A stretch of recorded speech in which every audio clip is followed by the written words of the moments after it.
take shit. I got no love for the fakeness. If you wanna play tough and wanna hate this, I'll always show up. I don't ever slow up, no I don't take shit. I got no love for the fakeness. If you wanna play tough and wanna hate this, I'll always show up and make a statement. I don't ever slow up, no I don't take shit. I got no love for the fakeness. If you wanna play tough and wanna hate this,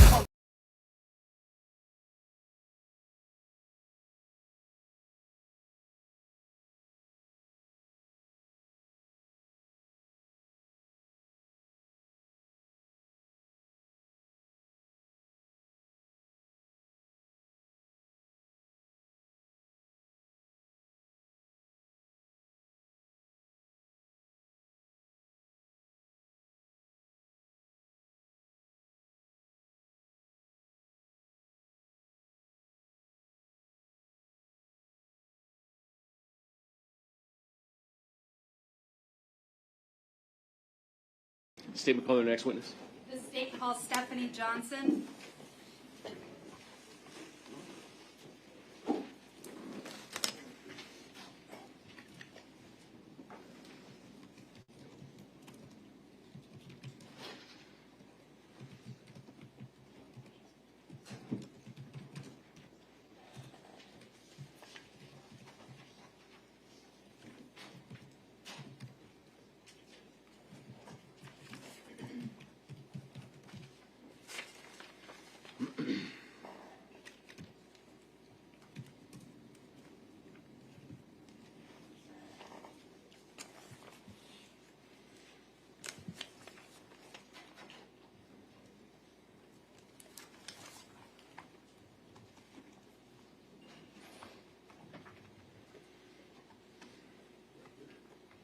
All right.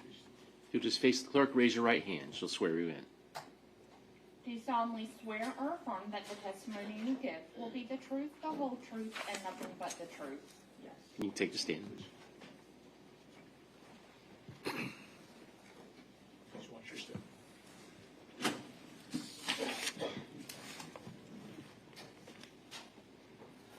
May I inquire, Your Honor? You may. Good morning. Good morning. Please tell the jurors your name. Stephanie Sailors.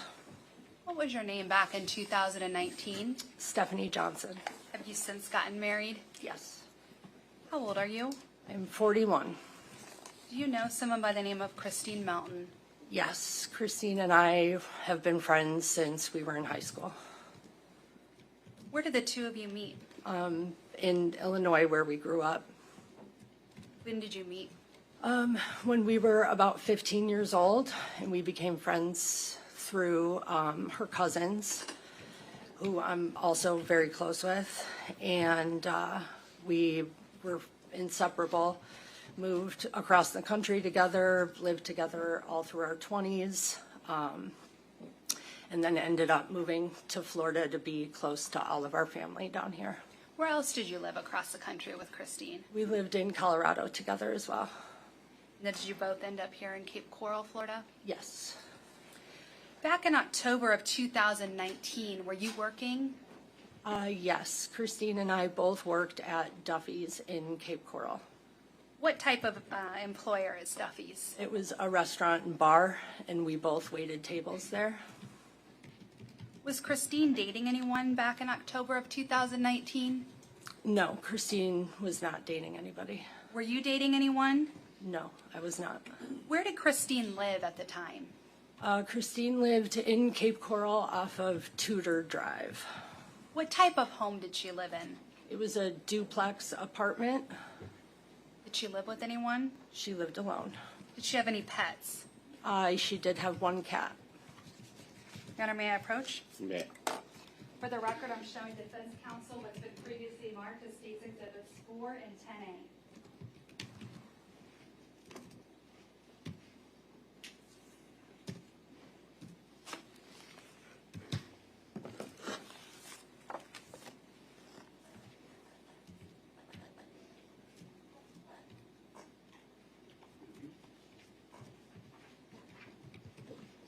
I'm going to show you these photos and ask if you'll take a look and tell me if you recognize them. Starting with State's Exhibit 4, what do you recognize this exhibit to be? That's Christine. Okay. Is that how she looked back on October 6th and 7th of 2019? Yes. Showing you what's been marked as State's Exhibit 10A. Do you recognize this exhibit? Yes, that is the apartment that Christine lived in. And does that fairly and accurately show the apartment that she lived in back in October of 2019? Yes, ma'am. At this time, the state would move 4 and 10A into evidence. Any objection? Be admitted. Permission to publish? You may. Is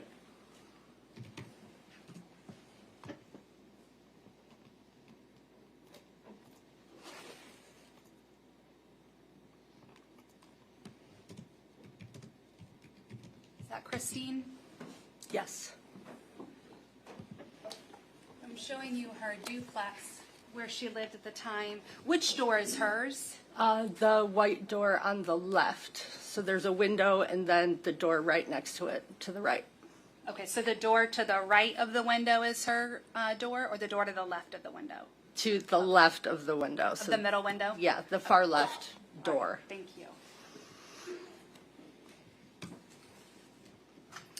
I want to take you back to October 6th of 2019.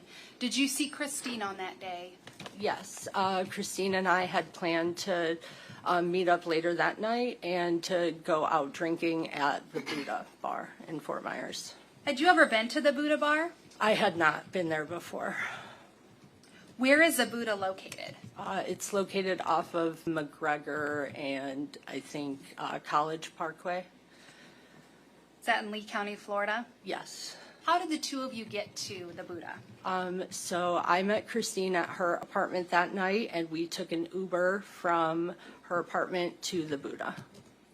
About what time did you Uber over to the Buddha? Around 10:30. May I approach the witness, Your Honor? Yes. Yes. For the record, I'm showing defense counsel what's been previously marked as State's Exhibit 7.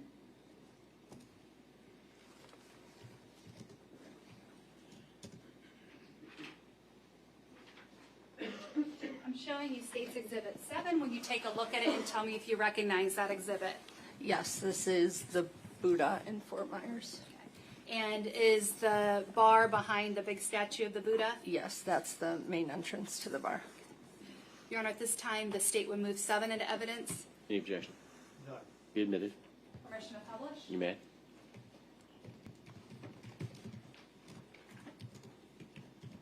Do you have any specific reason the two of you chose the Buddha on that night? There was live music there that night, so we wanted to go see a band play. When you got there, what was just sort of the general environment of the bar?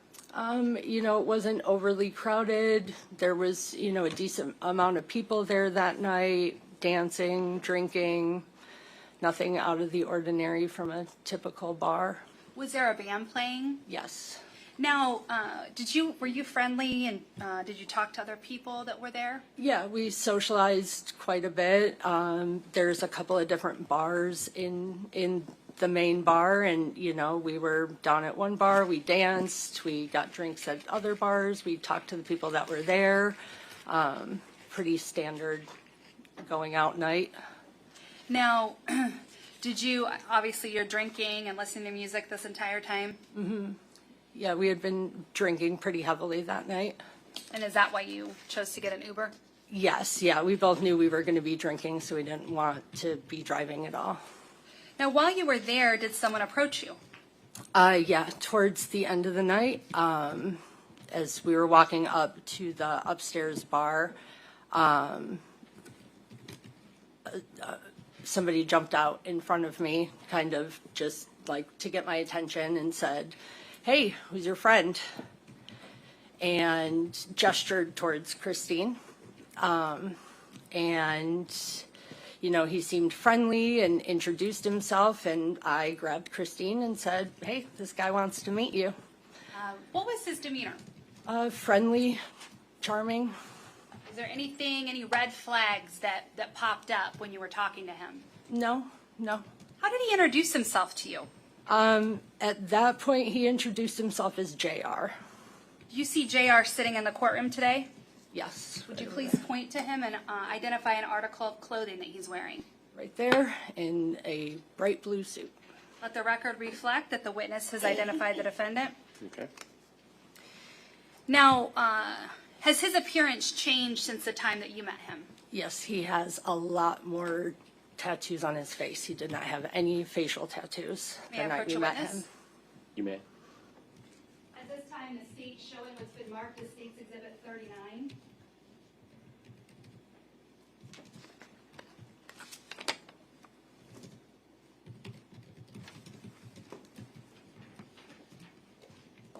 Did you take a look at State's Exhibit number 39 and tell me if you recognize that exhibit?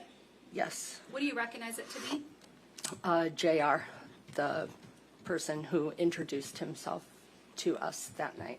And is he the same person sitting here in court today? Yes, ma'am. And does this fairly and accurately represent how he looked back on October 6th of 2019? Exactly.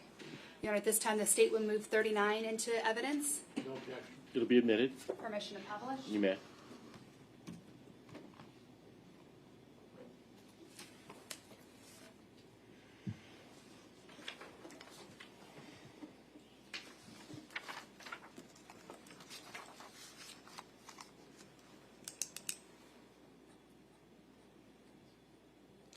Now, after you introduced him to Christine, what happened next? Christine and I and JR and another man, Jason, who we were introduced to by JR, talked at the bar, mingled. Christine and JR seemed to be interested in each other. Me and Christine had commented on how he had dimples, and one of the guys she had been talking to earlier in the night only had one dimple, and he had two dimples. And, she definitely was attracted to him, and he seemed attracted to her, and they were friendly and getting to know each other. Now, you mentioned that JR introduced you to someone by the name of Jason. Yes, so there was another man that he was with at the bar named Jason, and I was under the impression that they were there together as friends, just like me and Christine had been. At some point, did you take your talking and socializing outside of the bar? Yeah, so that was at the end of the night, and the bar was closing. So they were kind of shuffling everybody out the door. Christine and I went outside, and we're still continuing to socialize with JR and Jason until, it was decided to leave. And me and Christine had came in an Uber, so we followed Jason and JR to their car. JR had tossed the keys over to Jason, and we were going to go after party. I didn't know at that point if we were going back to Christine's house or where we were headed from there, but we were going together. Now, when you went into the parking lot and everybody's talking, again, describe the mood. Happy. Everybody was cheerful, intoxicated, but, there wasn't anything out of the ordinary or scary by any means, just typical end of the bar night. Now, is this around 2 a.m. that the bar's closing and Yes. kicking everybody out? So Now, everything was closing at that point. again, as far as JR's concerned, does he exhibit any kind of anger or any kind of red flags? No, not at all. And in fact, you and Christine thought he was charming? Mm-hmm. Now, you mentioned that JR threw the keys over to Jason. Mm-hmm. What type of car was it that you got in? It was a Dodge Hellcat, I think it's called. Whose car did you believe that was? I believed it was Jason's at that point. When you got Or, it, yeah. you believed it was Jason's car? I don't really remember. I just know Jason was driving at that time, so my assumption was that it was his car. Where did everybody sit in the car? Jason sat in the front seat, Christine sat in the in the passenger seat, and then me and JR were in the back seat. Now, where did you end up going? We drove not very far. It was only a couple of turns, maybe less than 10 minutes in the car, but we ended up at Jason's house. May I approach the witness? You may. For the record, I'm showing defense counsel what has been previously marked as case exhibits number 8 and 9.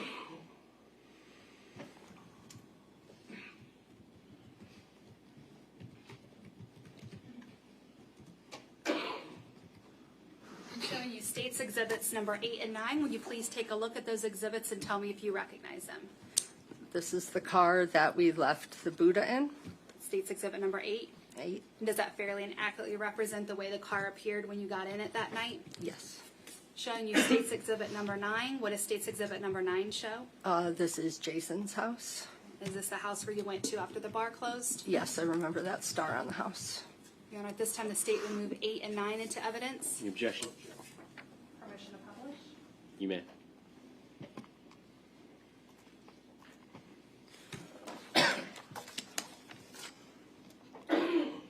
You just told the jurors this is the Hellcat that you all got in? Yes, ma'am. And then states exhibit number 9, that's Jason's house. Yes. When you arrived at Jason's home, was anyone else present? Yeah, his mom was home. So when we walked in the front door, his mom was awake and on the couch and not very happy that he was bringing people home.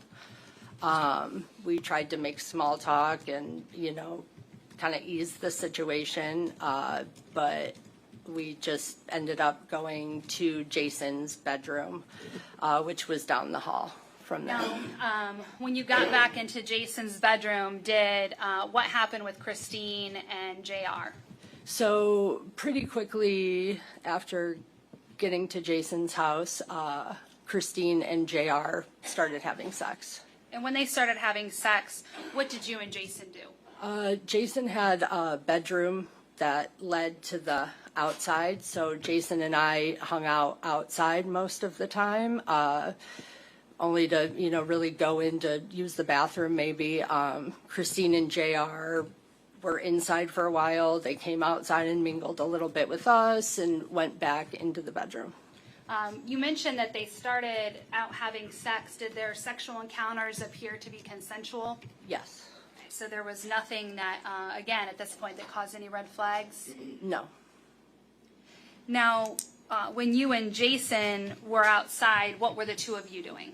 We were drinking, smoking, talking. He had a trampoline out there, so we sat on the trampoline and talked for a while, just mingling, talking.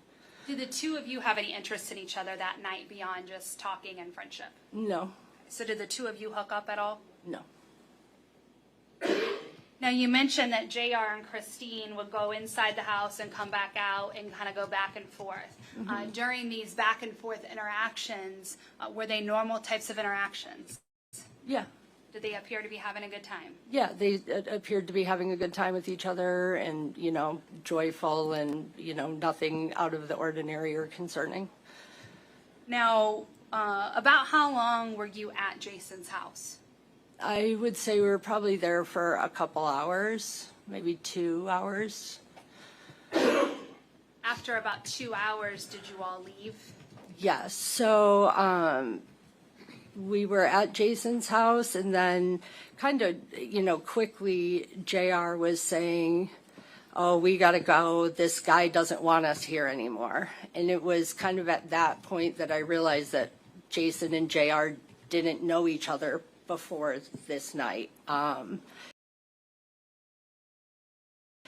The way JR was, seeming at the beginning of the night was that, they were there together. And then when we were leaving, it was, it didn't seem that way. It seemed like this guy wanted us out of his house, and it was kind of quickly an exit. But when we went to the driveway, we got back into the car that we came in, which Jason had drove at that time, but now JR was driving. Okay, so when you are leaving Jason's house, was it somewhat abrupt as far as Yeah, it was leaving? quick, but it wasn't anything like he wasn't mad that we were still there or anything like that. It was just time to go. Okay. And this night that you went out on the bar, it was a Sunday night, Yes. so you're going into now Monday morning. No, Monday. Everybody, well, I had to work. I believe Jason had to work the next day. His mom obviously wasn't happy that we were there to begin with, so. So the party, everything is kind of winding down for the night. Yes, and we go and get in the car, and JR is trying to back the car out of the driveway, and he can't get it to go in reverse. It's just revving the engine in the driveway. Is the car a manual or a stick shift? It's a stick shift Is car. it clear to you that he was unable to drive a stick shift? Yes. So what happened is you're in the driveway and he's revving the engine. So Jason actually had come outside because he heard the engine revving, and, you know, said, you guys got to leave. You can't be here anymore. You're being too loud. It's, you know, almost the morning. At that point, JR had actually gotten the car into reverse and into the street. He was trying to get the car into drive and go forward, and same thing, he couldn't get the car to move. He's just revving the engine in the middle of the street. It was at that point that I got out of the car and said to Christine, I said, get out of the car, let's take an Uber. Let's get in an Uber and go home. Right. So did you, were you able to make contact with an Uber driver to have them come pick you up? Yes, Christine called the Uber. Now, once the Uber driver arrived, did you get into the Uber right away? Yes, I got into the Uber right away. Christine and Wade Wilson were looking for his cell phone. He couldn't find his cell phone. So they started to walk back towards Jason's house to look for his cell phone. I don't know if they made contact with him. I was sitting in the Uber at that point with the Uber driver, and both him and I remember him saying, oh, they got 5 minutes or I'm leaving. And, you know, both of us were ready to go at that point. Now, to your knowledge, did Wade Wilson, or the person that was saying that he was JR, did he ever find his phone that night? I don't believe so. So when he and Christine got back in the car, where did the Uber driver take you? The Uber took us back to Christine's apartment.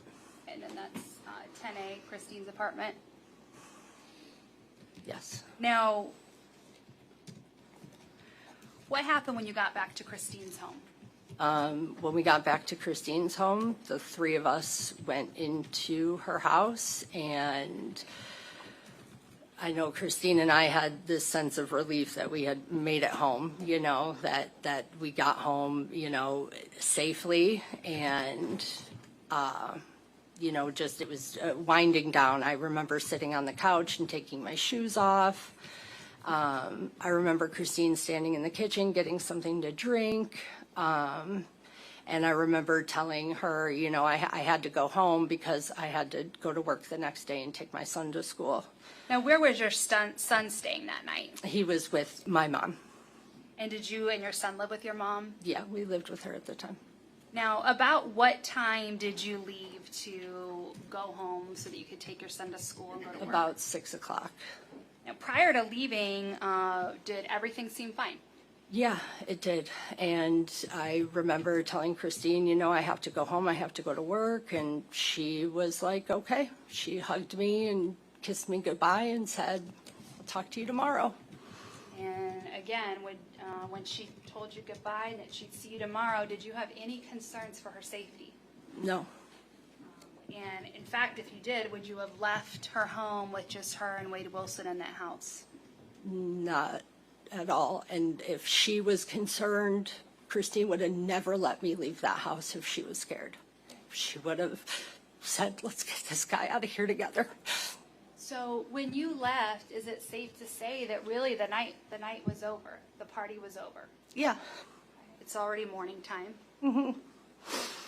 And, you know, like I said, we had this sense of relief that we had made it home. You know, we obviously were in a car with somebody who couldn't drive a car, and I know for me that was the scariest part of that night, was the being behind the wheel of a car with somebody who couldn't drive. And I know when we got back to Christine's house in that Uber, it felt like, you know, we were home safe. And it seems that your concern was not driving while intoxicated because along the way you had gotten Ubers. Yeah. Now, when you left, you said that you had to take your son to school, and you also had to go to work. What time did you go to work? I had to work the morning shift at Duffy's that day. I think I was at work by 10:30 in the morning. My son starts school at 9, so I dropped him off and then went to work. Now, you mentioned earlier that Christine worked at Duffy's. Did she have to work a shift that day? She was not scheduled to work that day. Nevertheless, did you reach out to her just to check in with her at some point? Yeah, I had texted her in the early afternoon and just said, "You up?" And I did not receive a response. All right. May I approach, Your Honor? You may.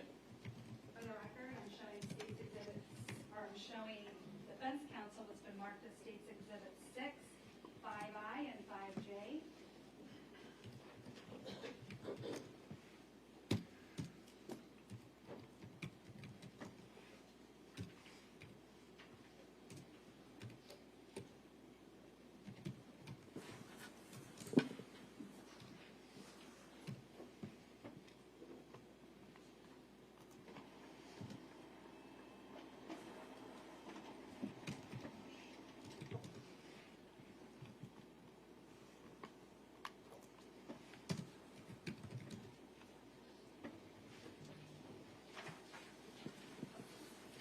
I ask you to take a look at State's Exhibit 6. Do you recognize the numbers on State's Exhibit 6? Yeah, that's Christine's phone number. Is that the phone number you texted her? Yes, ma'am. Showing you State's Exhibit 5I. What is 5I? Christine's cell phone. Okay, and 5J? The back of Christine's cell phone. And is that a poppet that's on the back of her cell phone? Yep. That would a help pop her to hold socket. it? Yep. And is this the phone that she carried that night and carried with her at all times? Yes. Your Honor, at this time, the state would seek to move 6, 5I, and 5J into evidence. Any objection? Be admitted. Permission to publish? You may.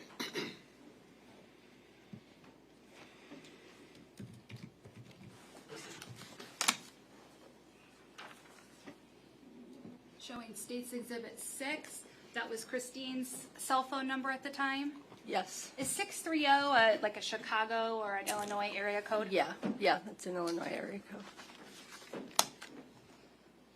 Showing you 5I. That's the front of her cell phone. Yes. And then 5J, that's the back of her cell phone with the pop socket. Yes.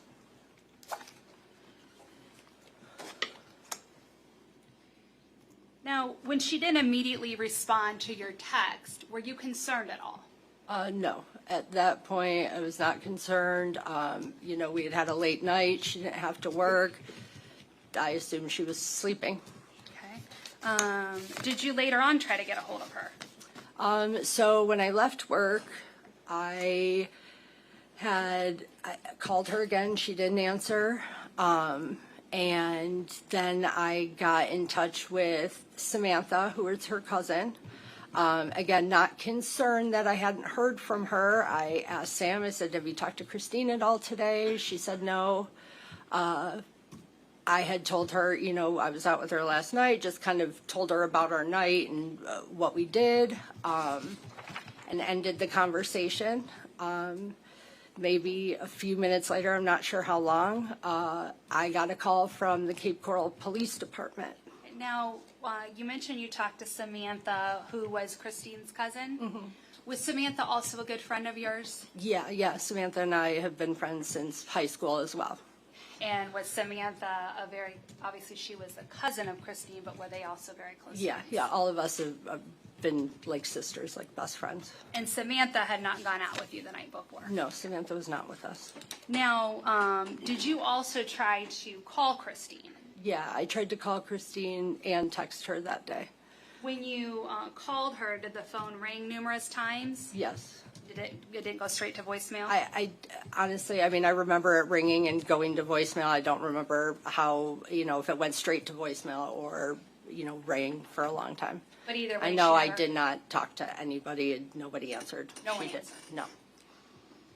Now, you mentioned that a Cape Coral detective called you, and what was the purpose of that detective's call to you that you thought at the time? So at that time, when they called, they were asking me if, Your Honor, Sustained.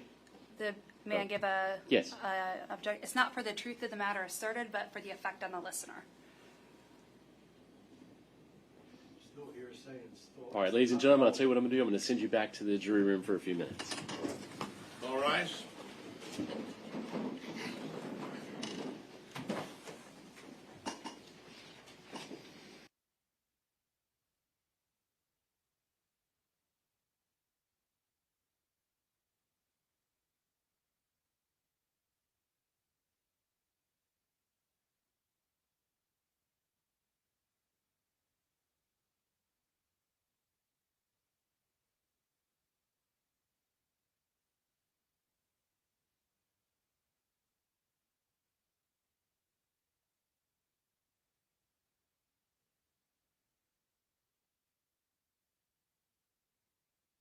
The jury is exited the courtroom. You can be seated. Judge, I think it would be helpful if I just proffered a couple questions so that I could make my argument as to Okay. how this is not going to be hearsay. All right. All right. So you received a call from a detective, and what was the basis, or what was that conversation? the police were asking me if I knew where Christine was or why her car would have been found in Fort Myers. So based on these questions, what did it cause you to do? It caused me to start being concerned about what happened to Christine after I left. Okay, and then so based on your concern about what happened, what did you do? Myself, Samantha, our other best friend, and Samantha's husband all went to Christine's apartment. And when you got to Christine's apartment, what did you see there? When we got there, the caution tape was already up. So, Your Honor, the reason for asking the detective is not to prove that her car was stolen, but to prove that at that point, based on our conversation, the action she took and the steps she took, which were to talk to her cousin Samantha, to then actually go over to that home. So based on that, the state would argue that's an exception to the hearsay rule and it should be admissible. My objection is it's hearsay, and the relevance, there's no relevance. I mean, she can just say, based on what the officers told me, I went over to the house without relaying what the officers told me. Judge, if you're saying what the officers told me, that's again, it's still an exception to hearsay. What the officer told her is not used for the truth of the matter asserted. So therefore, it is non-hearsay because the exception is the information that he told her was used by her to then go to the house and to further try to find out where her friend Christine was. So what the officer told her, we're not using that for the truth. So therefore, it's not hearsay. But the other objection was to relevance of the effect on her. Sure. The relevance is that at this point, she realizes that she should be concerned, that her friend is missing, and that she goes over there. So it's highly relevant as to how this day took place and how she gets over to her missing friend's home and what she does. That's all completely relevant to this case and to the charges that we have before this court. All right. Well, Go ahead. sorry, while it may be interesting, it's not relevant to anything in this case. Okay. All right. I'm going to sustain the objection. You can ask her about getting a call from the detective. I think you could go as far as having an objection to her asking, the detective is asking questions about Miss Melton. Correct. And then what did you do next? If it's just based on what the detective said, ask you, what did you do? All right, so I'll ask her, did the detective call you, and based on what he told you, did you become concerned and then go to Christine's home? Any objection to that? No. Okay. Let's bring the jury back in. Yes. Gentleman's chair that I pulled out, I noticed he had two books, and I asked him when he went back, I said, what's out of the book? He said, it's my personal. And I said, I have to bring that to the attention of the judge. He said he didn't write anything in it, but Okay. So, I guess one.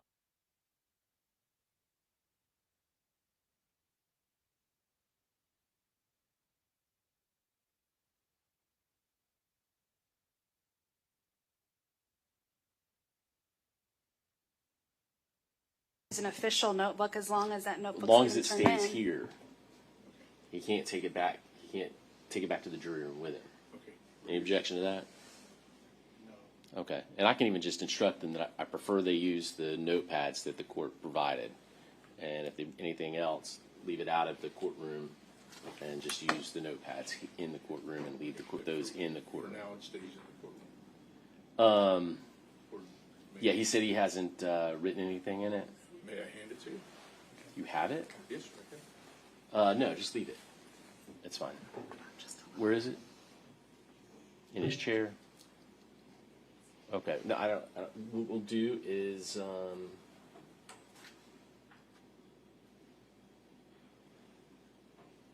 right. Yeah. Let me take a look.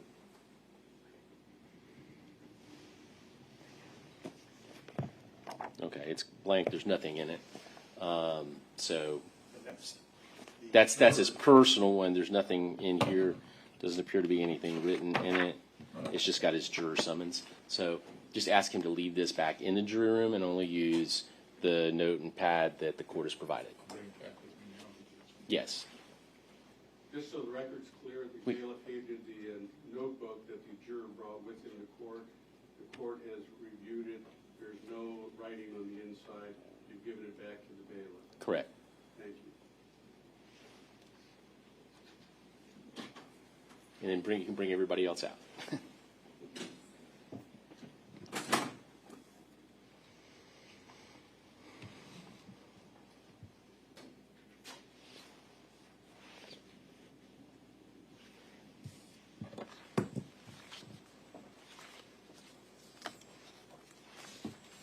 Now I'll instruct all the jurors if they brought their own personal notebooks or anything, just to leave those back in the jury room and only use the ones provided by the court. Please, thank you.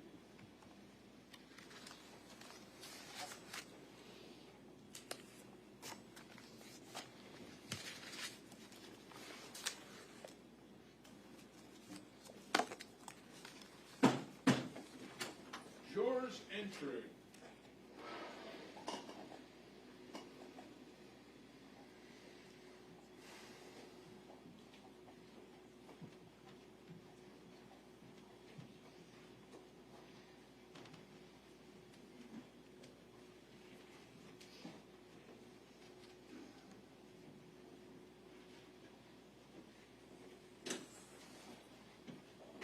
All right. Please be seated. Thank you. And ladies and gentlemen of the jury, I know some of you may have brought your own notepads or what have you with you. I would just ask you, leave any of those personal things in the jury room, and when you're in the courtroom, just use the notepads that the court has provided. That way they can stay in here during any proceedings, okay? Ready to proceed? Yes, Your Honor. All Thank you. Going back to, I believe we were talking about a detective making contact with you. Once you had a conversation with the detective, did you become concerned? Yes. What did you do? When I received the call from the Cape Coral detective, myself, Samantha, and her husband and her other cousin all went to Christine's apartment. What did you see when you arrived at Christine's apartment? When we got there, the police were already there, and they had already put caution tape up around her house. Did you know any information at that point about where Christine was? No, we went from Christine's house to her mom's house, which was right around the corner from Christine's apartment. And we waited there until the detective came there and informed us that they found. Sustain. At some point, did you learn that Christine had passed? Yes. And what happened once you learned that Christine had passed? It was devastating. Did you stay at her mother's home? No, I went straight from her mother's home to the Cape Coral Police Department and gave a statement. Now, when you went to Christine's home and you found yellow crime scene tape around her property, did you see her car sitting in the driveway? No, and in fact, it was pouring rain, and I remember all the detectives and police officers standing under her carport and seeing that her car was not there. Now, when you and Christine had gone out to the Buddha bar the night before, was her car in that carport? Yes. May I approach, Your Honor? You may.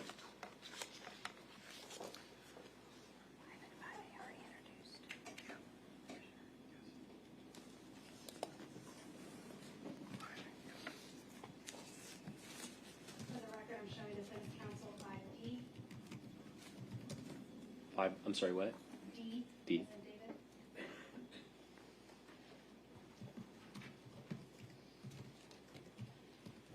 I'm approaching you and showing you State's Exhibit 5D. Do you recognize what's in that exhibit? Yes, those are Christine's name tags from her Duffy's uniform. Your Honor, at this time, the State would move 5D into evidence. Any objection? None. Be admitted. Permission to publish? You may. You were just talking about Christine's car not being in the carport when you went to her home, showing you Exhibit 5. Was that Christine's car at the time of her death? Yes. Also showing you 5A. Is Yes. that the back of her car? Yes. And it's a Versa. Yes, a Nissan Versa. I'm showing you 5D. Are those name tags that she would wear to work when she waited tables at Duffy's? Yes. Now, you mentioned giving a statement to law enforcement. Did you detail everything to them about the night before and the events that took place at the Buddha all the way until you were contacted about her death? Yes. Yeah. Now, did Christine have any tattoos on her leg? Yeah, she had a tattoo on her calf of a Gemini symbol with some tribal music notes on the side of it. May I approach, Your Honor? You may. For the record, I'm showing State's Exhibits 10E and 13.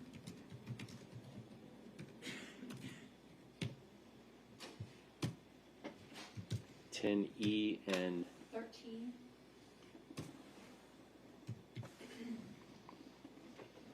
May I approach? you may. I'm going to ask that you take a look first at 10E. Do you recognize this? Yes, that's And what does it Christine. show? That's the tattoo on Christine's leg. And then I'm also going to have you look quickly at 13. Do you recognize that? Yes, it's Christine. And is that after she had passed? Yes. And a permission, first of all, the state would move 10E and 13 into evidence. They'll be admitted. Permission to publish. You may. Judge, I would ask that 13 be passed around to the jurors rather than display that one. Okay.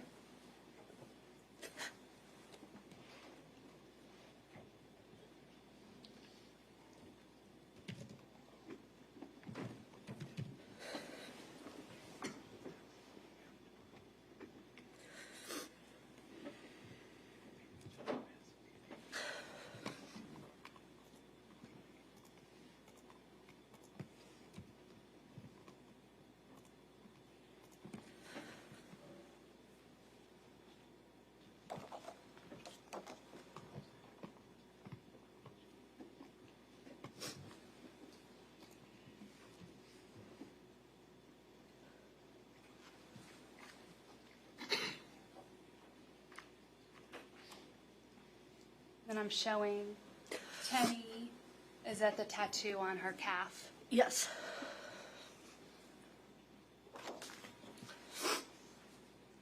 When you went and gave your statement to Cape Coral, did they show you 6 different photographs of a suspect in this case? Yes. May I approach? You may. For the record, I'm showing the defense counsel what's going to mark the state's composite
approaching you and showing you State's Exhibit 41.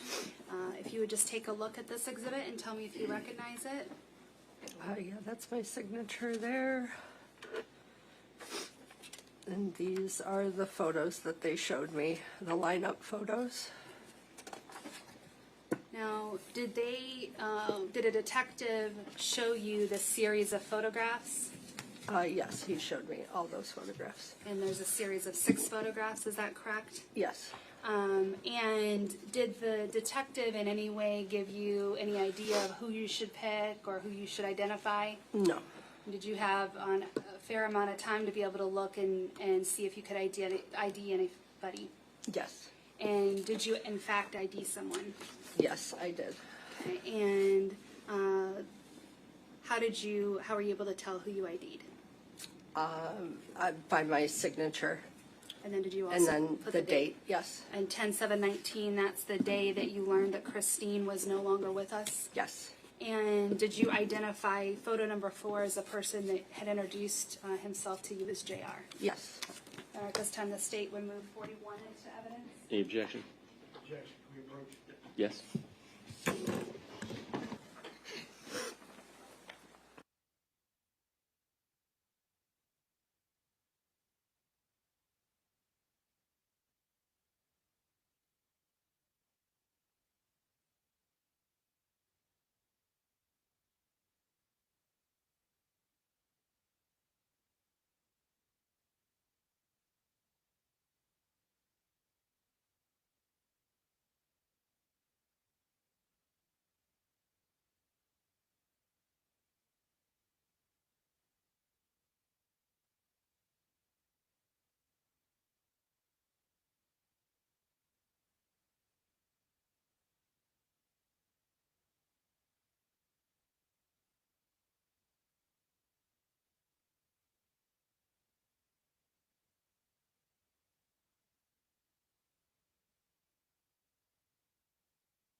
Number 4.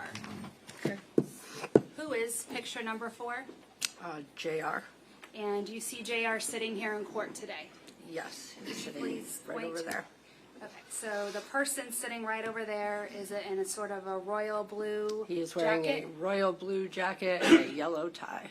And is that person the person that you knew as JR? Yes. And is that the same person that's in photograph number 4? Yes, that is the same person in photograph number 4, JR. And at this time, the state would move 41 into evidence. No objection. Be admitted.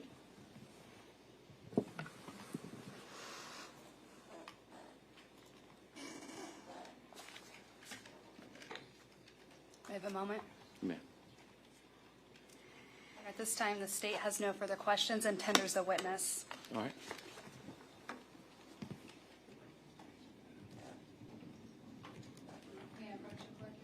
You may. Is that, you've got the disc and everything else?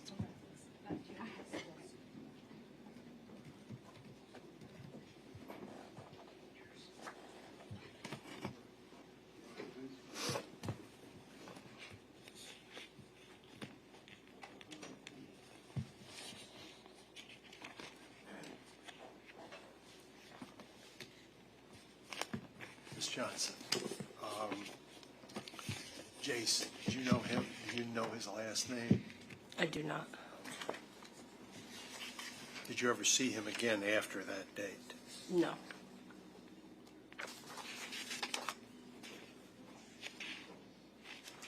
Now, there come a point in time back at Miss Milton's residence that Mr. Wilson used, he couldn't find his cell phone, right? Yeah. Okay, so he used Miss Milton's phone with her permission. No. No what? I don't remember that happening. He used the phone, right? Not that I saw. And you were there for what, 2 hours? At Christine's house? Yes. No. How long were you at? Christine's house? Yes. When we returned in the Uber, I was only at Christine's house for maybe 15 minutes. Okay. Oh, I'm Not sorry. long. It was 2 hours at Jason's house. At Jason's house, yes, sir. Okay. Did you and Mr. Wilson and Jason and Miss Milton use cocaine or other drugs that evening? Yes. What drugs specifically? I saw Christine, Jason, and Wilson using cocaine. Everybody was drinking and smoking marijuana as well. Okay. Did you use cocaine? I did not. Yeah, moment, Judge. You may.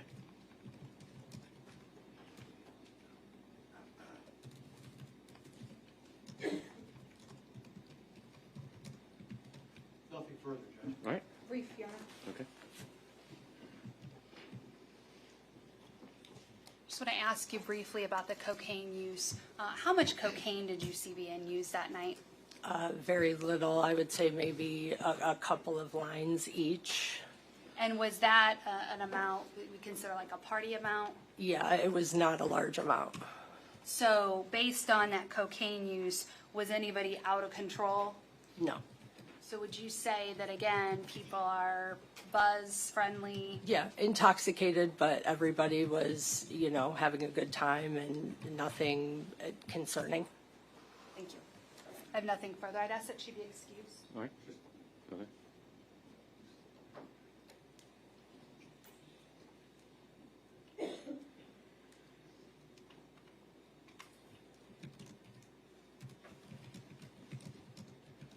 Ma'am, briefly, Okay. who supplied the cocaine? I'm not sure.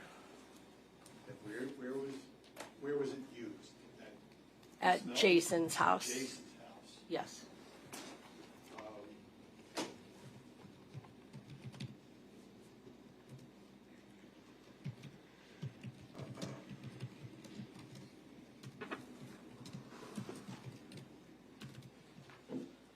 And obviously, once you left, you don't know if Ms. Milton and Mr. Wilson continued using cocaine I do not. or used anything else. I do not. Thank you. Nothing, Your Honor. I would ask that she be excused. All right. Any objection? No objection. All right. You're excused. Thank you. Thank you.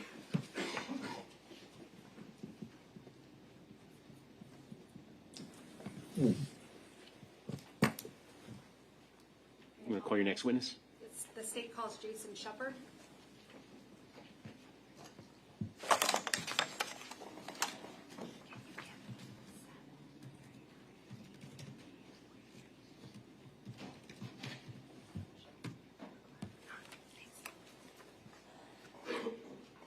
May I approach the clerk, Your Honor? You may.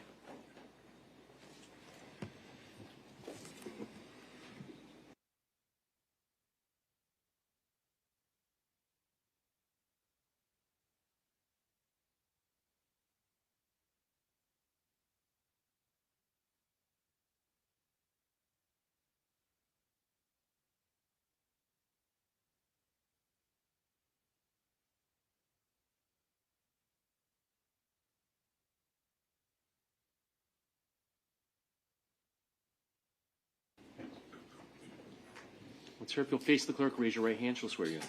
Do you solemnly swear or affirm that the testimony you give will be the truth, the whole truth, and nothing but the truth? Yes. You can take the stand. Please watch yourself.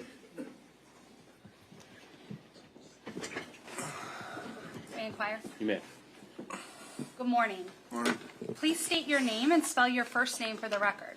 Jason Shephard, Jayson. Mr. Shephard, do you recall the night of October 6th into the early morning hours of October 7th of 2019? Yes. What did you do on the evening of October 6th of 2019? Went to the Buddha.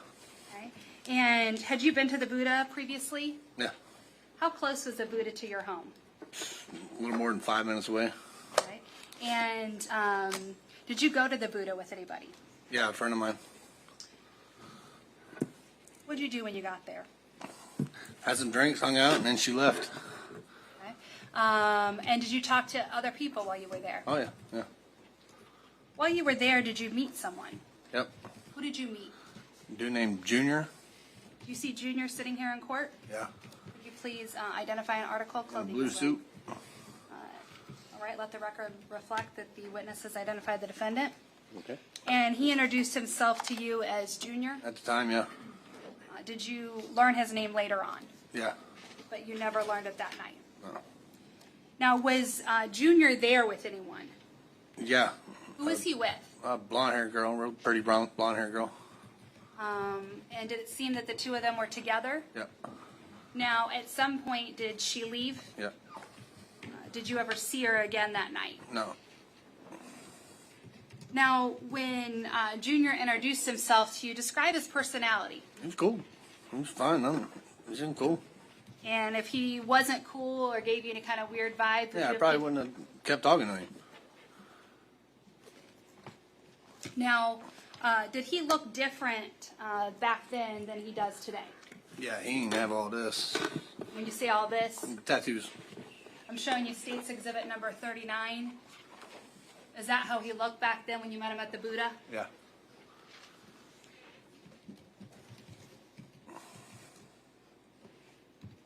Now, what time did the bar close? 2. At 2, did you all get kicked out of the Buddha? We didn't get kicked out, but yeah, I mean, yeah. End of the night, yeah, we left. We closed it down. Okay. And when you left, did you go out into the parking lot? Yep.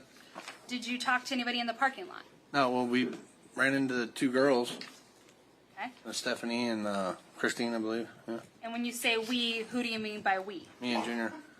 Okay. And showing you State's Exhibit 7. Is this the Buddha where you all were? Yep. You were in that parking lot? Yep. Now, at some point, you said you met 2 girls. Who were those 2 girls that you met up with in the parking lot? Stephanie and Christine. Had you ever met Stephanie and Christine before? No, met them there. And Junior, had you ever met him prior to that night? No. Okay, so you're all just hanging out, having a good time? Yeah, just all ended up meeting up there. Now, at some point, do you need to get a ride back to your house? Yeah, I Ubered there originally And With- why with did the- you Uber there? because I was going to be drinking. So, you got a ride back. Whose car did you get a ride back in? Junior's. Showing you State's Exhibit number 8. Is this a car you took back to your house? Yeah. And was Junior able to drive that car? No, he said he couldn't drive a stick shift. Okay. Now, who went back to your house? Me, the 2 girls, and Junior. When you got there, who was there? My mother. Was she okay with you being there at first? No, not really. Not thrilled? Yeah, no, it was Okay. late, early, however you want to put it. All right. When you got to your house, where did you all go? Went back to my bedroom. Is your bedroom in the back of the house? Mine's, yeah, the way it is it's in the back left part of the left side of the house. And when you get to your back bedroom, what happens with Junior at that time? It wasn't long at all. Him and Christine were having sex pretty quick and getting to it, and me and Stephanie, I think, went out back.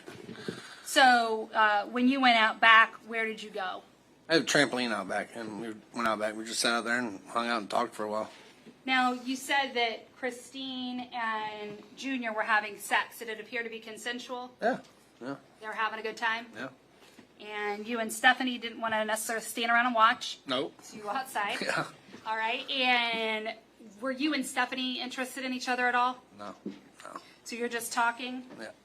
Throughout the course of the evening, did they come outside and go back inside several times? Yeah, once or twice, and then went back in and kept doing what they were doing. And during any point of these interactions, did you have any concern for your safety? Nope. Did you have any concern for Christine's safety?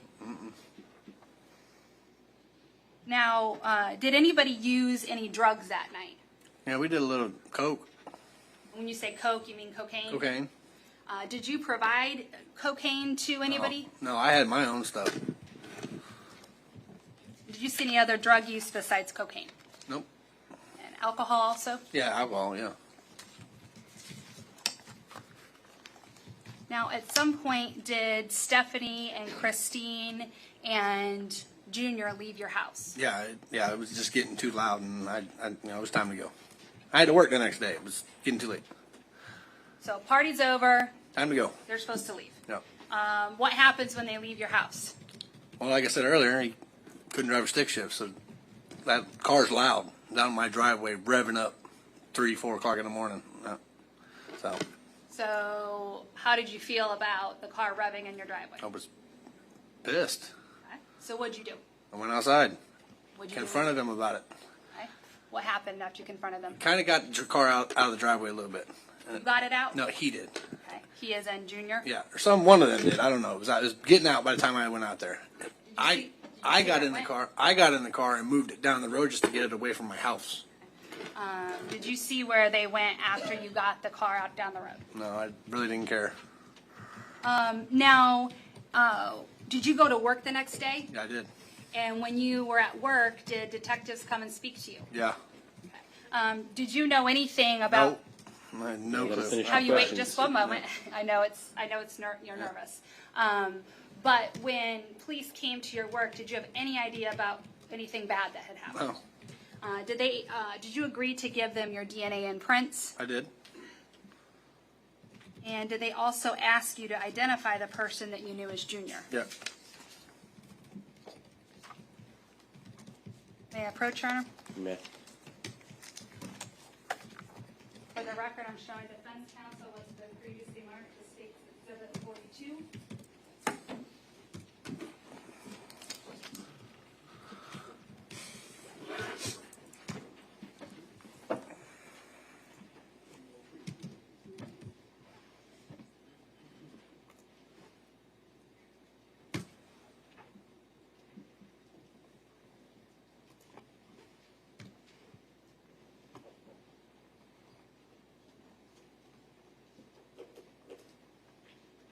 When the detectives came to your work, did you give them a statement about what you remembered from the night before in the early morning hours? Mm-hmm. That's a yes? Yes. And then did they also show you a series of 6 photographs asking you to identify the person that came to your house? Yes. Okay, and were you able to identify a person that came to your house that night? Yes. Right here. Okay, and is that the picture number 4? Yep. Are those your initials and the date? Yes, ma'am.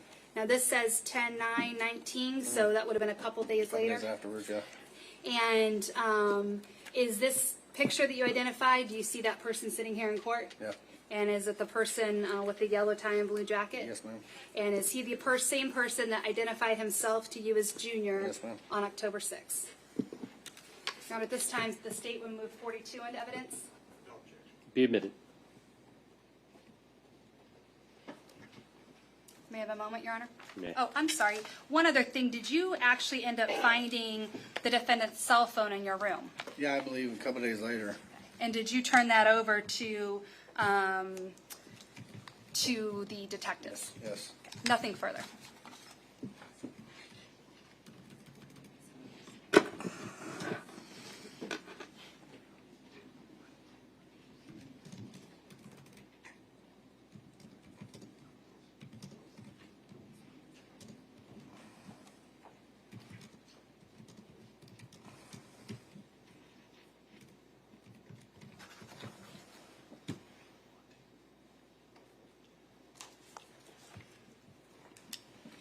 Good afternoon, sir. Good afternoon. By a minute.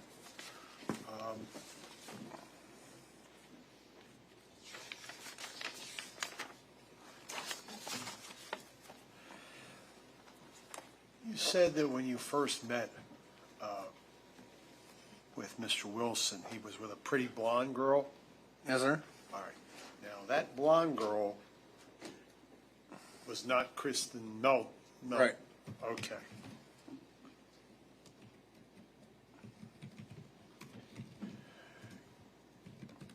You said you had your own stash cocaine? Yep. Okay. Did everyone use it?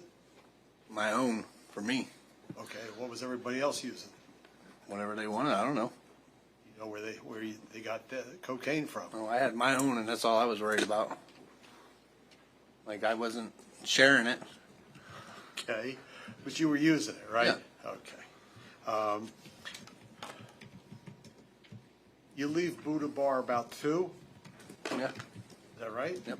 Okay. What time did you get to your house?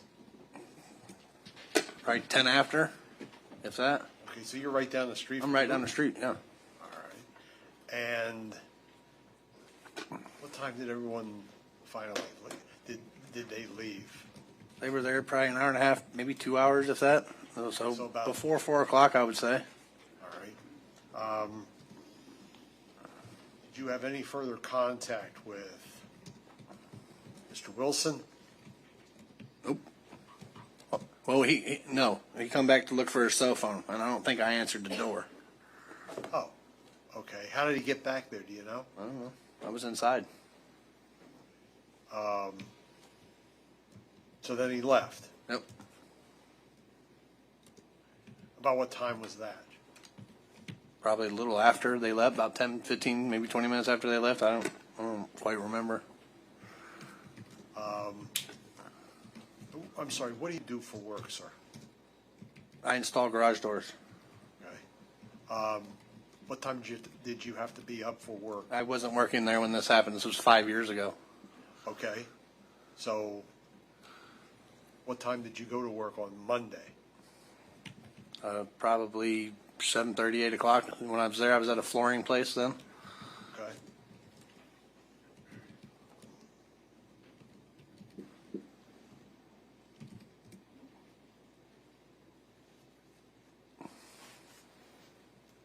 Nothing further, Judge.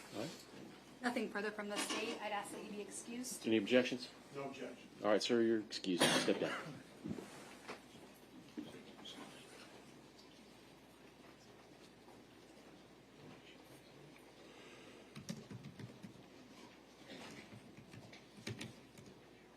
All right.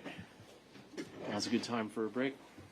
All right, so ladies and gentlemen, it's a little past the noon hour. It'll be time for us to let you all have lunch.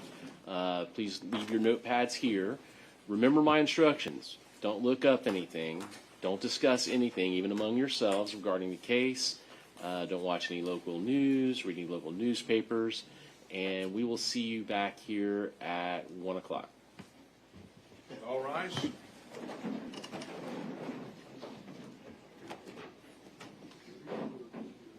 Actually, before you go, I'm going to make it 1:05. It's a little afternoon, so I'll give you a whole hour.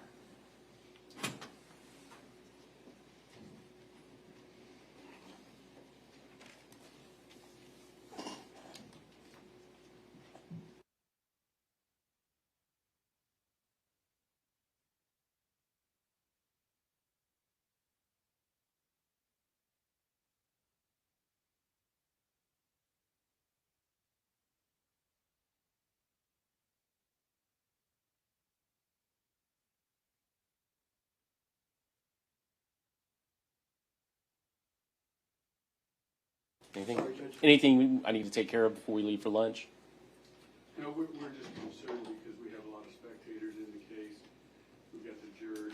They're not, I don't want everybody hitting that same restaurant every day all together. I see. So maybe we're. That's a good instruction. Just if you are here, obviously observing for the case, regardless of the purpose, the reason you're here, just make sure you don't have any contact with any of the jurors. If you see the juror tag on them, just please don't make any contact. You don't even say good afternoon or anything. So if you'll please obey that instruction, that will help ensure that we're able to continue on with the trial uninterrupted. So with that, everybody ready to go to lunch then? Anything else? All right, thank you. Thank you.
All right, let the record reflect. State's present, defense counsel, and the defendant are present.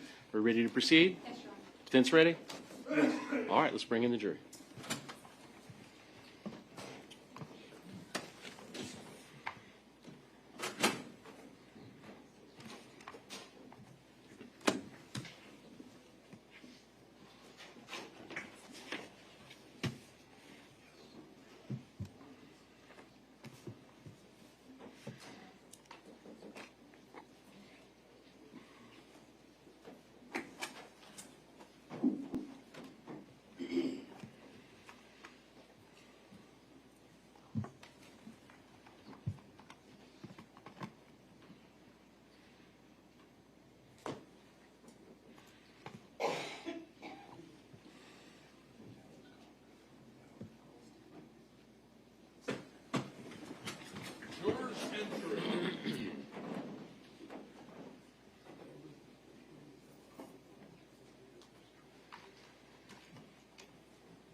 All right, please be seated.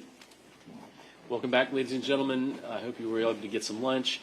I have also put some coffee, snacks, other things back there in the jury room for you. So I would tell you if you want to bring any of your own snacks or anything like that from home, there is a refrigerator back there and places for you to store those as well. By a show of hands, was there anyone on the jury who was not able to adhere to the court's earlier instructions about doing any research, looking up anything, or discussing anything about this case? Seeing no hands, we're ready to proceed. Statement call to next witness. The state calls Charles Caruso.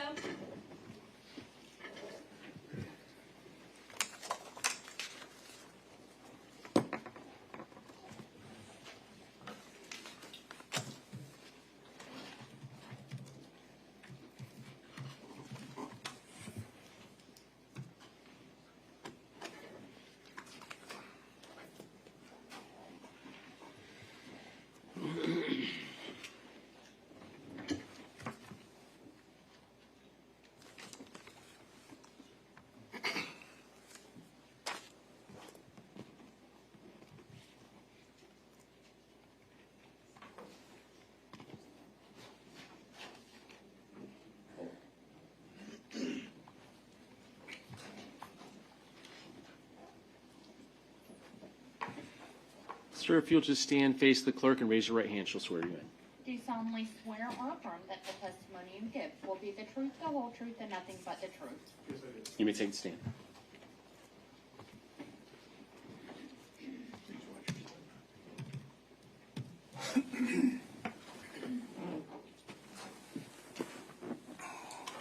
May I inquire? You may proceed. Good afternoon. Good afternoon. Please state your name for the record. My name is Charles Caruso, Where are you currently employed? the City of Cape Coral Police Department. What is your assignment with Cape Coral Police Department? I'm a sergeant currently assigned to supervise the Marine unit. Sergeant Caruso, what type of training and experience do you have to be in your current position?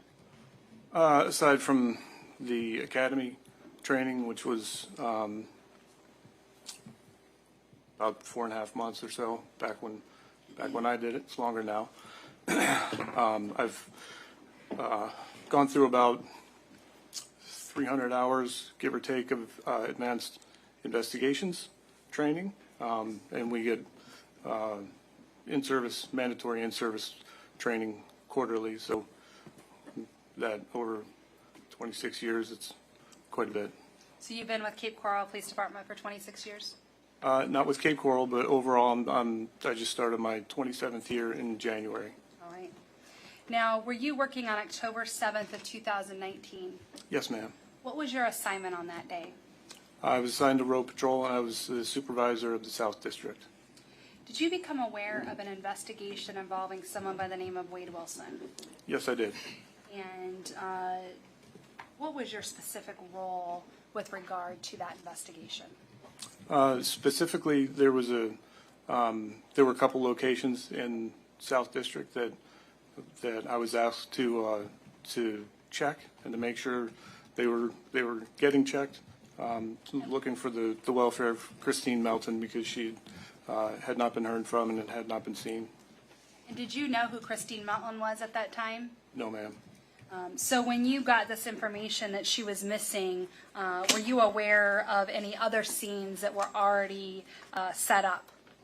Yes, I knew there was a location in either the North or Central District. I think it was right on the border between the two, where her vehicle had been found. And was that vehicle at Mateo Graphics? Yes, ma'am. So were there already Cape Coral police officers at that scene trying to determine where she was or what had happened? Yes, ma'am. And they were, from what I understood at the time, it was a. Objection, hearsay. Sustain.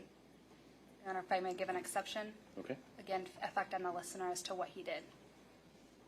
It's not grounds, it's not ground rules. All right. Sustain. Okay, what did you do? Based on all the facts and circumstances, I knew that we had, this was a very high priority. Several of my officers went to 4838 Tudor Drive, which is where we knew Christine Melton lived. Yes. What other areas? I had an officer go to Duffy's Tavern, which was a place that I found Christine Melton was employed. I wanted to see if she was there. She was not. And I was given another address on Stratford Court that was somehow had been somehow associated with Christine in the past. I went there and spoke with a resident, and there was no connection to Christine. So they were both of those leads had been exhausted, and we were left with 4838 Tudor Drive. Now, at 4838 Tudor Drive, did you mention there were other officers that you had sent to that location? Yes. And I'm showing States Exhibit 10A.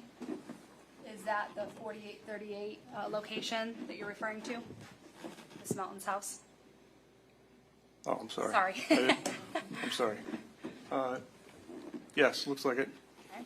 And were they able to make contact with her? No, ma'am. Did you ever go to that location? Yes, I did. Now, what did you do when you got to that location? I got there and had been notified over the police radio that. Objection, hearsay. Sustain. Okay, I'm going to ask you, when you were at that location, did you, again, no one had made contact with her? Right, that's correct. And had her body been found in the car back at Mateo's? No, ma'am. So what did you and the officers at her home decide to do? We forced entry into the house by knocking in the front door with a ram. And what happened when you got inside of her home? We were inside somewhere around 45 seconds. Long enough, it's a small apartment, long enough to see there was nothing in the living room, nothing in the kitchen, but on the floor between the bedroom and the kitchen was a large bundle of, it was hard to tell, looked like bed sheets and clothing. We couldn't see anything right away. We spread apart the sheets just enough to see a leg, the lower portion of a leg. I noticed immediately there was a unique tattoo on it, and at that point we backed out and left the apartment. Okay. After you backed out, did you change your mind about staying out of the apartment? Yes, ma'am. I realized in my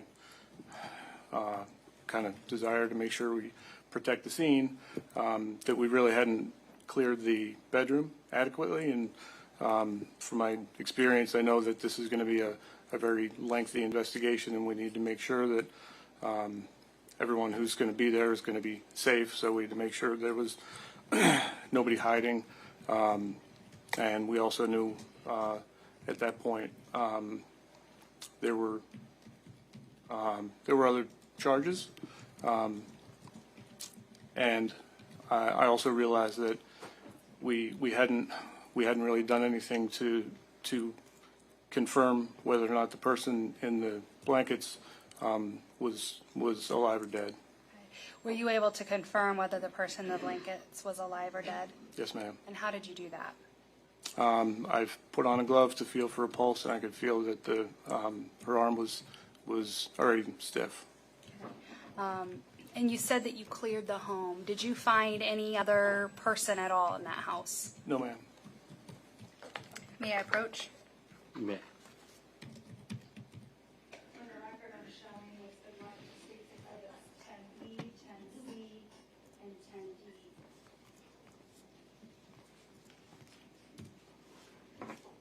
10D. What were the number of the exhibits again? Ms. Miller? What were the number of the exhibits? 10. 10 what? B, I'm sorry, what?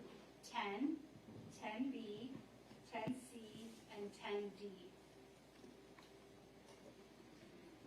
10, 10B, 10C, and 10E? D. D is in dog. No, Z. No, D. D Right, is in dog, yes. Okay.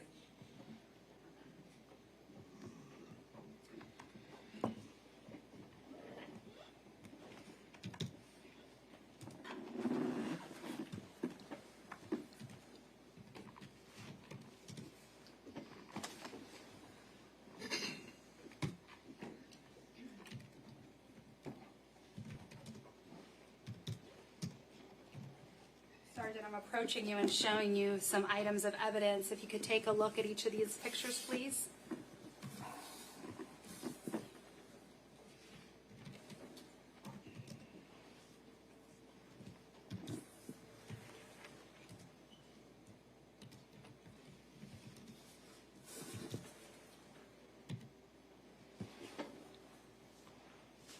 Okay. These items fairly and accurately represent the outside of the home and the inside of the home back on October 7th of 2019. Yes, ma'am. And at this time, the state would move exhibits 10, 10B, 10C, and 10D into evidence. No objection. Be admitted. Permission to publish? You may. Sergeant, you were testifying that when you first walked in, you saw what looked like a pile of blankets in between the kitchen and the bedroom. Is this what you first saw when you walked in? Yes, ma'am. Showing you State's Exhibit 10C. Is this a closer up view of those blankets that you observed? Yes, it is. Then you mentioned seeing a unique tattoo showing you State's Exhibit 10D. Where is that tattoo? Are you able to see from there on that photograph? Yeah, it was on the lower portion of her right leg. Showing you a close-up, which is 10E. Is that the tattoo on the leg you were referring to? Yes, ma'am. Did you actually take a photograph of that tattoo on her leg? Yes, I did. What was your purpose in doing that? Knowing how this investigation would play out, I knew that it would be it might help in help making an identification. So at that time, when you saw this body, you weren't for sure whose it was? That's correct. Now, after you backed out the second time, did you have a crime scene prepared?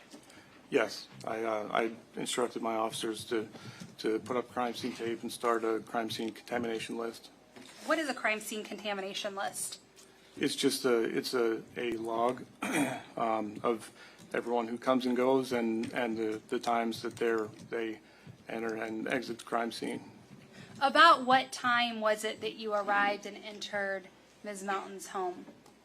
I got on scene about roughly 4 o'clock. We made entry, I believe it was 4:12. So that's 4:12 p.m. on October 7th? Yes, ma'am. Now, I'm showing you State's Exhibit 10, and it looks like there's some yellow crime scene tape. Was that put up by officers blocking off that home and that scene? Yes, ma'am. And so if someone went past that yellow crime scene tape, do they have to sign that contamination log? Yes. Now, about how many people, once you realize this was a crime scene, about how many officers would you say showed initially?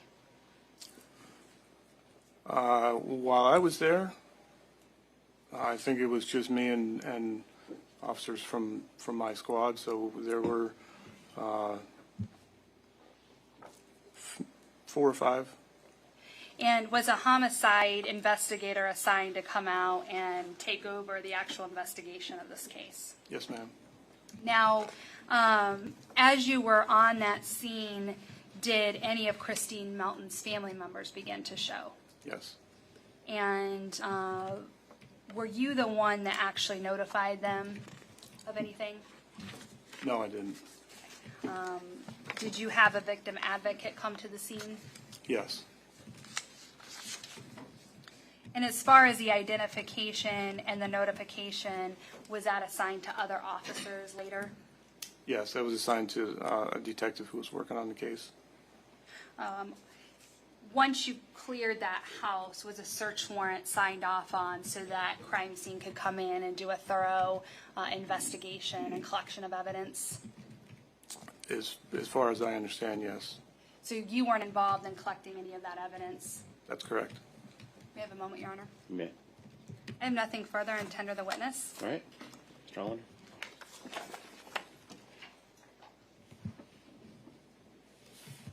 Sergeant, just clarify something. You forced entry to the front door. That's correct. You went in, you located Miss Melton. How long did that take? It was under a minute. Okay. You and your officers came out of the house. Yes, that's correct. Did you go back in to a second time to clear the house? Is that what you testified to? Yes, sir. Okay. How long were you in there that time? About 3.5 minutes. Did any of the officers disturb the pile that Miss Melton's body was under? No. In fact, I told the other officers to stay where they were, and I knew it was a small room that really needed to be cleared, and there was no point in any more than one person going, so I did that myself.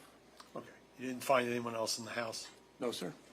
Thank you. Nothing further, Judge. Nothing further, Your Honor. I'd ask that you be excused. Any objection? No objection. You can step down and you're excused. Thank you. The state calls Nicholas Malone.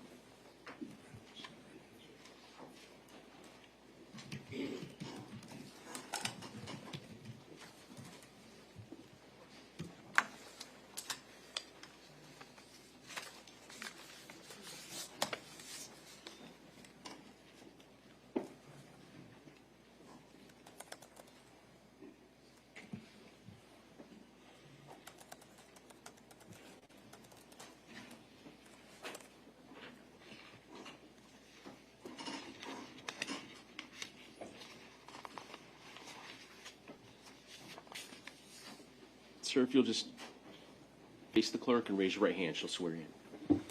Do you solemnly swear or affirm that the testimony you give will be the truth, the whole truth, and nothing but the truth? All right, you take the stand. What's your step?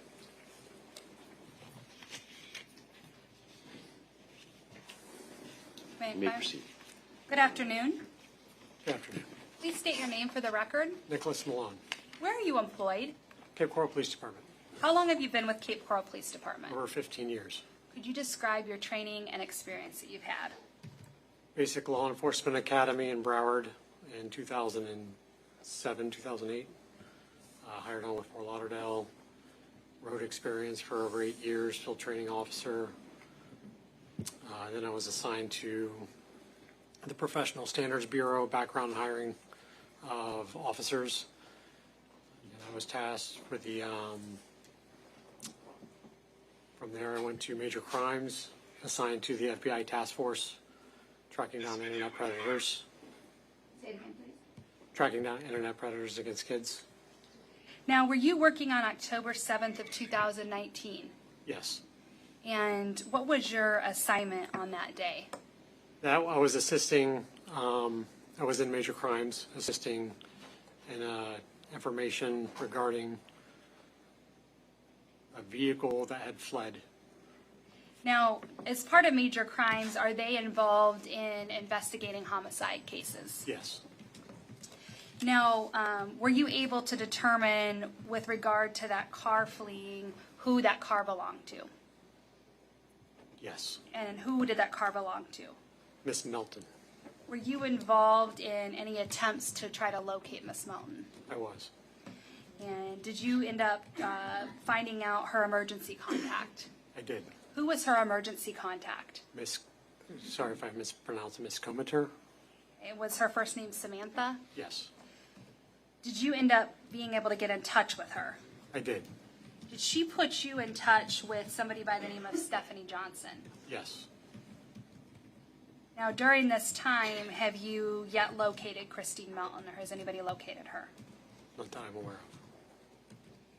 Now, at some point, did you learn that Christine Melton had been found? Yes. Did you have any involvement in going into her home or helping with evidence? No. Did you actually ever go into her home and see her body? No. Now, did you try to see if you could learn more information from neighbors or going around the neighborhood? Yes. Can you just describe to the jurors what it was that you were tasked with doing? It was a simple canvas of a neighborhood, if anybody saw or heard anything. So I knocked on doors, spoke to people. The consensus of the people I spoke to, there was nothing out of the ordinary they saw or heard.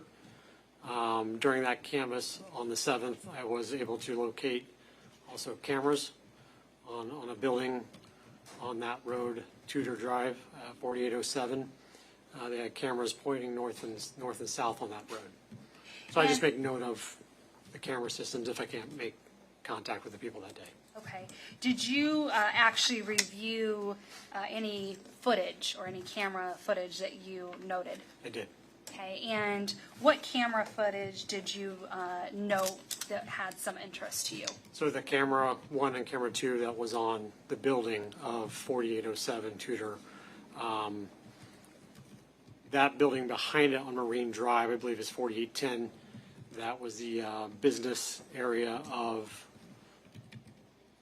Mr. Bill Masters, owned both properties. I had made contact with him to try to get the video or review it. So I had gone back later, I believe on the 10th, to review that video of camera 1 and 2. And when you reviewed that video, did you note anything of any significance on that camera? I did. Okay. And what did you see on that camera? So the camera system was showing the hours that I recorded from 0300 to, I believe, 0620 hours.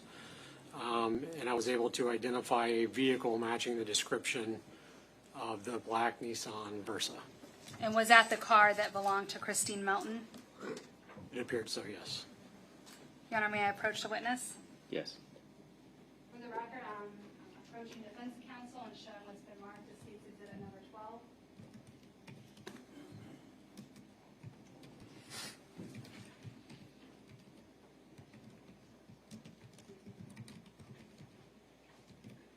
No objection. Sir, I'm showing you State's Exhibit number 12. If you just take a look at this, what is this piece of evidence? It's a DVD of the video that I received with my initials on it. Did you have the opportunity to review this video? Yes, I've seen that And video. it's the same video that you collected? Yes, Did you put your initials and the date that you reviewed it? I did.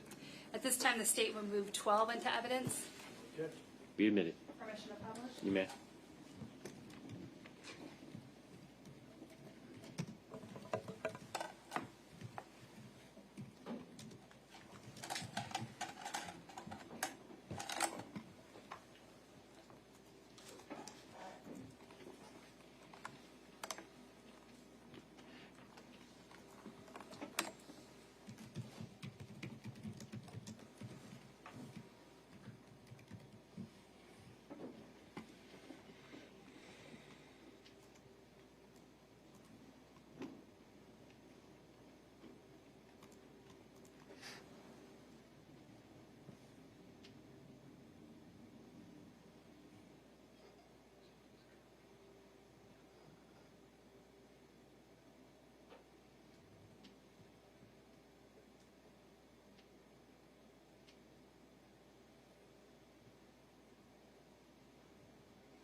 And you mentioned you conducted a neighborhood canvass of the area. Did you also conduct several interviews of people that had information about this case? I did.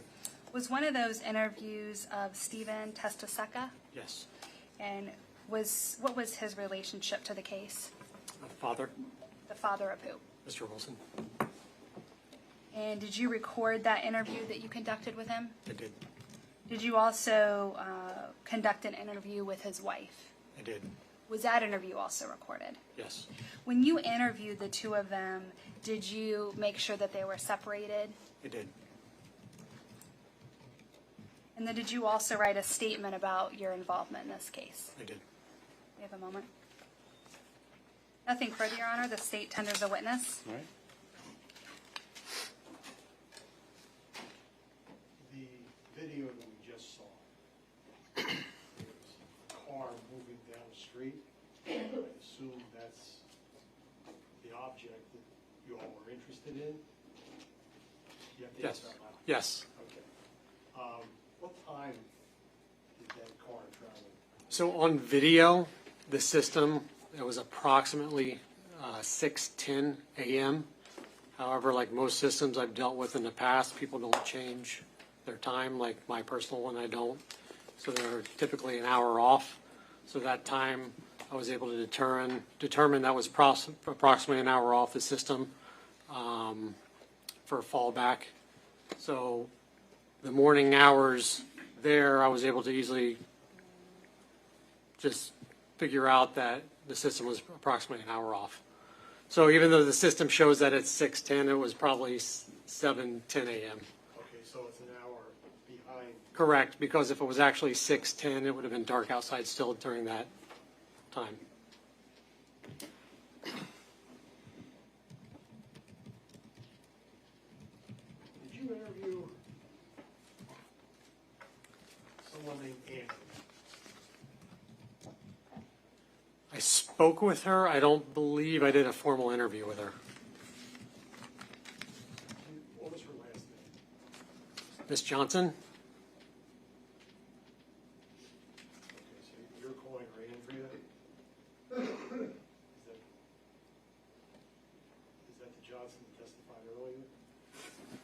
I need clarification. There's a few women I spoke to. Okay.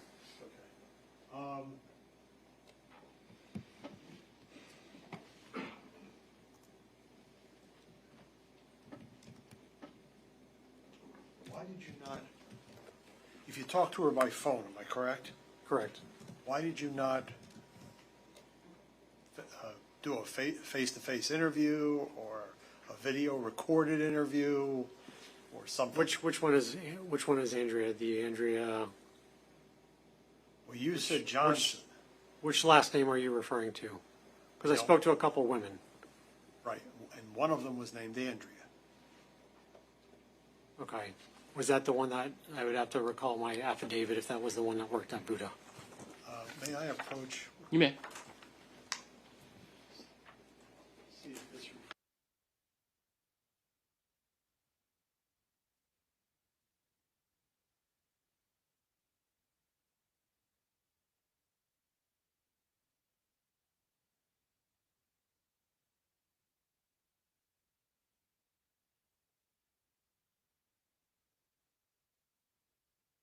This afternoon. So Andrea was the one that worked at Buddha that I did interview at the station. And worked where? I believe at the Buddha nightclub. Okay, so she was what, a bartender? I believe so. Do you know her last name? Can't recall it right now. I have it in my affidavit. Okay. Can I have a moment, Judge? You may.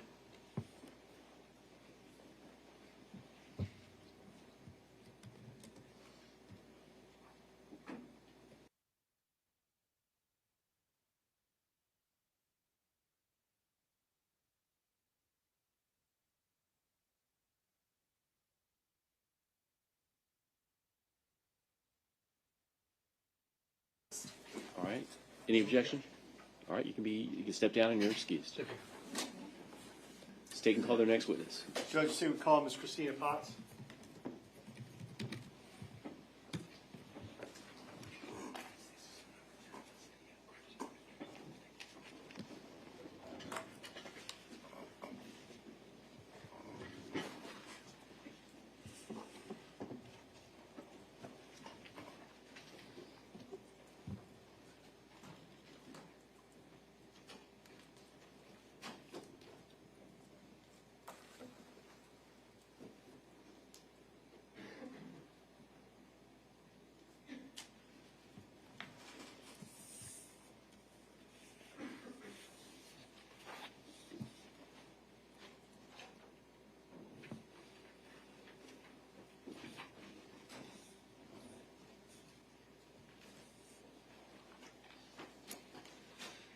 If you'll face the clerk, raise your right hand, she'll swear you in. Do solemnly swear or affirm that the testimony you give will be the truth, the whole truth, and nothing but the truth? You can take the stand. Please watch your step. All right, you may proceed. Thank you, Your Honor. Good afternoon, ma'am. Good afternoon. Would you please introduce yourself to ladies and gentlemen of the jury by telling them your name? My name is Christina Potts. And where do you work? I'm a forensic technician with the Cape Coral Police Department. And that answers my next question. Sorry.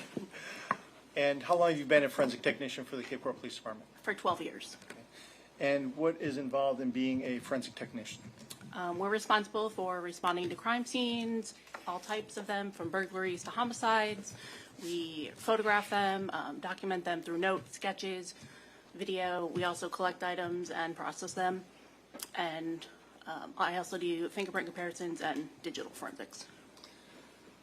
And approximately how many crime scenes would you say that you've gone through over the course of the years? Over 1,000. Now, I want to direct your attention specifically to the 7th of October of 2019. Did you have occasion to go to a residence at 4838 Tudor Drive in Cape Yes. Coral? Yes. And what was the reason for you to go to that location? We responded there for a search warrant for a death investigation. And what did you do when you arrived at that particular location? I met with officers on scene. They explained everything. I took photographs starting with the exterior and took overall exterior and interior and then progressed through the scene. What was the purpose of taking overalls as far as photography goes? To document everything from a distance, so that way when you examine it closer, you can see the orientation and the location. And then you also indicated that you went ahead and took photographs of the interior as well? Yes. Now, if I may approach, Judge? You may. I'm handing you a whole stack of photographs here that have been already previously admitted into evidence. I ask that you take a look at those items and see if you recognize those.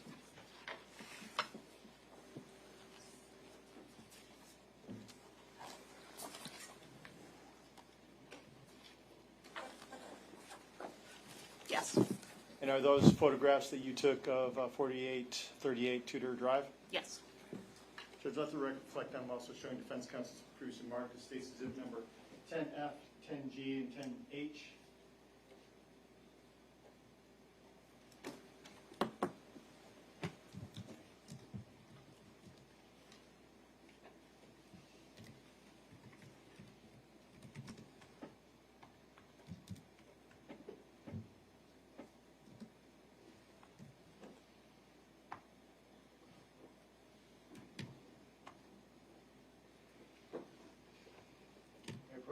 You may. Spots I'm also handing you with Caruso and Marcus 10F, 10G, and 10H. I ask that you take a look at those items and see if you recognize those. Yes. And do those fairly and accurately depict the interior of the items that you collected from Ms. Christine Melton's body? Yes. Judges, they move 10F, 10G, and 10H into evidence at this time? No objection. All right, they'll be admitted. Now, after you go ahead and photograph and collect the various items on the interior, do you also go ahead and prepare what's called a diagram? Yes, somebody on scene usually does, yes. And what would be the purpose of preparing the diagram? Just another form of documentation to show the orientation of things. When we say orientation things, you're talking about items that are contained within the residence in relationship to each other? Yes. Judge, let the record reflect I'm showing defense counsel some Caruso Mark that states exhibit number 11.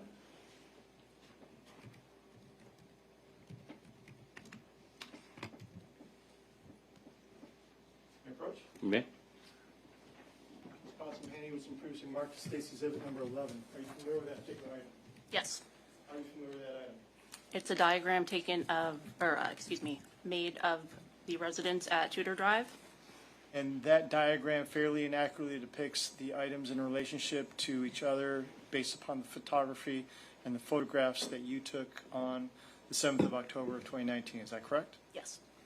Judge State moves State's Exhibit number 11 into evidence at this time as well. Be admitted. Judge, if I may approach and collect the various items to publish. You may.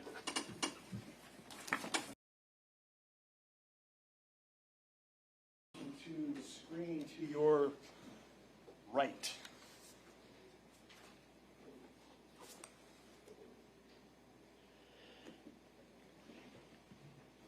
States 10, that's a photograph of obviously the mailbox, which orients us to the exact address to which you were dispatched. Is that correct? Yes. And when we're looking at 10A, what are we looking at there? That is the exterior of the residence, a little closer from the mailbox to show the whole outside from the front. Now, to assist us in when we enter this particular residence, I'd like to show you the diagram, State's Exhibit number 11. Can you orient us with regards to where the front door would be?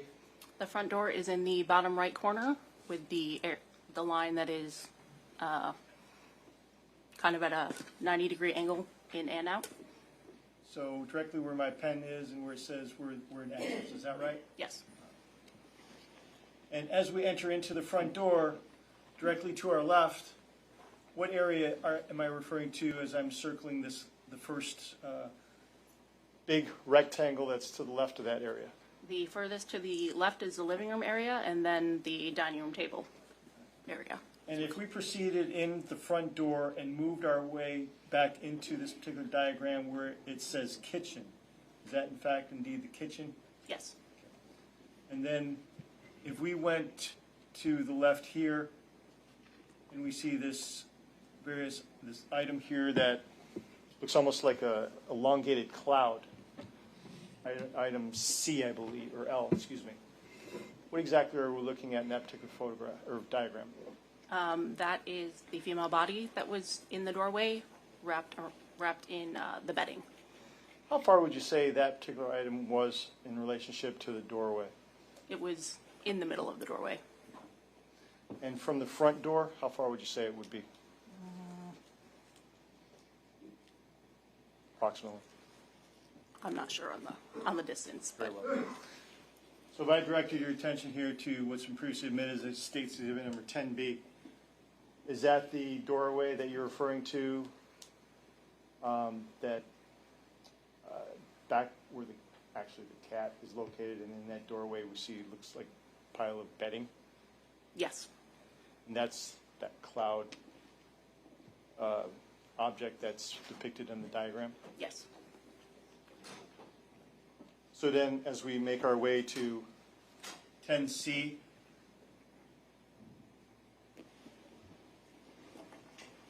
what did you do when you observed that particular pile of bedding and clothing? Photographed it. Did you do anything more with it at that point in time? No. And then we're looking at 10D. That's a closer up photograph of the bedding and the clothing that's tied around it. Yes. Now, is this photograph one that you took as well, 10E? Yes.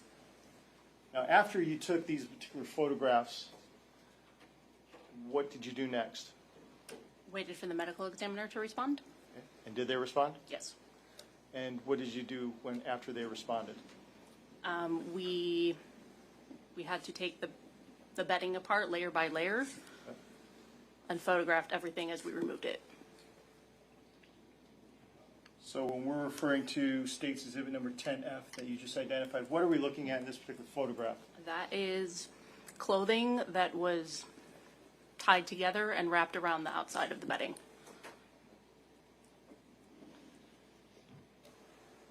And what kind of clothing was that was being utilized to make the ties? I believe that one is a pair of jeans, a shirt, and a bra. And then we're looking at 10G, where we're looking at in this photograph.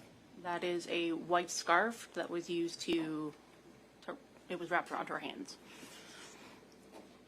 And did you ultimately remove that scarf as well? Yes. And is that what we're looking here at in, item 10H? Yes.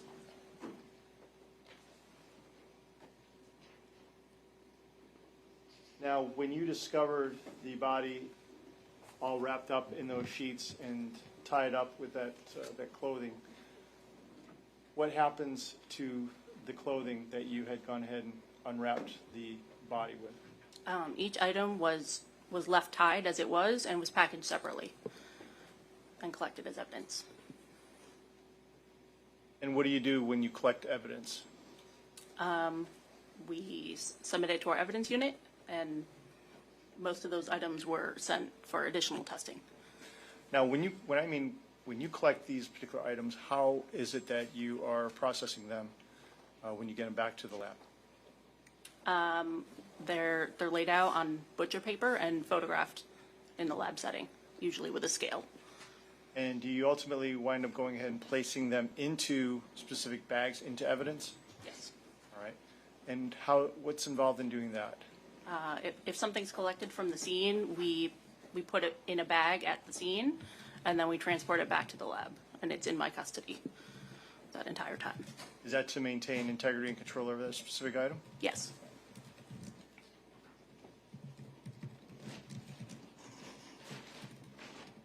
I mean, approach, Judge? Yeah.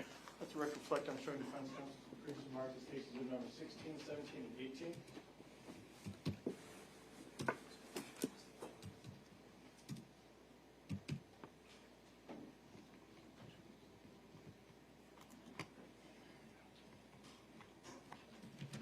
May I approach, Judge? You may. Ms. Watson, handing was from precinct marked cases in number 16, 17, and 18.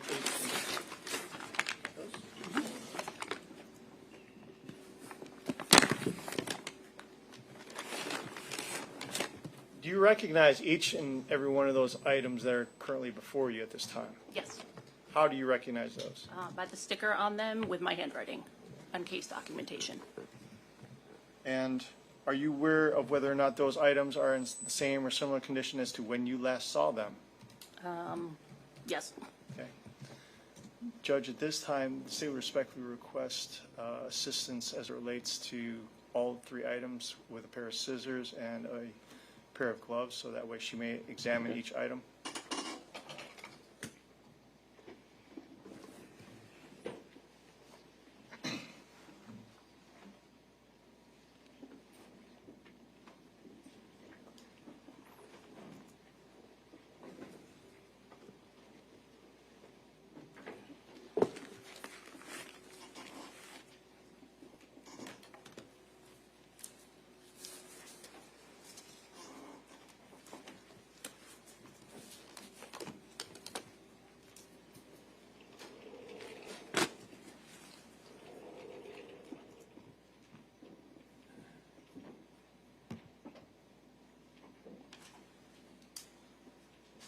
Open all of them. If you'd be so kind. Sorry.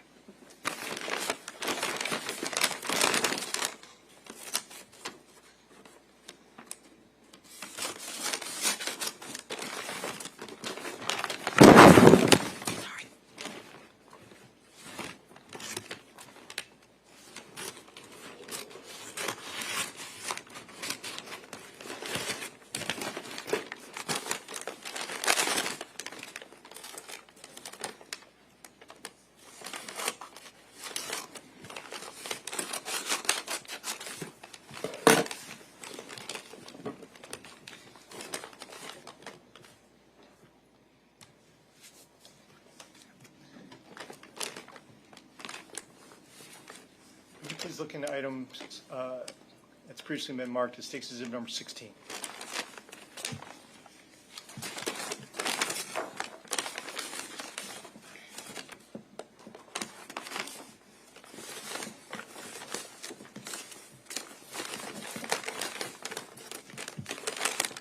What is that item? That is the black, white, and gray tied clothing. Okay. And is that item in substantially same or similar condition as to when you last saw it? Yes. And was that item sent off to the Florida Department of Law Enforcement for further testing? Yes. Judge of State moves State's number 16 in evidence at this time. Any objection? Be admitted. Permission to publish, Judge. You may.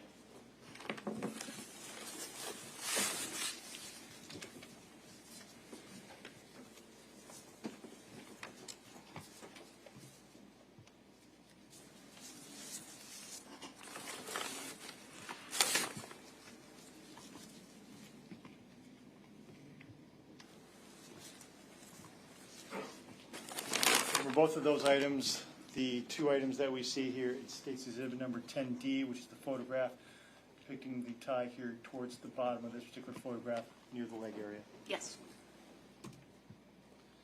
Directing your attention to states exhibit number 17. Would you kindly look into that bag and see if you recognize that item?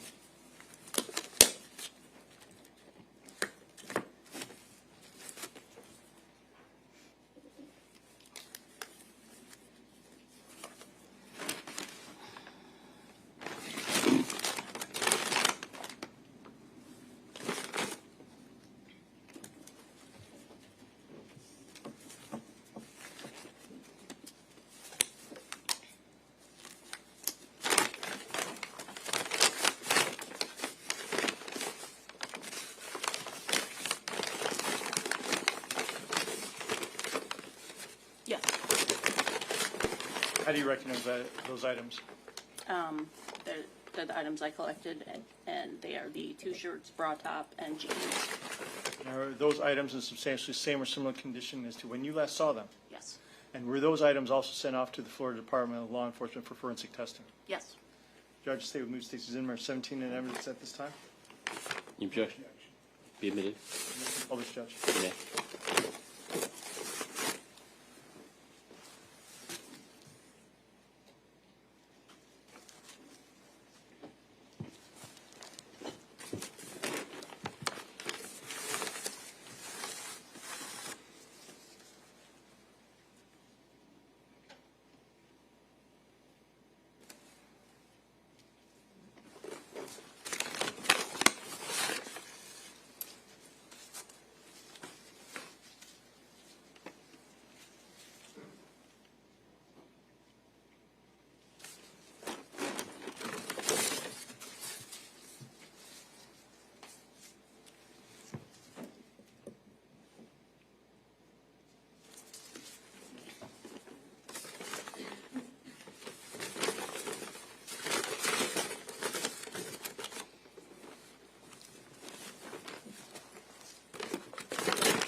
Now, Ms. Potts, those items that you identified and looked at and published for the jury just a moment ago, are those items one of the same items that you had gone ahead and taken a photograph of here in States Exhibit 10D, which reflects the ties midway up the torso in the particular photograph that we have before the jury at this time?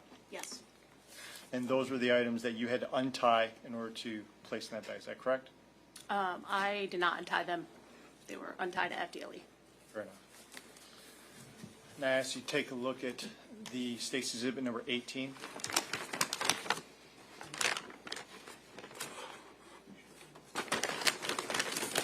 Recognize that item? Yes. What is that item? It is a blind rod that was found inside the bedding.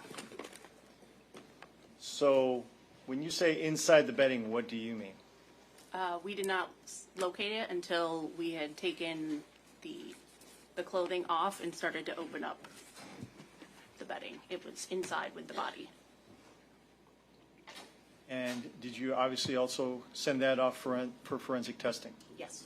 And is that item in substantially same or similar condition as to when you last saw it? Yes. Judge, State moves State's Exhibit number 18 in evidence at this time. Any objection? No objection. Be admitted. Permission to publish, Judge. You may.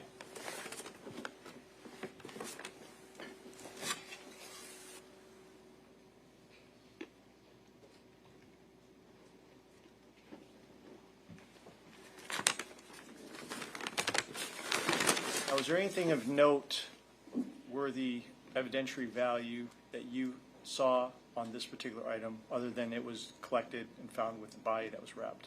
Yes, there was red stains on one of the ends. Do you know which end? The non-handle, this one.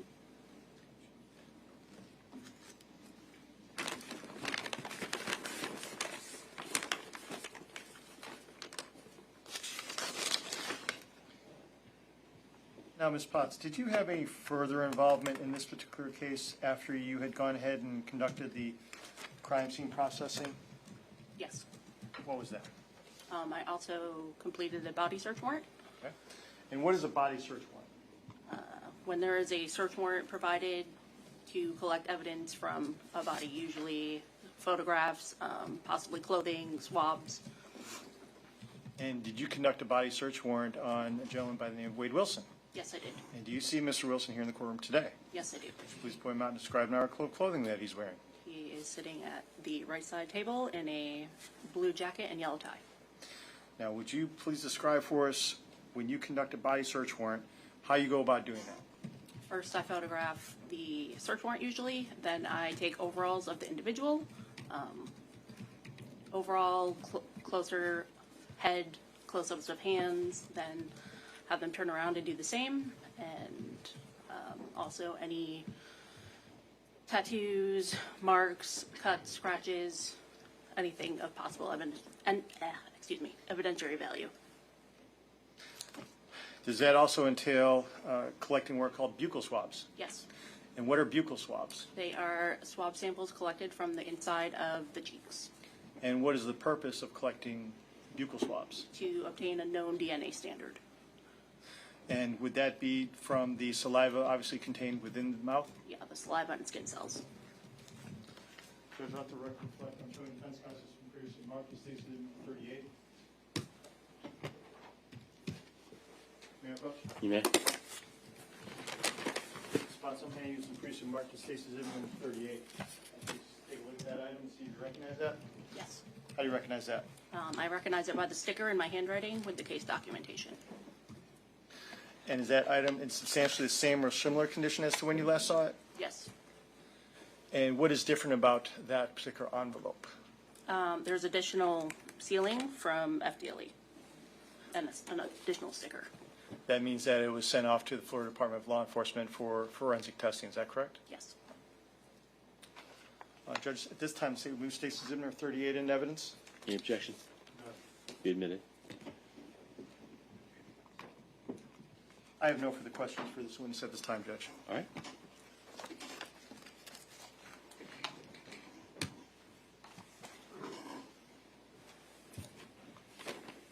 I'm sorry, Ms. Potts. Did you untie, apparently there were some sort of clothing tied around the, what was it, a mattress? It was like the mattress pad and the foam cover and sheets and blankets, Okay, and what was tied around them? clothing items. Okay. Did you undo those clothing items? I did not untie them. We carefully pulled them off to keep them in the same condition they were in. All right, and that's how you sent them to FDLE? Yes. All right.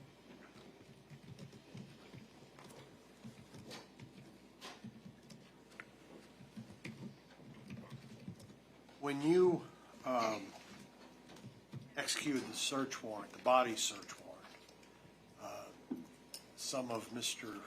Wilson's clothing had stains on them? Yes. Did you test for blood or any other substance? Yes, I did test them for blood with presumptive testing. I'm sorry? I did do presumptive blood testing on them, yes, on the stains. And were they negative? Yes.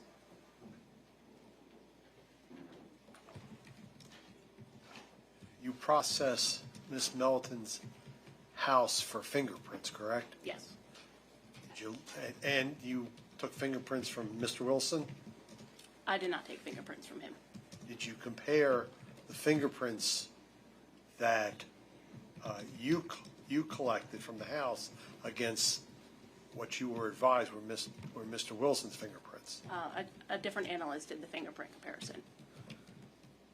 Who was that, ma'am? Lisa Lansky did the report.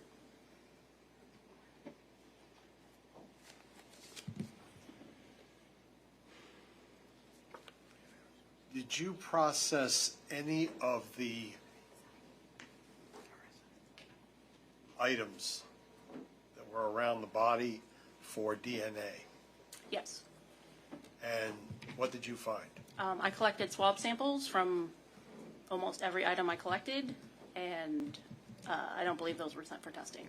They were what? They were not sent for testing Why not? because we're allotted a certain amount of items that we're allowed to send, and we can only continue testing if there's not evidentiary value found from the initial items.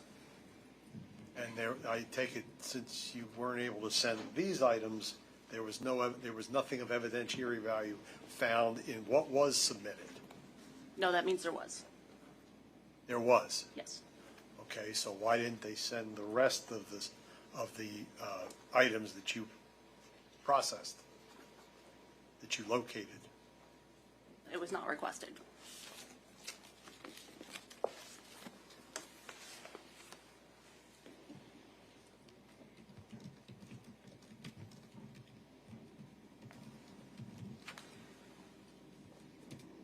Did you process Ms. Melton's car? I did not. May I have one moment, Judge? Yes.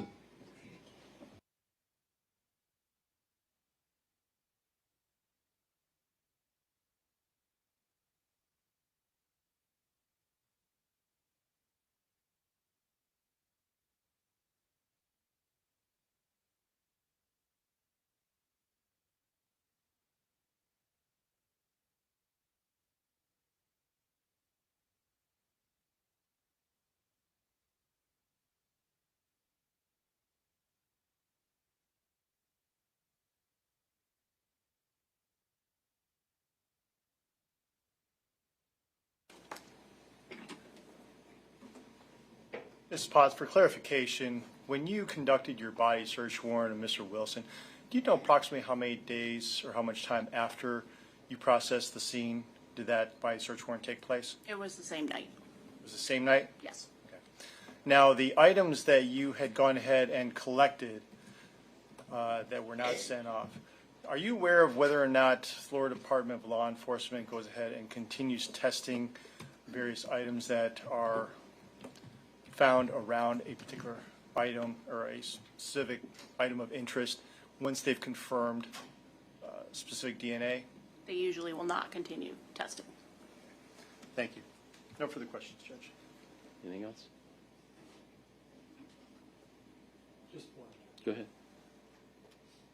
So it's FDLE's position, to your knowledge, in a homicide case, that they only test a limited number of items? Yes. Depending on the evidentiary results that they gave. So if the items test positive to begin with, they don't want anymore? They may accept additional items, but they will not take every item from a case, no. Nothing further. Okay. Anything else? No, Judge. All right, you can May step I down. ask if she be excused? Any objection? No objection. She's excused, and you can step down.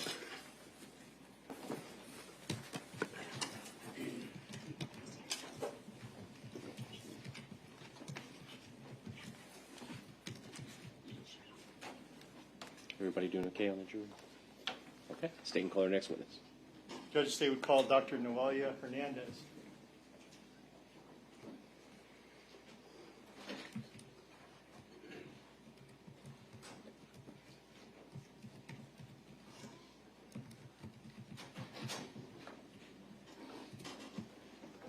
Mr. Gardner, I'm sorry, what was the name again? Dr. Noelia Hernandez.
right, if you'll just face the clerk and raise your right hand, she'll swear you in. Do solemnly swear or affirm that the testimony you give will be the truth, the whole truth, and nothing but the truth? I swear. You can take the stand. Do you need these items up here, Mr. Griffin? No, Your Honor, thank you. You want to get? Absolutely, Judge. May I approach the clerk? You may.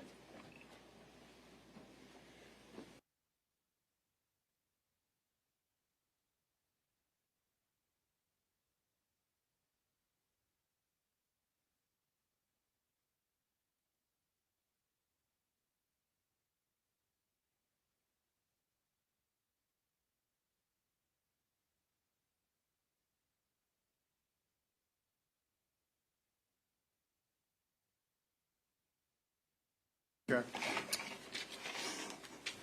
Good afternoon, Doctor. Good afternoon. Please introduce yourself to the ladies and gentlemen of the jury by telling them your name. I'm Dr. Noelia Alemar Hernandez. Dr. Hernandez, would you please tell us what it is that you do for a living? I'm an associate medical examiner here in Lee County at the District 21 Medical Examiner's Office. And what type of background do you have that allows you to be a medical examiner? I did a bachelor's degree in chemistry at the University of Puerto Rico. Then I did 4 years of medical school at the University of Puerto Rico as well. Then I did a residency program in anatomic pathology at NYU. And then I did a forensic pathology fellowship program at the Miami-Dade Medical Examiner's Office. And how long have you been a medical examiner? After training, almost 5 years now. Could you tell the ladies and gentlemen of the jury what pathology actually is? Yes. So pathology is a branch of medicine that studies disease, just like internal medicine is also a branch of medicine. And what is forensic pathology? So forensic pathology would be a subspecialty of pathology, just like, for example, cardiology is a subspecialty of internal medicine. And what forensic pathology focuses on is determining the cause and manner of death by examining a dead body, as well as reviewing medical records and whatever information we have to make that determination. And what is anatomical pathology? Anatomical pathology is just, when you talk about pathology, you have anatomical and clinical. Anatomical focuses more on studying disease, like organs. So we do a lot of, for example, when you have a biopsy that would get sent to the lab, that's an anatomic pathology that looks at that under the microscope. So it's not just doing autopsies, you're also looking at a lot of slides to diagnose disease as well in any organ. Now, over the past 5 years that you've actually been a medical examiner, how many autopsies have you performed? Probably close to 1,400. Now, in October of 2019, were you an associate medical examiner here in Lee County? Yes, I was. And did you have an opportunity to perform the autopsy of a young lady by the name of Christine Melton? Yes, I did. All right. In general, could you describe for ladies and gentlemen of the jury the medical purpose for conducting an autopsy? So like I was saying, we conduct autopsies to, the main reason is to determine the cause and manner of death for a decedent, as well as to document disease and injury as well on a dead person. Please explain for ladies and gentlemen of the jury what exactly a cause of death is. So the cause of death is the disease, the injury, or it could be a combination of both that causes the death of an individual.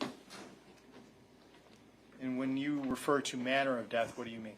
So manner of death is just a classification of how the cause of death came about. So it can be classified as natural, somebody that dies, for example, of old age or just heart disease. It can be an accident, like, for example, somebody that dies in a car accident.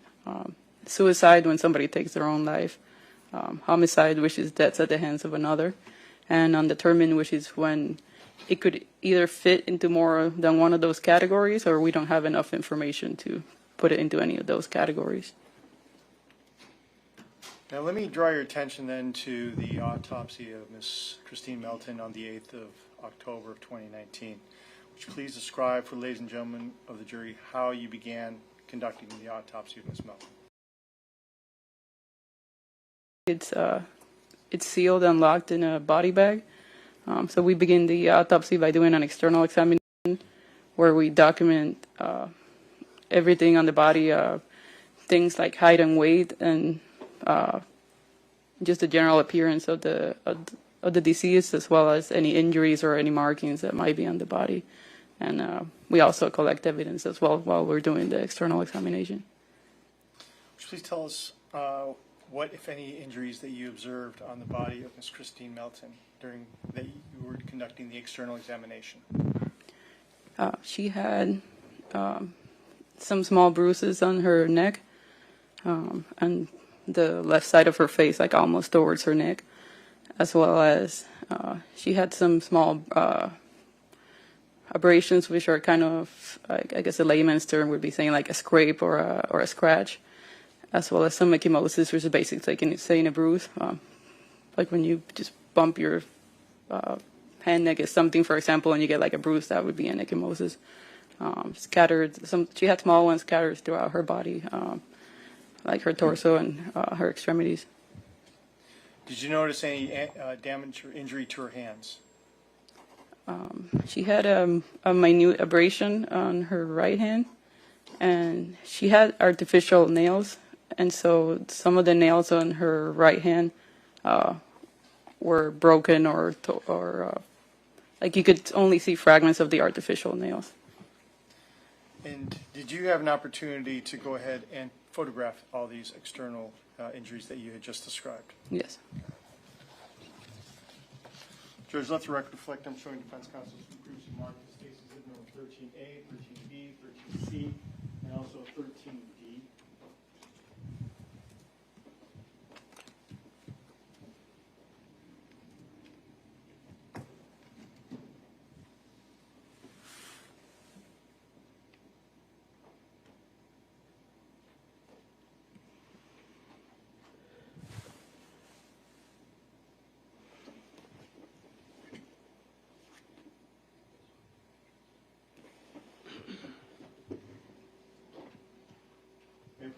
You may.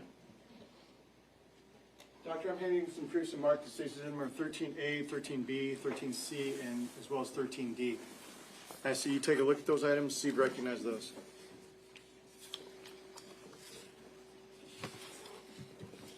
Yes.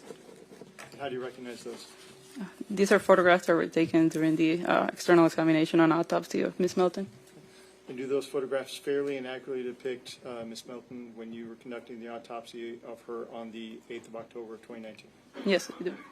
Judge, state would move statements number 13A, B, C, and D in evidence at this time. Objection. Be admitted. You may.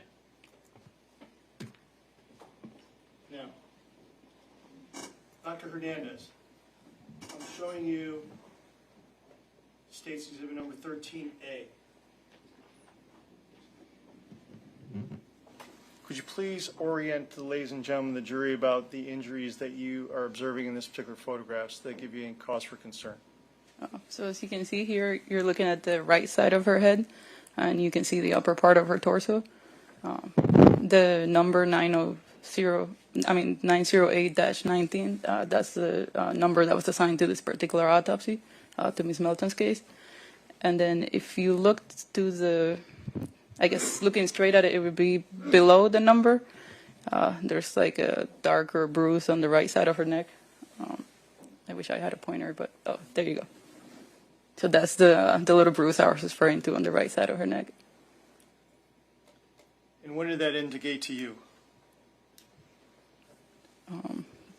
That she had a blunt force injury or a bruise on that side. And as we're looking at State's Exhibit number 13B, what are we looking at in this photograph that gave you any cause for concern?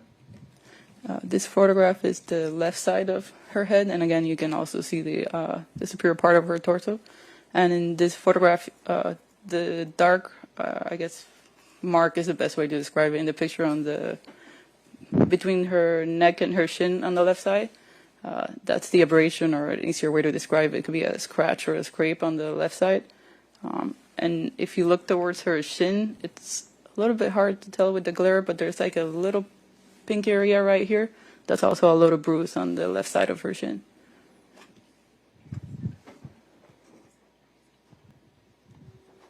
Doctor, would it assist you to step down off the stand and approach the actual screen itself and allow yourself to orient the jury to what exactly it is that you're referring to? Sure. Court's permission? Okay.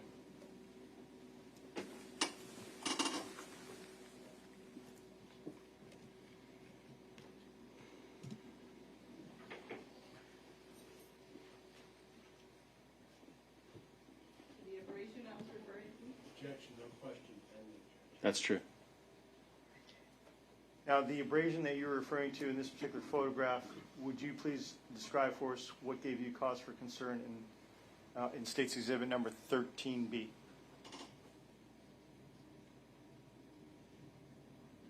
Would you please point to the abrasion that you're referring to?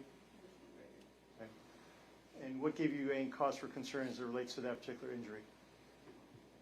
Because it's an injury. You're going to have to speak up louder because there's not a microphone over there. At this point, I was simply documenting all the external injuries, so it gave me concern because it is an injury and it is on her body. Okay. And because of its location, does that also give you any cause for concern? Because it's on her neck, it's concerning, given the other findings I found during the autopsy. What other injury were you pointing out in this particular photograph? Hard to say, right here? You're referring to the bottom of her chin? Yeah. And what are we looking at when we're looking at the bottom of her chin? There is a small bruise right there.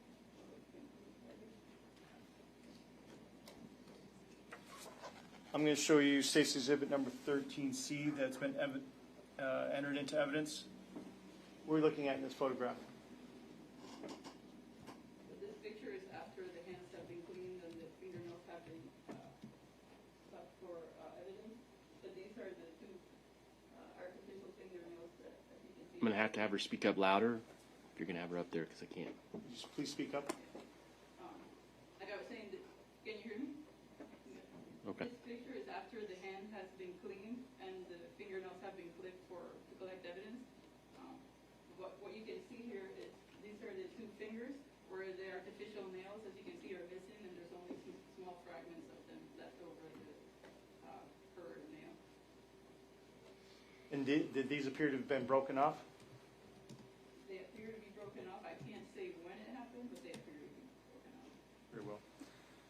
Now, when we are talking about when we talk about some of this discoloration that is reflected here in State's Exhibit number 13B and 13A, could you tell us a little bit about the discoloration that we're observing in these particular photographs? So she has a mix of lividity and congestion on her face. So lividity is a post-mortem change that is based on the position that our body is in after the person has passed away. So all the blood flows towards the side that you're laying on, and you get this discoloration on the face. And you can also get congestion with there are certain things that can cause the face to get congested as well. Marked discoloration that you can see, as well as around her eyes, you can see it's markedly congested with the little, it almost looks like little red bruises around her eyes. Do you know when those particular bruises actually occur?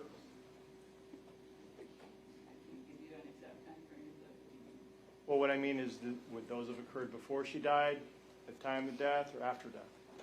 Somewhere between around the time of death or before. It could be either one. Thank you, Doctor. You can return to the stand.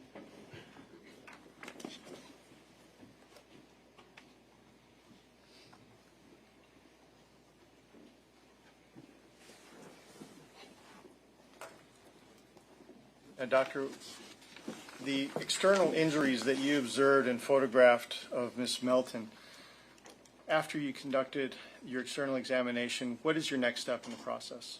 That's where we do the autopsy, which is what you always see on TV, where we start with the Y-shaped incision. We reflect the skin, and we examine all of the organs. And in this particular case, we actually reflected the skin of the extremities as well to look for injuries. Okay. When we were talking about a Y-cut incision, what do you mean? You start at the shoulders, and you go down towards the center of the chest. So that's the top part of the Y, and then you extend it all the way down to inferior part of the abdomen. So that's the Y-shaped incision.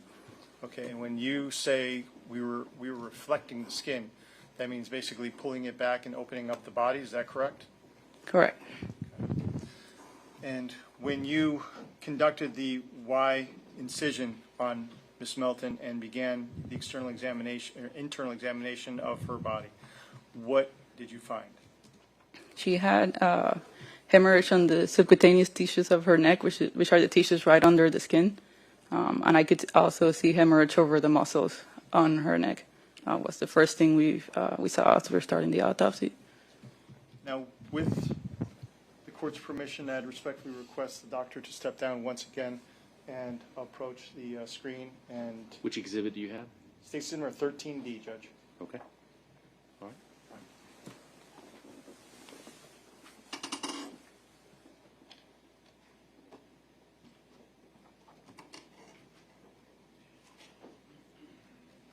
Doctor, when we're looking here at State's Exhibit number 13D, what are we looking at? This is a picture of the neck from the inside. So the more, this area right here, that's the skin that has been reflected towards the top of the head. And these right here, those are the muscles of the anterior neck that have also been reflected upwards as well. So what you can see is there's hemorrhage on most of those muscles on the anterior neck. Here, all of these muscles as well. And what we're doing is we're reflecting those muscles layer by layer to see how deep that hemorrhage extends to. And in her case, when you keep reflecting those muscles, it goes all the way to the deeper muscles as well as on the surface of the thyroid gland, which is sitting right over the thyroid cartilage. What do you mean when you say that when you began reflecting the muscles, it went deeper? So we start with the muscles that are more superficial. So you start with what's called the sternocleidomastoid muscles, which are the big muscles that are more towards the side right here. And then we start with the next layer on the anterior neck. And once you reflect that, you pull it out, there's another muscle under it. So you keep going deeper into the muscle. That's what I mean by control. Does the deeper the muscle and the deeper the discoloration also correlate to the amount of force necessary to create that kind of injury and trauma? In a way, yes. What do you mean, in a way? I can't tell you how much force, but yes, in order to make it go deeper, it would have to be a stronger force or a harder object or force. So the more pressure, the deeper the damage or deeper the injury. Is that right? And when we're looking at this particular photograph in general, there are a number of dark discolored areas around the neck area that indicate injury. Is that fair to say? Yes, those are hemorrhage, all of those dark areas. Okay. And that's because the deeper or the more pressure that's used around the neck area, the deeper the injury that's caused. Okay. As you return back to the stand, please.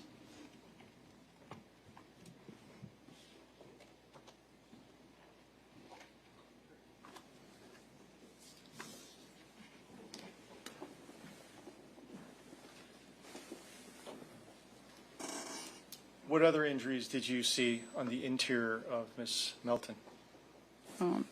So when we reflect, and again, it's the same thing, we pull it back, the scalp, which is essentially the skin around your head. There were hemorrhages or contusions on both sides of the scalp. She also had contusions on both lungs. She had a small contusion on her transverse colon, which is part of the large bowel that is going horizontal at the upper part of your abdomen. Let's talk about the scalp injury. You indicated that there was a hemorrhage there as well? Contusion? There's contusions, yes, on both sides of the scalp. What does that mean? It's hemorrhage on the inner surface of the scalp. how would one get damage to the exterior, interior of the scalp? So those are consistent with blunt force injuries. So someone actually striking someone, or the head actually striking something? It could be either one, yes. You indicated that there was also damage to the lungs or injury to the lungs? Yes. Okay. What damage did you see or injury did you see to the lungs? So there's hemorrhage on the surface as well as extending slightly into the parenchyma or the inside of the lung. So those are what we call contusions on the lungs, which are also evidence of blunt force injuries. When we're talking about contusions, is that just a fancy word for bruising? Yes. So when we're talking about bruising to the lungs, how much force or pressure would it take in order to do that? I mean, that's kind of like a hard question to answer. I can't say exactly how much pressure. Okay.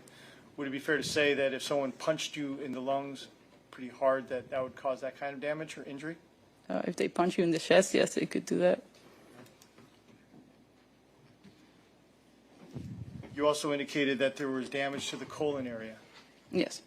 And would you please describe what injury that you saw there? Same thing. It was hemorrhage on the surface of the colon, and it's a transverse colon, so it sits towards the top of your abdomen. And what type of damage did you see there? That's also a blunt force injury. And once again, that's actually someone striking you, or you actually striking something. Is that right? That's right.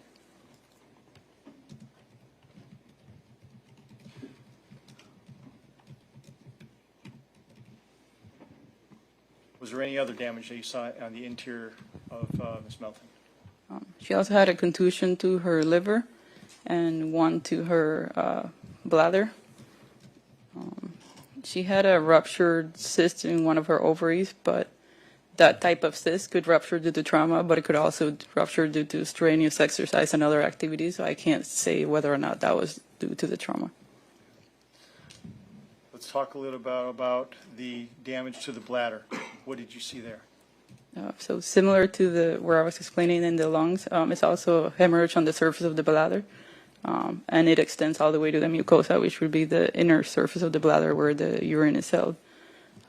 So it'd be like hemorrhage on the tissues right there. And would that also be consistent with blunt force trauma? Yes. And as it relates to the liver, what did you know was trauma to the liver? Yeah. So that one would also be blunt force trauma, the contusion to the liver.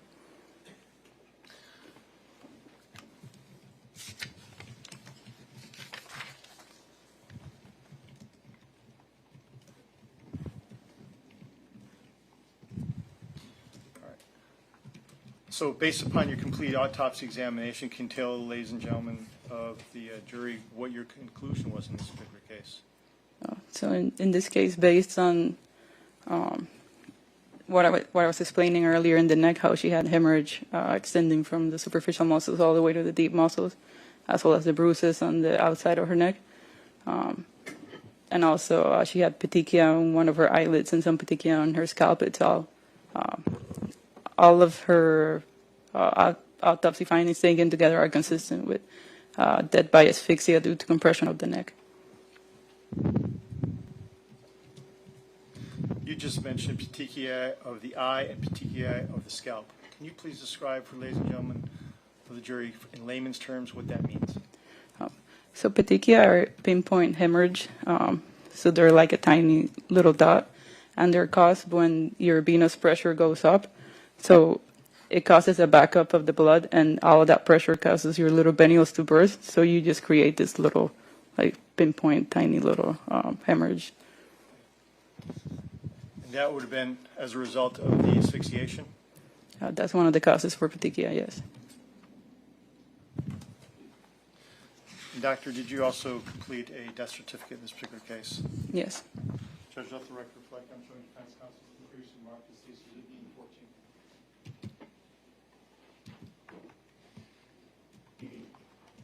Commissioner approach. You may. Dr. I'm handing this previously marked as cases of number 14 as before. Do you recognize that? Yes. What does that appear to be? This is the death certificate for Christine Melton. And is that a certified copy of the death certificate? Yes. Judge Staten would move Stacy number 14 in evidence. Objections? No objection. Be admitted. I have no further questions at this time, Judge. Okay.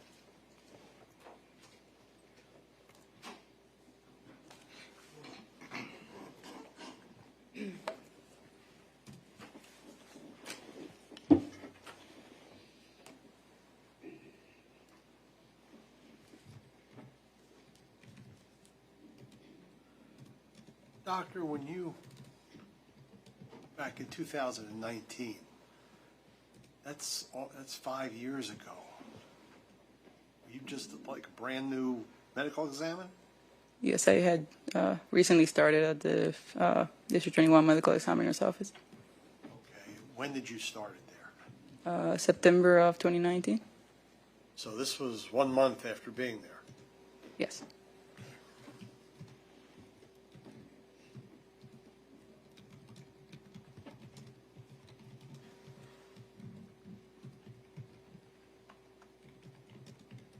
Did you take, or as part of your protocol, did you take DNA scrapings from under Miss Melton's nails?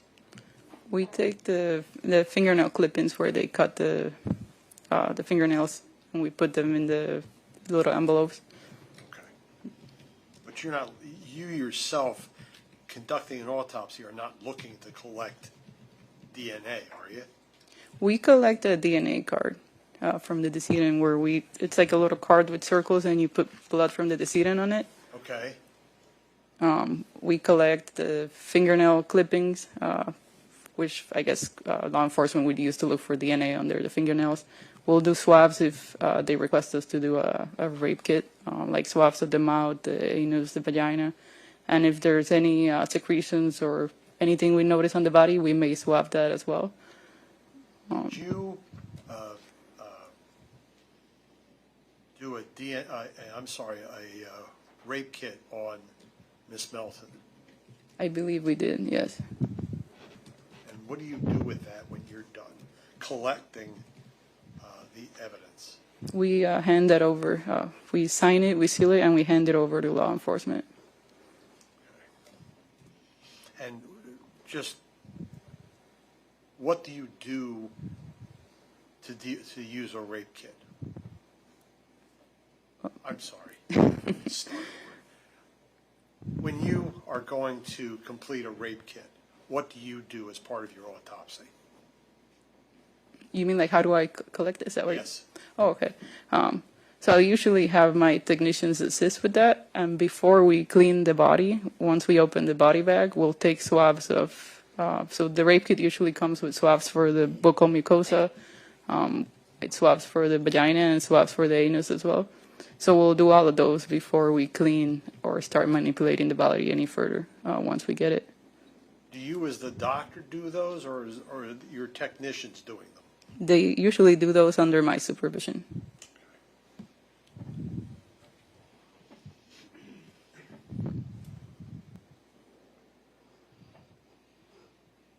Could the injuries to the neck area occur during rough sex? Some of the injuries, I guess it's possible.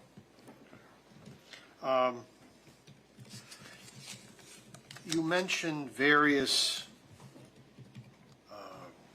contusions on the body. Were there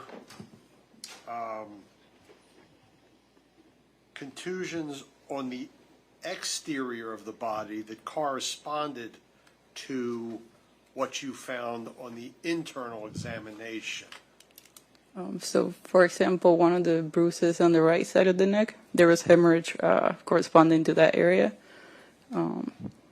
Some of the bruises on her extremity, I don't remember the exact locations, had hemorrhage under the skin corresponding to those bruises. But not all of them had a bruise that you could see on the skin over them. Well, like you said, petechiae. How long does it take to, I think you said that those were burst capillaries? They're burst little venules, so they're some of the smallest blood vessels in the body. How long does it take for that for one of those things to burst? I can't really give you a time frame. That would probably depend on how much pressure you're applying. The higher the pressure, the faster they would burst. So they could burst in basically seconds, depending on what's happening. That's correct. Okay, and you found those on an eyelid. Did you find any in the eyeballs? She had ecchymosis or hemorrhage in the eyeballs. So I can't say definitively if those were petechia, that they can become confluent. So when you have petechia close together, they can kind of coalesce. So it just looks like one big ecchymosis rather than a bunch of little petechia. But that's pretty much impossible to say if that's what happened in that case. And how did you note petechiae on the scalp? When you reflect it on the inside, that's where you see the petechia. Okay. All right. Nothing further, Judge. All right. Anything else from the state? Nothing further, Judge. Thank you. All right. You may step down. Yes, that's it. You'll collect the evidence, the exhibits, and give those to the clerk. No objection. Okay. You're going to ask the police. Oh, I don't. Did they? I don't think they have. Yes, it should be released. Okay. No objection. All right. You're released. Everybody in the jury okay? Okay. Call your next witness. The state calls Luis Tabota Rodriguez.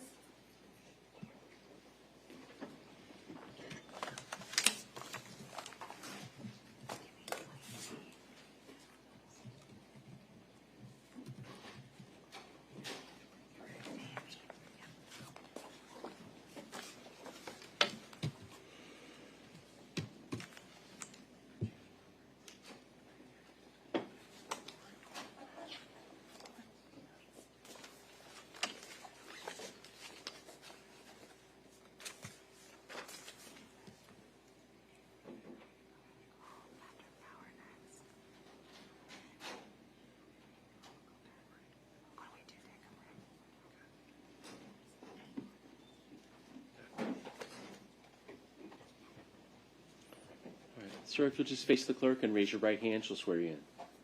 Do you solemnly swear or affirm that the testimony you give will be the truth, the whole truth, and nothing but the truth? You take the stand. Right at Father.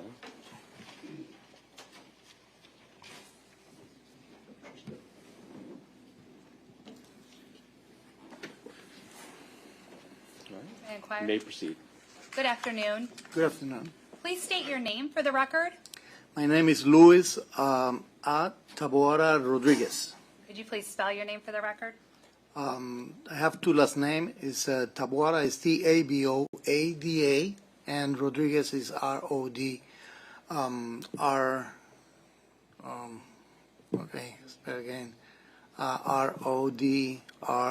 Rodriguz. And sir, are you currently employed? Yes, I am the director of clinical service at Nova University. I want to take you back to October 7th of 2019. What were you doing on that day? That day was the day that I went to my daughter's school.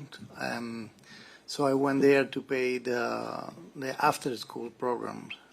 Where did your daughter go to school at the time? That was Hector Cafarara School, elementary school at Cape Coral town. Now, when you were going to the school, was there anything that caught your attention? When I went out is when it caught my attention. And I went to the office, I paid the after school program, and I went out. I saw in the entrance of the school a woman purse, and this is what that caught my attention. So I turned and I grabbed the purse and give to the police office inside the school, in the office. All right. Now, when Where exactly was it? Was it in the road or on a sidewalk? It was in the middle of the road, but it's in the main entrance of the school. I think it's a school property, not in the street. When you saw the purse, what did you think at the time when you saw it? I saw that probably some mom dropped it. I have seen people leaving stuff in the top of the car, and I saw that. So you said when you saw it when you were driving, Yes, when I went out from school, and you stopped and picked it up? I did. May I approach, Your Honor? You may.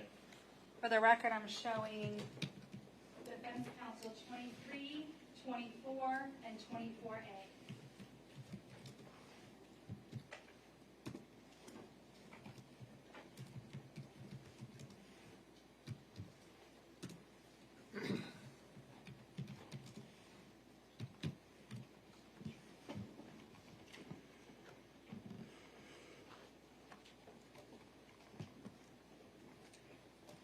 Sir, I'm showing you States Exhibits 23, 24, and 24A. Are these photographs of the purse that you picked up from in front of the elementary school and turned it to the school resource officer? It was kind of brown. Okay. Yeah, I don't remember exactly. It was kind of brown, but it was a woman purse. Okay. So you're not for sure whether this is it, but you did pick up a purse and turn it into the school resource officer? Yes, I did. Okay.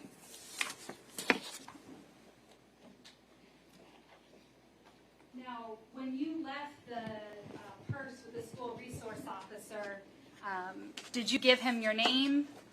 No, basically they know me there because I already paid for that school programs, and no, I just gave the purse and tell the office that I don't know what was inside.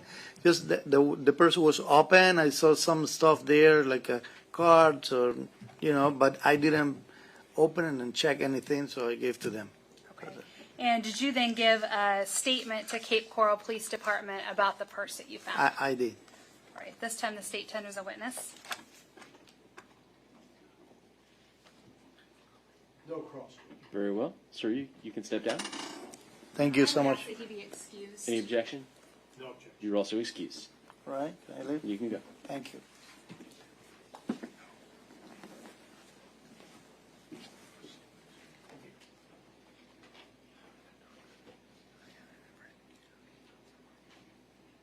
At this time, the state calls Don Griffin.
All right.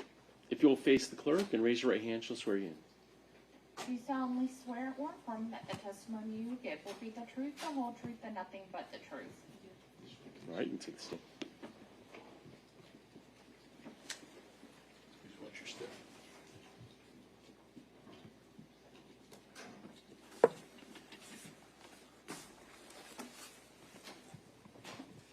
May I inquire? You may proceed. Good afternoon. Please state your name for the record. Dawn Griffin. Ms. Griffin, where do you work? I worked at Benson and Associates. Say it again, please. I worked at Benson and Associates. That was back on October 7th of 2019 you were working there? Yes. What type of a company is that? Interior design. What was your role for them? I was just like a staff person that helped out in different areas. Now, back on October 7th of 2019, about what time did you arrive to work? 6:30 Was that in the morning or evening? morning. When you arrived at work, where did you go? There's 2 offices. I went into the administrative side. Now, is the administrative office connected to the other office? I don't think they're physically connected, no. So you would have to go outside one office to get Yes. to the other office? Yes. Now, once you got inside the office, did something attract your attention? Not till later, not till I moved to the other office. And once you moved to the other office, what attracted your attention? Someone passed closely to the door that of the office I was in, did not have a shirt on. It was early, I think after 7:30. It was still pretty early. Not many other businesses are open at that point. This person that passed by without a shirt on, were you able to tell whether it was a man or a woman? Man, And did you notice any tattoos? there were tattoos. Now, what happened after the man passed by? Nothing. It was split second of my view. I just went back to work.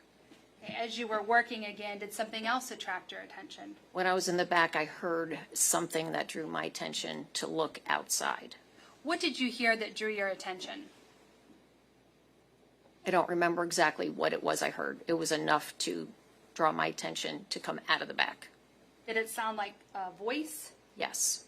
And did it sound like a female voice or male voice? I would, most likely a female, it sounded to me. Objection, speculation. Sustain. Now, when you heard this voice, what was it that you did? I continued to look outside. What did you see when you looked outside? Some kind of a struggle between this man and someone else I could not see. The struggle between the man and the other person, were you able to observe any part of that person? Of the other person, Correct. I could just see hair, And what color was the hair? blonde. Did you see whether the man had his hand on this person's hair? I don't remember exactly. Okay. Now, how long did you watch this struggle go on? I would say it was a short time. Maybe a minute. I don't know. Okay. Did you notice anything about the car that was next to them? There were 2 cars. There was one parked in front of where the doorway is to this office, and there was another car behind that. Did you know the owner of either of those cars? I didn't remember at the time that the car next to the office was for an employee from the office. The other car next to the employee's car, was that a car that you recognized or knew about? No. Now, after observing this struggle, what did you do? I called the police. And did they get there right away? It didn't seem like it. Now, was anybody else in either of your offices at that time? I was the only one in this particular office. There were other staff members in the other office, the administrative side. Were you able to let them know about what was going on? Yes, after I hung up with the police, I called the other office to let them know. And did you make sure that your door was locked? Yes. Eventually, did police show? Yes. And did they ask you about what had happened? No. So at some point, did you give some information to a police officer? Yes. And that was at a later date? Yes. I have nothing further and tender the witness. About what time was this? After 7:30, 8 o'clock? The incident, Yes. sometime after 7:30.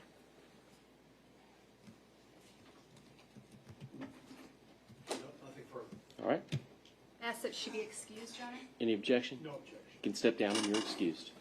We're going to need a break before the next few witnesses. Okay. Ladies and gentlemen, I'll send you back into the jury room. Please leave your notes here. Remember my earlier instructions. And we'll probably be on break for 15 minutes maybe. All rise.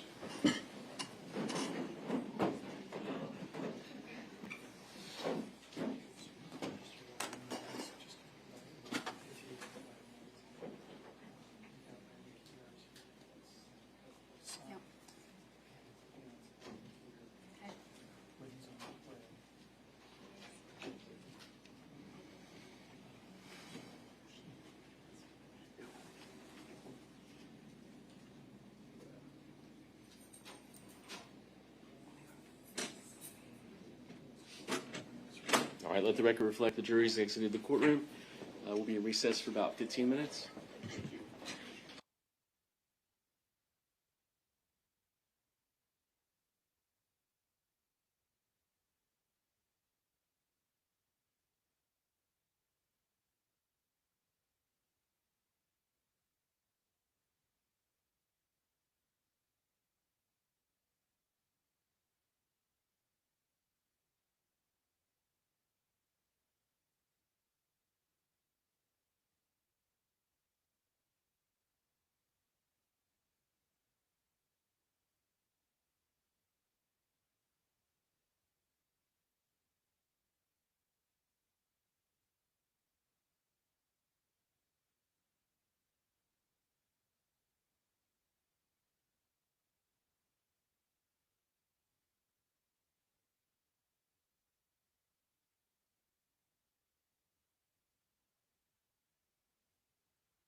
All right, let the record reflect state's present, defense counsel, defendant are all present. Are we ready to proceed? It's ready. Ready to bring back the jury?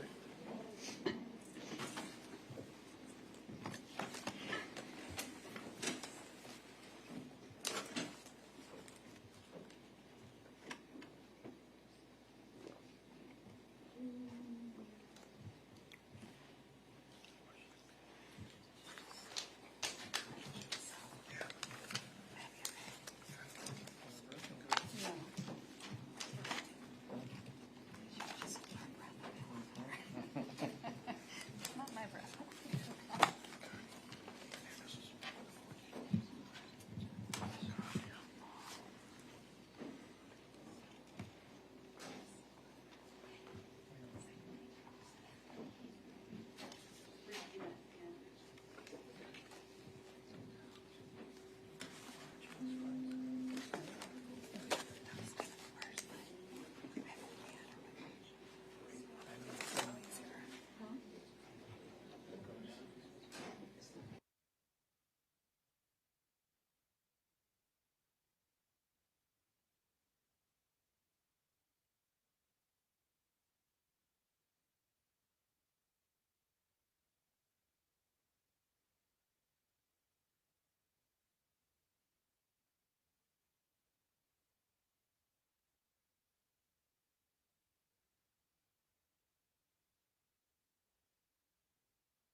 I'd like to call Ms. Amy Slobodian. Slobodian.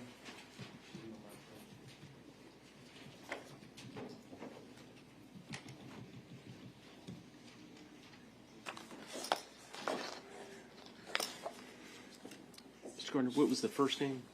Amy?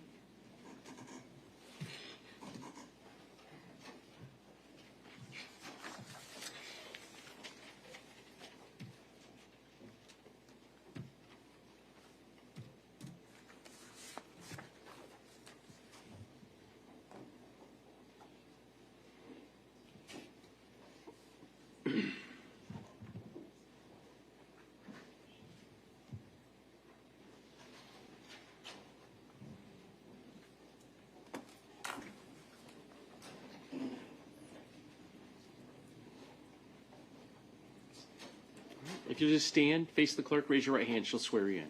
Do solemnly swear or affirm that the testimony you give will be the truth, the whole truth, and nothing but the truth.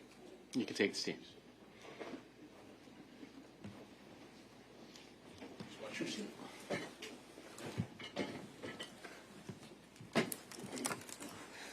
You may proceed. Thank you, Your Honor. Good afternoon, ma'am. Hi, Would you please introduce yourself to the ladies and gentlemen of the jury by telling them your name? my name. And Ms. Slobodian, you know a young lady by the name of Melissa Martinez? Yes, I do. How do you know her? We've been friends for over 10 years. Does she have a nickname?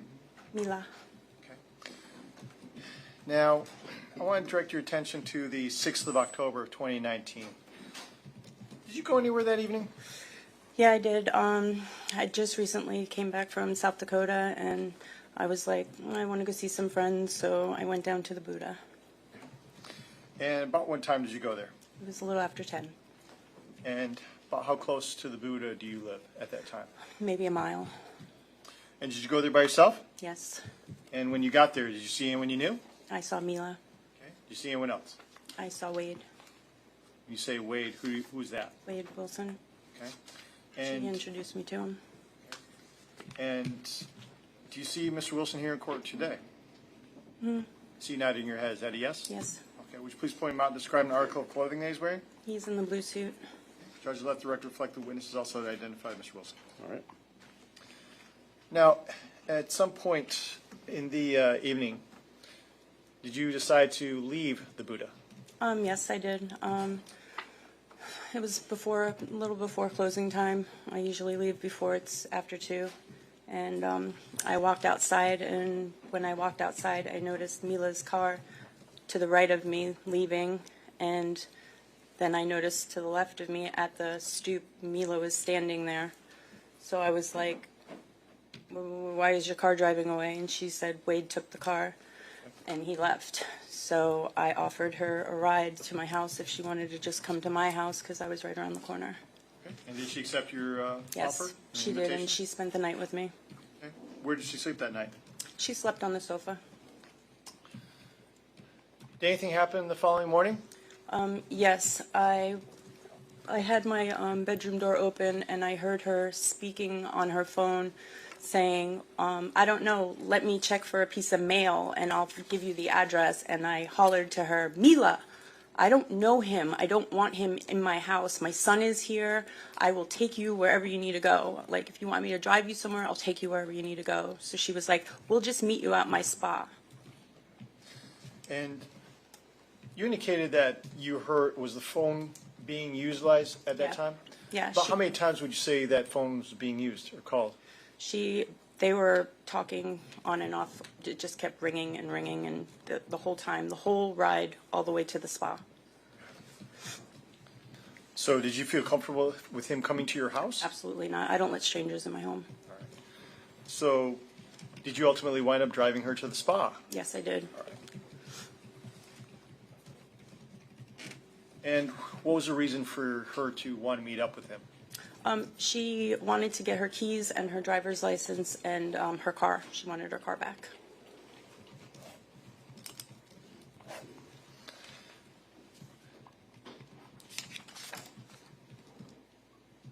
When you arrived at the spa, was Mr. Wilson there? So they were on the phone while we were pulling up, and she said, we're going to be pulling up soon. And he goes, I'm pulling in right now. And it wasn't her car because there was a black car in front of us that was turning and pulling in. So my car was little, the entranceway was here, so I just kind of pulled in and backed into the first spot right there, and the black car was right here next to me. Judge, let the record reflect on previously marked as Stacy number 19.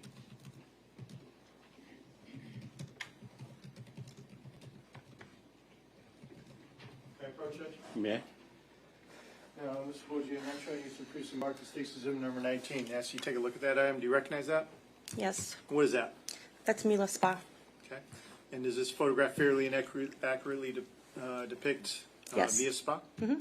Judge State moves Stacy Zimmer 19 in evidence at this time. No objection.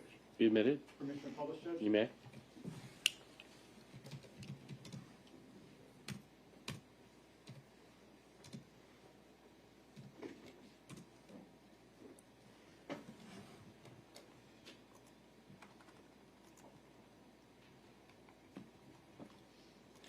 So you're pulling into this parking lot, and you've gone ahead and parked, and you see Mr. Wilson in a black vehicle that you don't recognize as the one he left the Buddha in that night. Is that correct? Yes. All right. So you park and he parks, right? Mm-hmm. Is that a yes? Yes. All right. Do you get out of your car? No. Okay. Does Mia or Miss Martinez get out of her car? Yes. Mila got out and went to the driver's side window. What did you see? She was just trying to get her stuff, and they were having just words back and forth, and then he tried to pull her in the window. How did she respond? She started fighting immediately.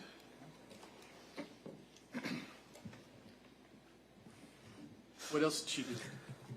She wound up falling backwards, and then Wade got out of the vehicle after her, but the car wasn't in park. It was actually still rolling, so it almost ran them over.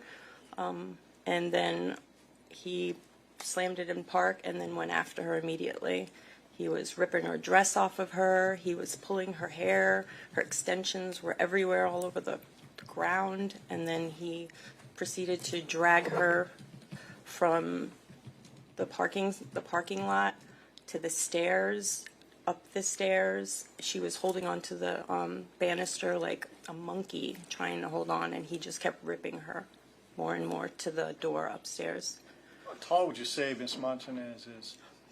I'm only 5'4". She's shorter than me.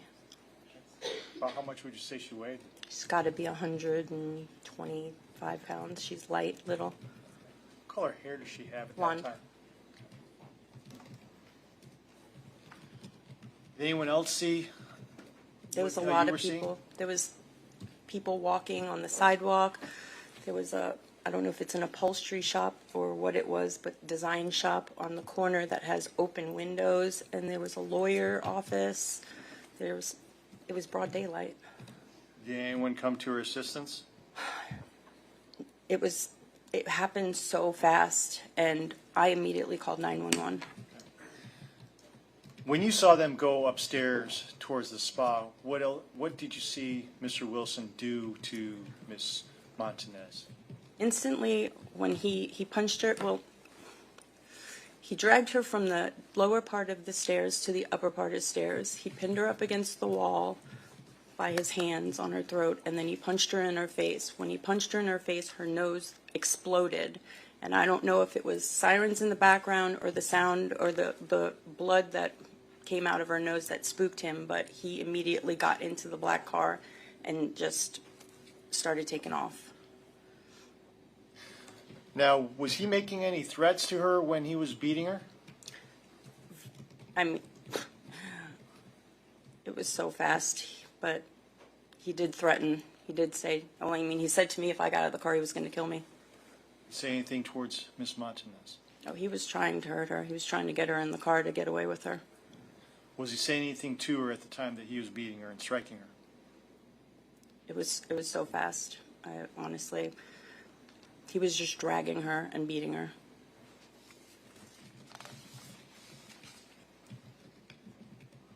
After he was dragging and beating her, you said he ultimately wound up leaving? Yes. Mm-hmm. And after he left, what did you do? We met with the police. And did you ultimately end up finding her car? Yeah. Afterwards, when I was leaving, I live off of, you have to get on McGregor to get to the place that I was living at the time. And when I was driving down McGregor Boulevard, in the peripheral of my vision, I noticed the Hellcat. It was almost at the corner of one of the blocks and McGregor. So I called Mila immediately and I said, I just found your car. It's right by the Edison Country Club. It was on one of the side streets on the water side. And after you found it, did you ultimately wind up giving a statement to law enforcement regarding? Yes, what I you had called observed? a friend of mine that he's retired now. He was a police officer. I called him and I let him know I found the car. Okay. I have no further questions for this witness at this time, Judge.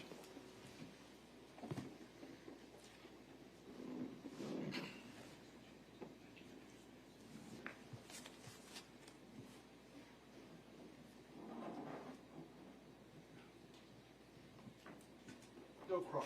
All right, you may step down. Judge, at this time, State would respectfully be requesting that she be excused. Any objection? No objection. She's excused. Thank you. The state calls Melissa Martinez.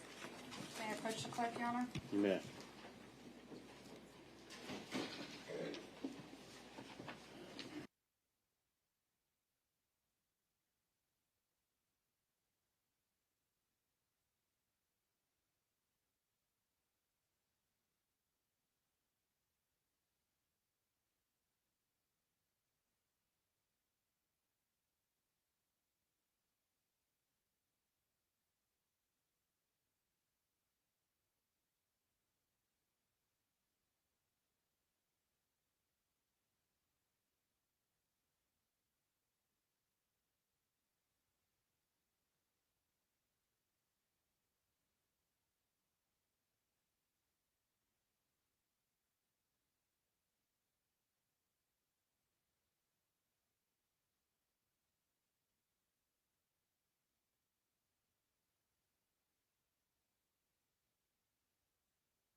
So did you tell him that you weren't going to go to this house with him? Yes, I expressed at least 3 times he was trying to convince me to go to a house I did not want to go to. So did you end up going with him to the house? How did he get there? He stole my vehicle and went. So did you know he was going to take your vehicle? No. How did you find out that your vehicle was? I saw it leaving the Buddha. So you were stuck at the Buddha without your car? And Amy was out there. She was watching it drive away as well, and she said, "It's okay, come to my house." So did you end up going to her house? Yes. And did you spend the night at her house? Yes. Where did you stay? On the couch. Now, did you ever hear again from Wade Wilson? At roughly 6, my phone starts either texting or calling. Around 8:45, I start noticing and I start answering his phone calls. Okay, so the first calls that he's making or text messages he's making, you don't receive those or talk to him at all? I was sleeping. When you first spoke with him, tell the jurors about how that conversation went. When I first heard his voice, it was, "Where are you? Can I come get you?" I can't really remember, but it was more calm at first. Okay. As I started saying, "I want my keys, I want my car, where are you? I need to get them back," it escalated more into name calling and aggression and intimidation. Okay. Now, let's go to where it starts to escalate. How are you able to tell that he's starting to escalate? Raising his voice, calling me names. What names is he calling you? Bitch, cunt, whore, all these different names. And I can't remember the threats per se, but it was very intimidating. Did he appear to sound angry? Very angry. Did you feel scared at this point? Yes. Now, the phone number that Judge, may I approach? You may. For the record, I'm showing defense counsel what's been previously marked as State's Exhibit 20. I'm going to show you State's Exhibit 20, and I just ask if you look at it and tell me if you recognize that phone number. That is my phone number. Okay, and is that the phone number that he was calling you and texting you? Yes. And at this time, the state would move 20 into evidence? Objection. Be admitted.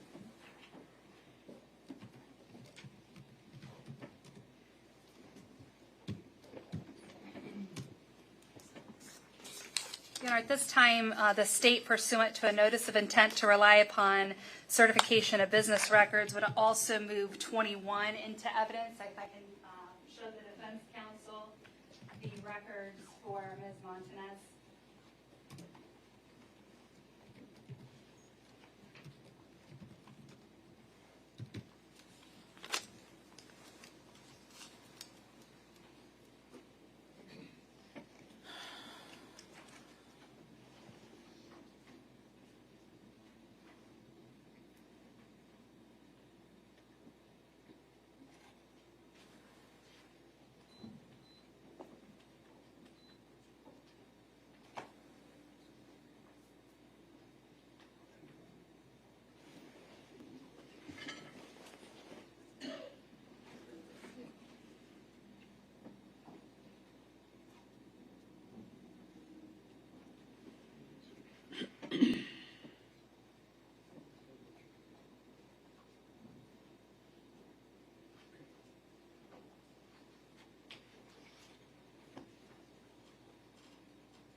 You approach.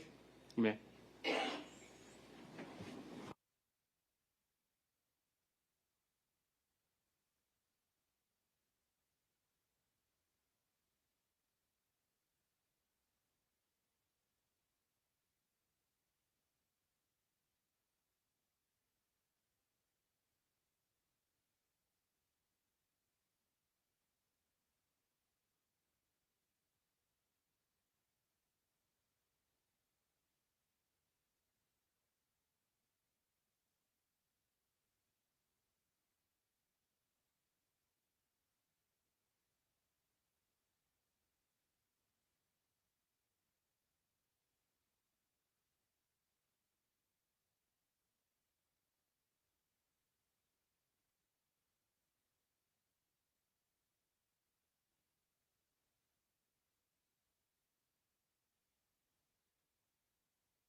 state would move Exhibit 21 into evidence the business records associated with 239-333-5924 pursuant to a business record certification.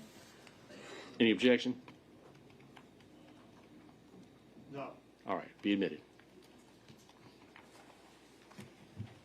Now, when he was texting you and calling you, did you recognize the number that he was texting you and calling you from? No.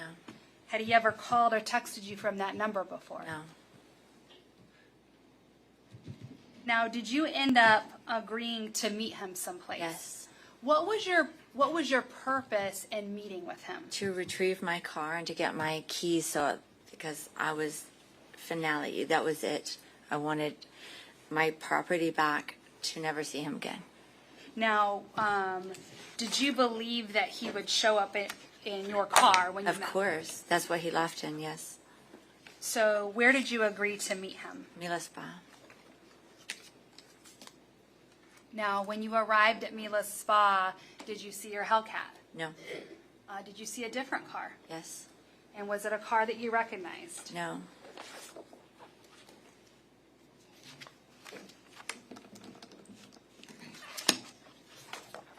I'm showing you State's Exhibit 5. Does this look like the car that he was driving? Yes. And again, was that a car you had ever seen before? No. Now, when you got there, did you get out and try to talk to him? Yes. And again, what were you trying to talk to him about? I went to the driver's side window. He wrote it down. I said, where are my keys? Where's my car? He was calm and just saying, get in the car, get in the car. And it escalated quickly. Did you agree to get in the car? No. And when you would not agree to get in the car, how did he act? Violent, aggressive, tried to pull me in the car physically. And I resisted, got plank style so that he could not grab me into the vehicle. When you say you got plank style, could you just show the jurors what you meant? What do you mean by that? And I was being pulled into the car by my dress. Okay, so for the record, you just stood up and put your hands straight above your head. Yes, so that I was not being able to be budged into the vehicle.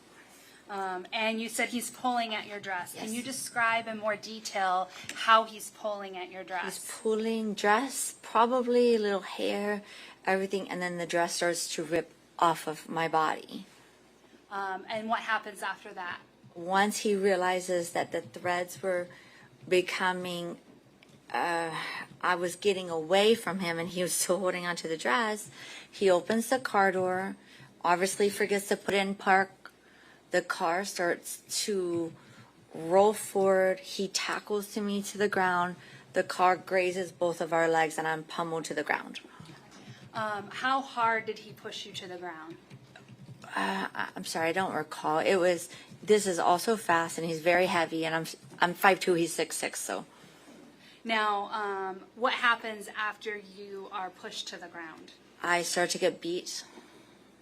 Describe what you mean when you say he was beating you. It all went so fast and so slow, whether it be punches, slapping, choking, that kind of nature. Yes. Now, you mentioned that the fight is happening around the car. Does Yeah. the fight move at some point? Yes, so I either get drugged, pulled, can't remember, by my hair or arm or dress, to I'm trying to reason with him, trying to talk to him, but there's nobody behind those eyes anymore. So there was no reasoning with him. I got to the front of the staircase, and I'm holding on to that, and a crowd begins to develop. I'm expecting people to help, call 911, so I'm just trying to bide my time at that point as quickly as help can get there, and that's not working either. I'm starting to get punched and grabbed and choked and all kinds of things again. Somehow we move up to the upper level. I'm trying to convince him, let's just go in Mila Spa. We'll talk about it there. We're safe there. What was your thought process in getting him to your spa? Elongate the amount of time it took to get help. I was trying anything that I could to expand the amount of time that I didn't have to go to his car where I'd probably never be seen again. It just elongate the amount of time. I knew help was on its way. The cop even said that's the most amount of pings they've ever heard from a 911 call ever. There was a crowd out there. Okay. So you're essentially trying to buy time, Yes. hoping police will get there Yes. to get you away help, from him. yes. Now, you say so you're getting drugged by your hair, you're getting drugged by your dress. Uh-huh. Are the stairs to the left of the building the ones that the two of you go up? Yes. And where do you end up stopping once you get upstairs? We ended up right outside suite number 6 is where my unit was at the time. And I didn't know whether, in my head, I didn't know whether I was going to be thrown over. I didn't know whether he was going to drag me in and then they would have to resuscitate my body if they got me inside. I knew I was going to die that day. I was just buying time. Okay, so at some point, does he continue to beat you as Yes. you're up there? Does he punch you? Yes. Okay, describe that punch. The final and end punch that I remember, he got me so straight on and blood just went crazy everywhere. And it almost was like a minute where I could dunk under and run under his arm, run down the stairs. And then that's when my neighboring businesses, the design studio, were calling me, Mila, get in here. And then, like, I didn't even realize how crazy I looked, but like they rescued me, and I don't know what happened after that. I'm assuming he left. So I'm going to stop. So it was the punch, was that the point that you were then able to duck and to get away? I think, and also my friend, there was like a brief moment where it was like just so much blood. Okay. So once you got down. Yes, to the directly to the right, you'll see it on the thing. Looking at it is to the left on this picture. That's where they call me into their side office building. Okay, so is it this door on the bottom right next to the steps? Nope. Go over left. This way? Do you see the silver car? Go this here. That door right there. Okay, so I'm looking then, you're directing me or you're I'm directing running down me? the stairs. They're calling me in that door. Okay, so I'm just going to put this on the record that it was by the silver car and the bottom left quadrant of the photograph. There's a door, and that's the door that you went into. Yes. And did they lock the door to Yes. make sure you would be safe? Yes. Now, at some point, did you talk to law enforcement about that evening and or that morning and what happened? They came out immediately, interviewed me, took pictures of my injuries. Okay. And I'm going to, if I may approach, Your Honor. You may. For the record, I'm showing State's Exhibit 22.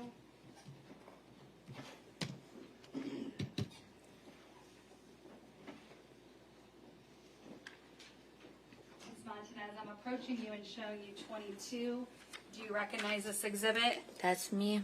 Okay, and this area under your nose, is that Blood. blood? And is that after it was somewhat cleaned up? Yes, somewhat cleaned up. Do you see the rag that's full of blood? That's me after cleaning my face. Yes. Okay, so in your hand, in the photograph, you're holding a bloody rag, Yes. and then you also still have some blood on your face. Correct. And is that from the time that he punched you? Exactly, yes. Your Honor, at this time, the state would move 22 into evidence. No objection. Be admitted. Permission to publish? You may.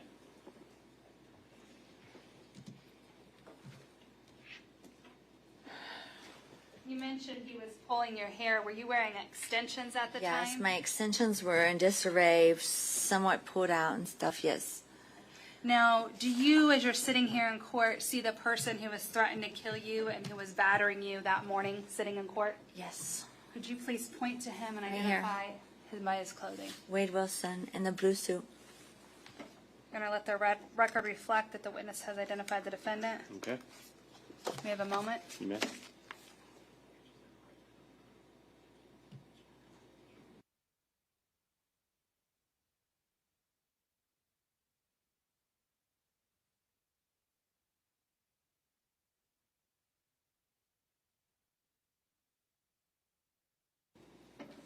Would you just write on State's Exhibit 20 your name that's identifying that this phone number is yours? Yes, please? and not only is this my number, if you Google Mila Spa, this is the Christine, number. hold on. Okay, so This let me, is my You have to business wait, phone ma'am, number. you have to wait for a question. let me ask you, is this phone number your personal number or your business number? Business. Okay, and was the business number the one that he was calling Yes. that day? All right, so go ahead and put your name under that, indicating that that's your number. Okay. And I have no further questions and tender the witness.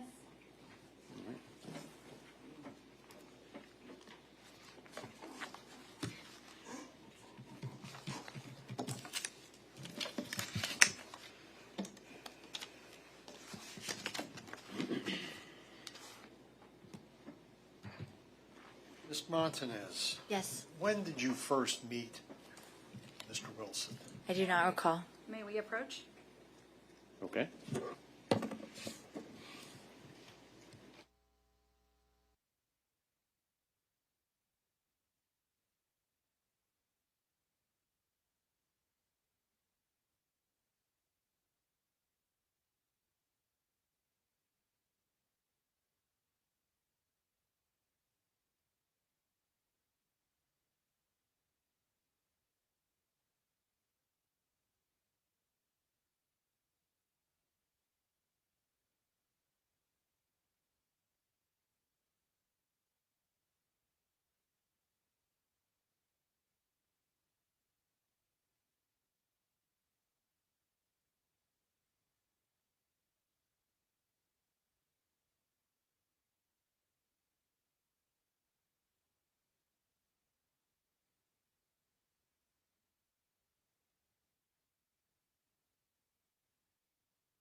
Thank you.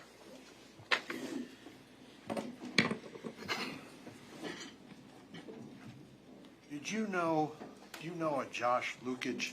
Yes, Did Mr. Wilson reside with him for a I do not brief recall. while? I do not know the answer to that question. Okay.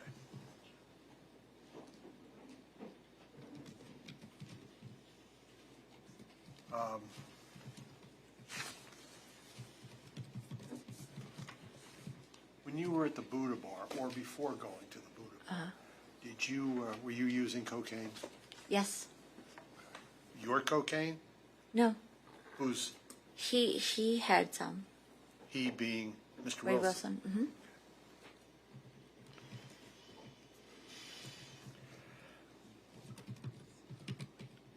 Were you at the Buddha Bar? Were you in a conversation with a older gentleman? I do not recall. Okay. Do you recall telling Mr. Wilson that he could leave in your car because you were going with the older gentleman? Absolutely not. I never gave him permission to leave with my car, and I was never going to be in a vehicle with another man. You said he wanted to go to a house Yes, you didn't want to go to. that's correct. Whose house? I did not know the person. He expressed to me he wanted to go to this guy's house.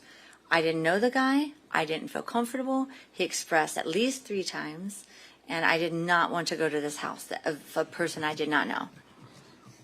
So you didn't know, okay, so it wasn't, you didn't want to go to the house because you knew what was going to happen.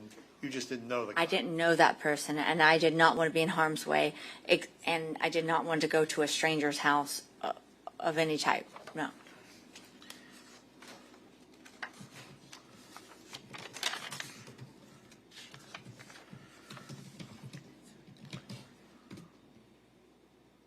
Now, the phone number, 239-333-5924, that's your business. Yes, you can look up Mila Spa, and that is our business phone number on Google. Yes. That was on the phone. That is your phone. my phone. I have multiple lines. That is one of my lines. Yes. Okay. Who is John Zakins? John Zakins is one of my friends. Maybe I was on his phone plan at the time, but then I resumed the number later.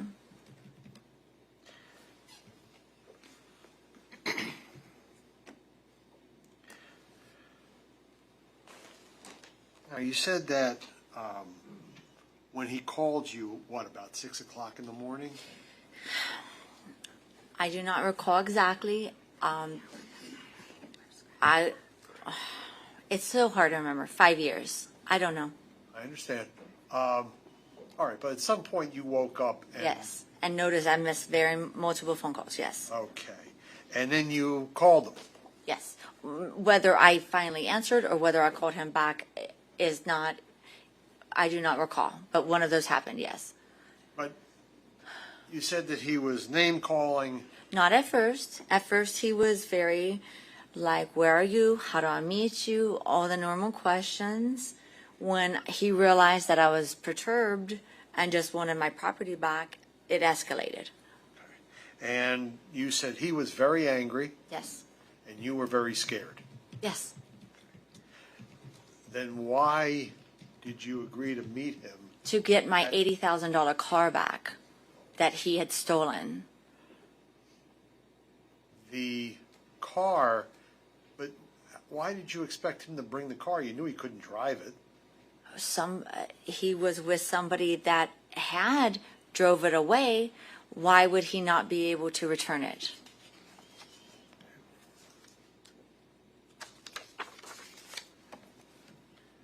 You said when you met up with him, you said there was nobody behind those eyes anymore? Yes, that's true. What did you mean? Dark serial killer eyes, where there's nothing to reason with. It's a black hole. You're saying words, you're trying to evoke emotion in somebody, and there's nothing behind those eyes.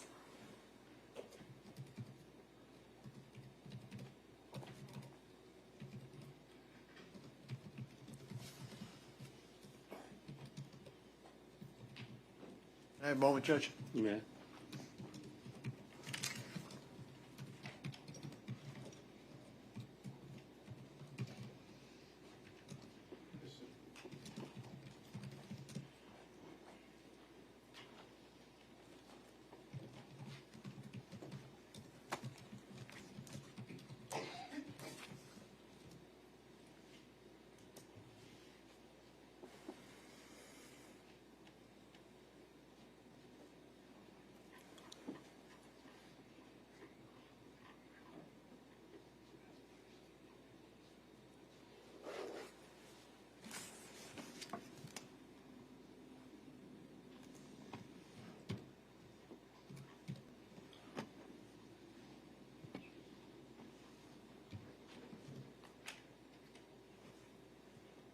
How did Mr. Wilson get the keys to your $80,000 car? Okay, so I never carry a purse. I carry 2 phones on me, and the flap of my cell phones is this place where I put all my credit cards, all my IDs, everything that I need, and I carry 2 cell phones with me all the time, and I have keys, and often the person I'm with, I say, will you put your keys in my pocket? And that is exactly how he had it. I do it with my husband every day. So he didn't steal the keys. I asked him to put them in his pocket for safekeeping. He doesn't know how to drive a stick shift. Why would I assume that he would take it? Okay. Nothing further, Judge. You redirect. Nothing further. I'd ask that she be released. Any objection? No. She can be excused. You're step down and you're excused. The state calls Tyler Whiten. May I approach the clerk, Your Honor? You may. The clerk has all the exhibits.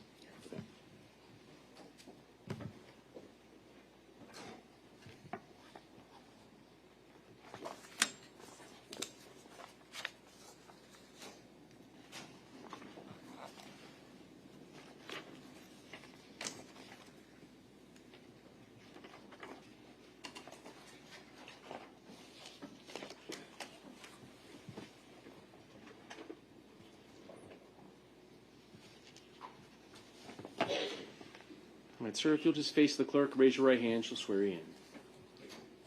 Do you solemnly swear or affirm that the testimony you give will be the truth, the whole truth, and nothing but the truth? Yes, I do. All right, you can take the stand.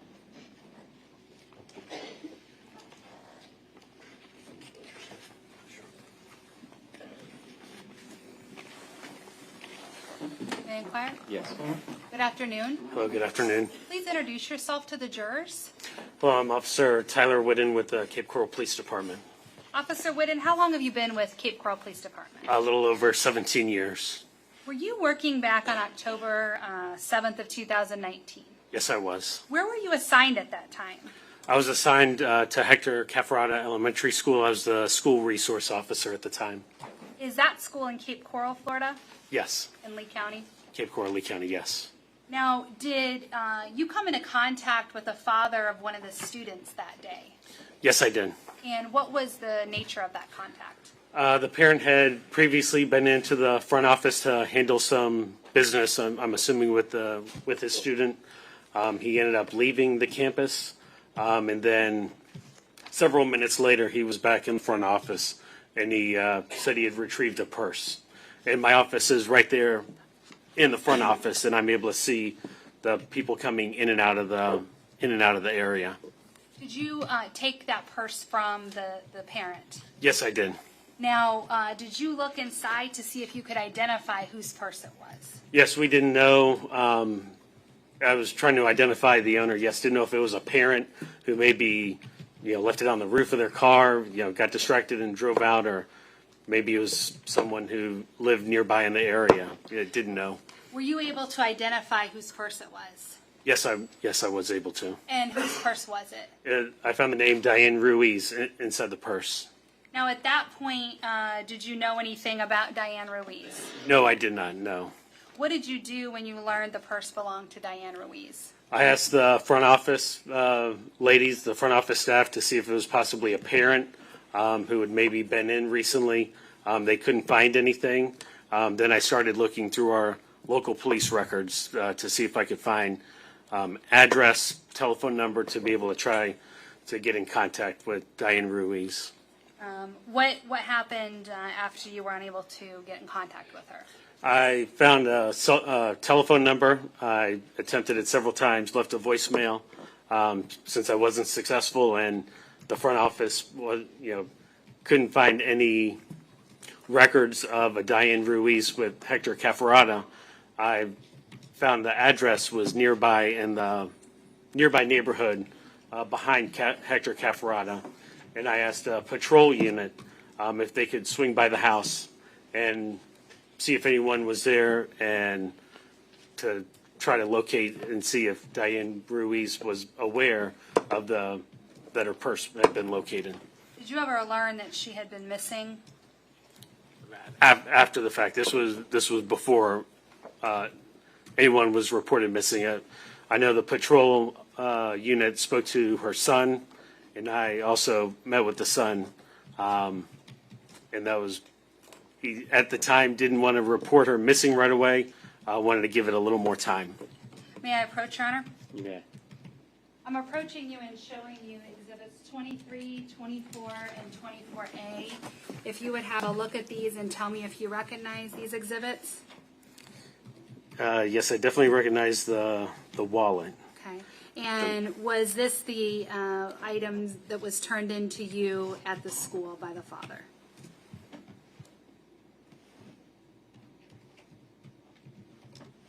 Purse is not, it's been a little while. The purse isn't jogging my memory, but the wallet definitely is. Okay, so the wallet that's inside the purse Yes. is Mhm. you remember that? And the vape as well. Okay, there's a vape that was in there?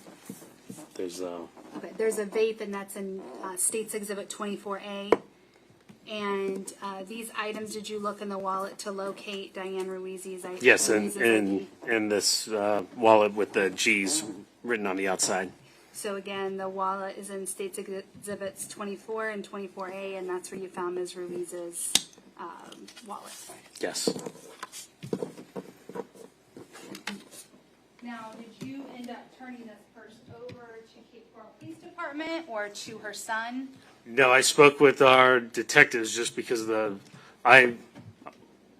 when the patrol officer initially met with the son at the house, he shared the information that she worked at the Moose Lodge, which just happens to be right across Santa Barbara Boulevard from Hector Cafferata Elementary School. So I decided, let me see if by chance she happened to show up there. Maybe I didn't know how she normally got between house and work. If she possibly had dropped it, if she maybe rode a bicycle and it fell off a basket. I really didn't know circumstances. It was a little unusual. And when I checked at the Moose Lodge, they said she was no call, no show that day, which was highly unlikely of her. So based on that, what did you do with the purse? I ultimately, after speaking to our major crimes detectives, just because of the unusual circumstances, but since the son didn't report her as missing at the time, they said I could give the purse back to her son for safekeeping. Okay, so you ended up turning it back over to her son? Yes. I have nothing further and tender the witness. Okay. No cross. All right, you can step down. All right, thank you. Any objection? No objection. You can be excused as well. State and call their next witness. Yes, Judge. State would call Brandon Querard to the stand, please.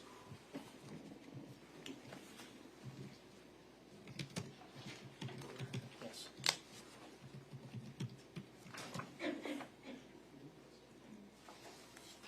Sir, if you'll just face the clerk and raise your right hand. She'll swear you in.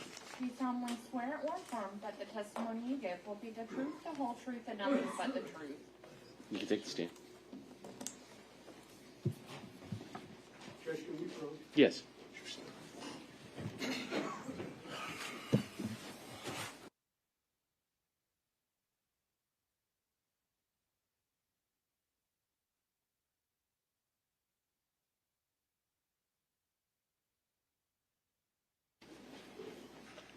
Good afternoon, sir. Good afternoon. Would you please introduce yourself to the ladies and gentlemen of the jury by telling them your name? Brandon Querard. And Mr. Querard, do you know a lady by the name of Diana Ruiz? Yes, of course. How do you That know is my her? mother. Back in October of 2019, did you reside with your mother? Yes, I did. Who else resided with your mother? It would be my sister and then her fiance, Scott. And is that Scott Hannon? Yes.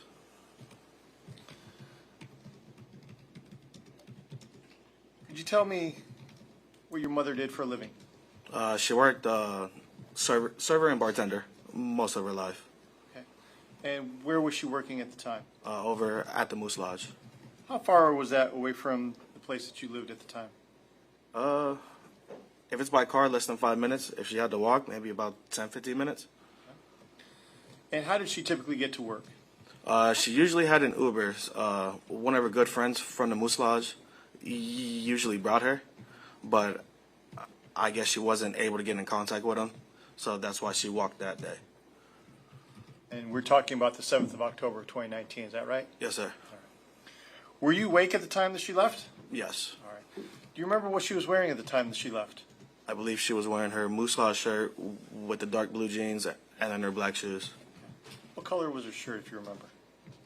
I want to say it was, I think a light blue or maybe a dark blue as well, but it's a little bit of a blur because since it was 5 years ago. About how early in the morning was it that she was leaving? I want to assume anywhere from 9:30 to almost 11. So she walked to work that day? Yes. And are you familiar with any type of other belongings that she would carry with her to work? It would only be her purse.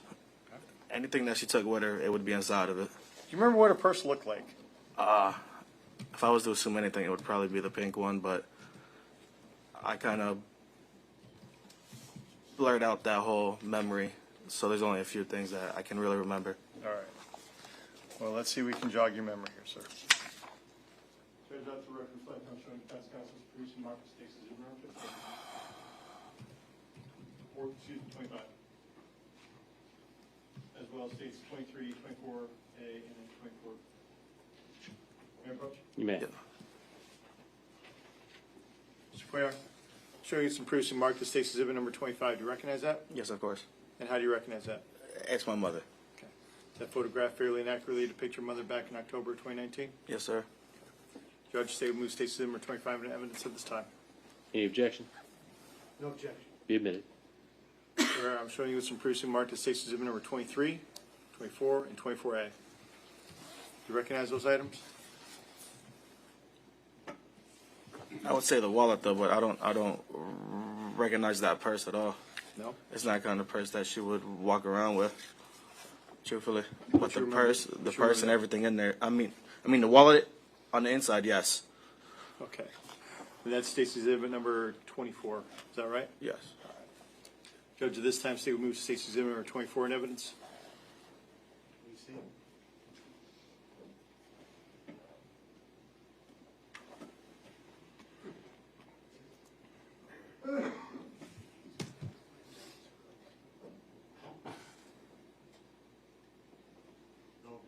All right, 24 will be admitted.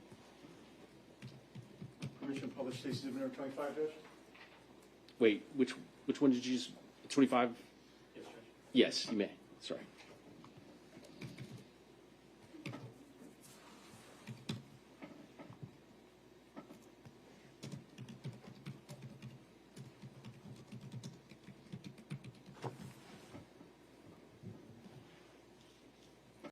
And then we have State's Exhibit number 24. And that's a pocketbook that you definitively recognize, is that right? Yes.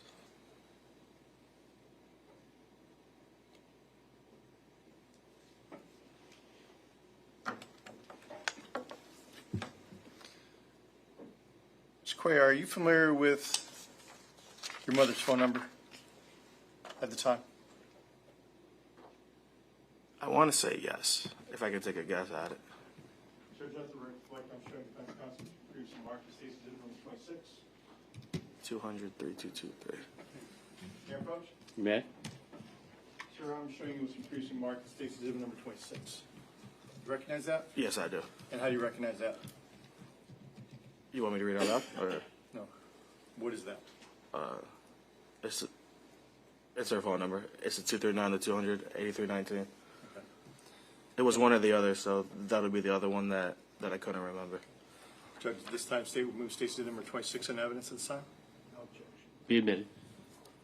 Square, if you'd be so kind as to go ahead and write your mother's name underneath that phone number. Thank you, sir. Permission to publish? You may.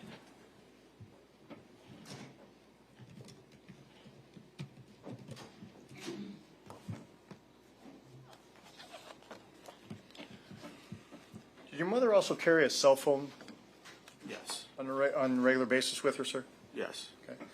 Do you know what that cell phone looked like? To my knowledge, not at the moment. Okay. If I showed you a picture, would it help refresh your recollection? Yes. I'm going to assume the phone case is pink. Bruce and Mark, State's Exhibit number 5G, 5H, 5B and 5. 5G, and 5H. G and H, sorry. May I approach it? Yes. Mr. Quayar, I'm showing you some previously marked as State's Exhibit number 5G. And the corresponding back of that phone, 5H. Do you recognize those? Yes, I do. Okay. I remember a phone case. I remember that being pink, if I can remember correctly. Okay. Is that photograph 5G and 5H fairly and accurately depict your mother's phone? Yes. Judge, State move 5G and 5H in evidence at this time. Objection. Be admitted. Permission to publish? You may.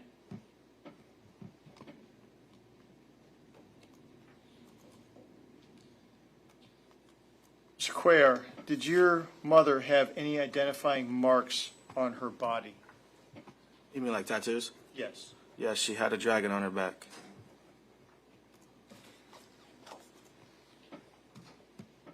And did she also wear any type of jewelry? Rings on her fingers. Judge, let the record reflect I'm showing defense counsel's increasing mark the State's Exhibit number 30D and 30I.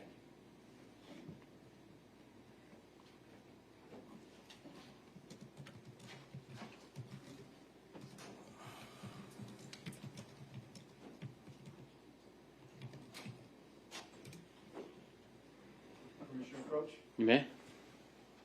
Where I'm showing you some crease and mark, states number 30D. You recognize that? Yes, of course. And what does that appear to be?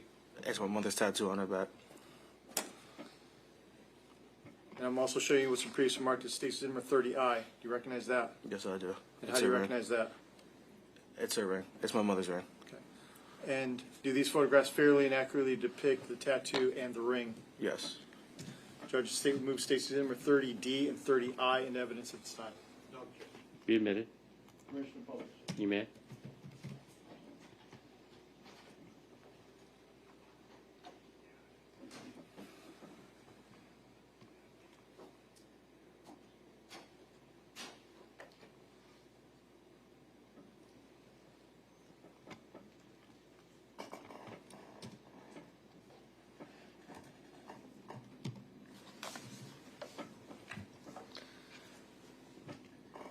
Mr. Querard, when your mother left for work that morning, did you subsequently receive any type of telephone call or contact from any law enforcement agency regarding her whereabouts? I didn't get a phone call, but I got a knock on the door about her purse.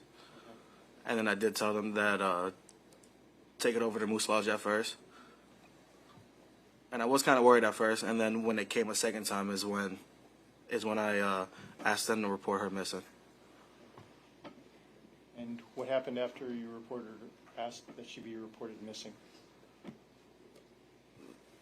That would be a blur, honestly, after that. Did you ultimately wind up giving a statement to law enforcement? I would assume so. I would think so. But everything after that's a blur. A lot of it is, truthfully. Why? A lot of trauma.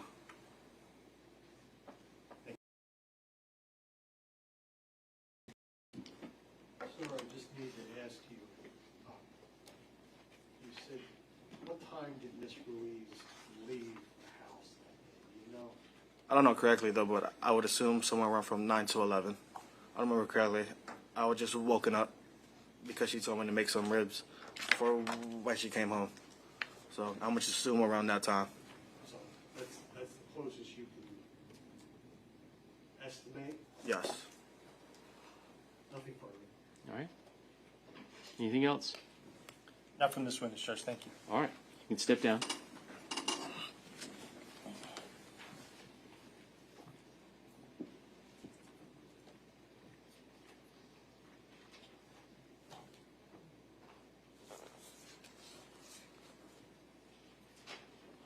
State and call their next witness. Yes, Judge. They would like to call Mr. Scott Hannon.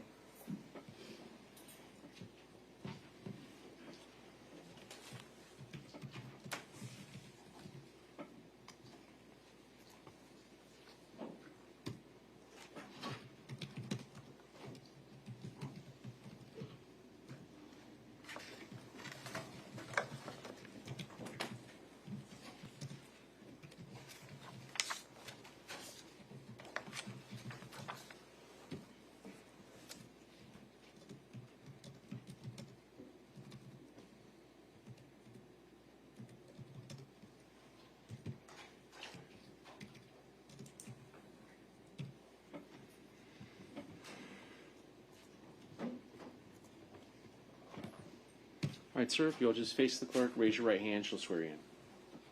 Do you solemnly swear or affirm that the testimony you give will be the truth, the whole truth, and nothing but the truth? Yes. All right, you can take the stand. Please watch your step.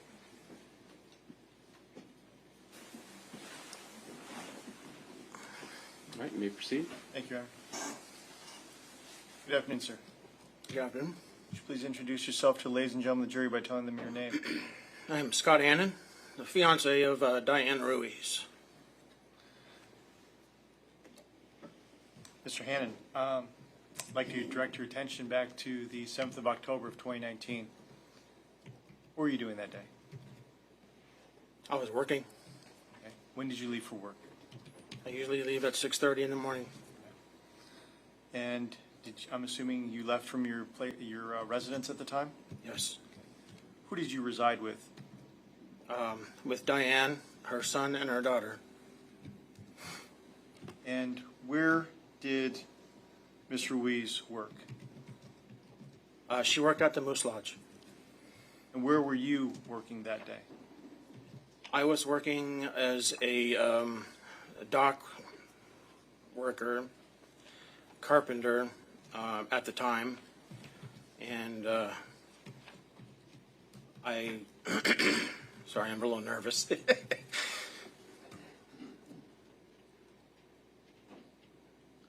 So, yeah, I was working as a dock worker.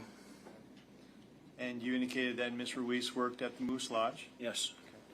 And how did she get to the Moose Lodge on most days? Most days, she had our friend who was an Uber driver. His name is James anyway.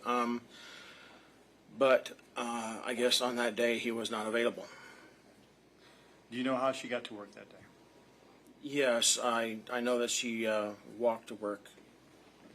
Do you know what Ms. Ruiz typically would wear to work? Usually a moose shirt, blue jeans, and her black tennis shoes. When you left for work that morning, was Ms. Ruiz still at the residence? Yes, she was still in bed. And you left for work around 6:30 in the morning, you said? Yes. So you didn't see her after you'd left, is that correct? Nope. Did you have any contact with her after you left for work that day? A brief text message. She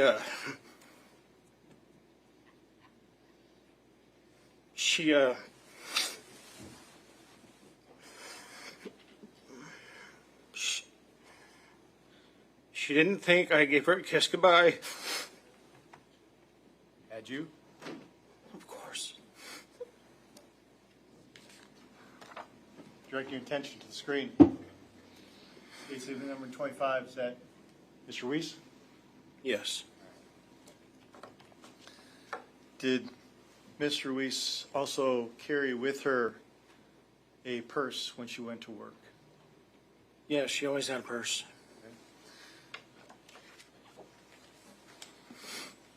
May I approach the witness, Judge? You may.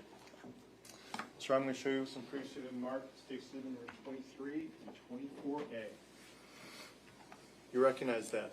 Yeah, that's a new purse that she had just got. And what's 24A?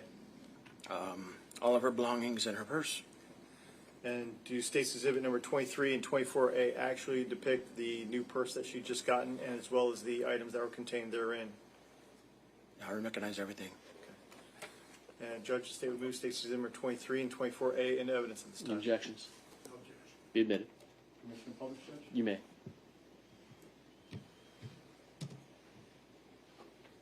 Now, Mr. Hannon, you indicated that this was a relatively newer purse? Yes. Okay. When had she gotten it? Maybe a week before. Did she carry a different color type of purse before she'd gotten this one? I don't remember exactly what color it was, but she had a different purse like almost every month. So then we have State's 24.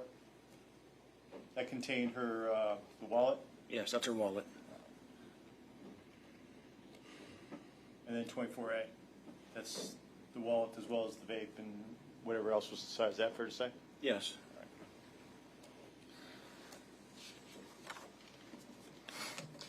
Did Ms. Ruiz have any identifying marks on her body? The only mark that I remember is the tattoo on her back. Showing you 330D up on the screen. Is that the tattoo? Yes, that is.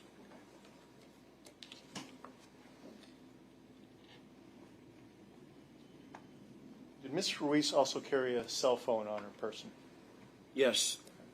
Could you It's describe a that for us? ZTE cell phone. A ZTE phone? Mm-hmm. Okay. What was her favorite color? Pink. Pink or purple.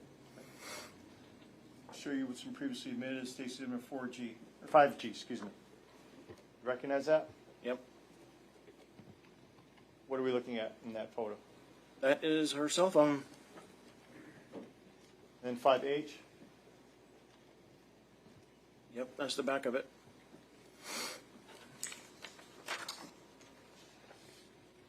Also going to show you State's Exhibit number 26. You recognize that? Yes, I do. That's her phone number.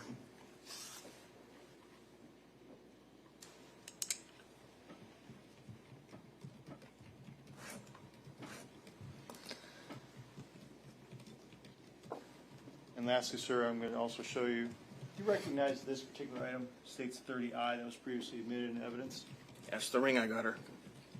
Okay. And what did that ring signify? Our love for each other.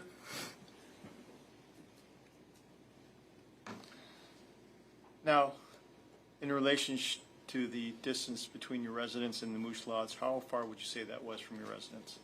About a 10-15 minute walk. Was she known to do a 10 or 15 minute walk to work on Occasionally. occasion? Yes.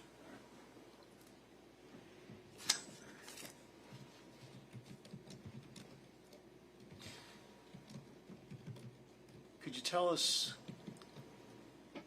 after the last text that you received from Ms. Ruiz on the 7th of October, did you hear anything further from anyone else as to your wife's whereabouts? Not until around noon, when I actually get to my phone, because I keep it in the truck as I'm working. Lunchtime, I got to my phone and noticed that everybody was trying to get a hold of me. What did you do in response to everyone trying to get a hold of you? I immediately called one of the people that was trying to get a hold of me, and they told me the situation. Luckily, my boss was on job at the time, and I told him, there's a situation, I need to go. And did you? We left immediately. Okay, where'd you go? Right to my house. What happened when you got to your house? I met with Brandon there, and he told me the situation, and I don't remember exactly what we did after that, but I remember a police officer coming to the house talking to us about her purse. And did you ultimately retain the purse there at the residence? I believe it was there when I got there. I'm not absolutely sure because it was 5 years ago. But there was a Detective Jones who came there and, you know, had me identify the purse.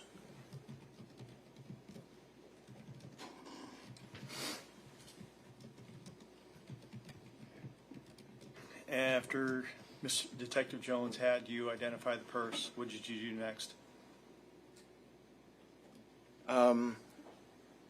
We actually sat around our kitchen table and he asked me a bunch of questions. And then I guess as soon as we're done, he left and said thank you. So in essence, you gave a statement to law enforcement? Yes.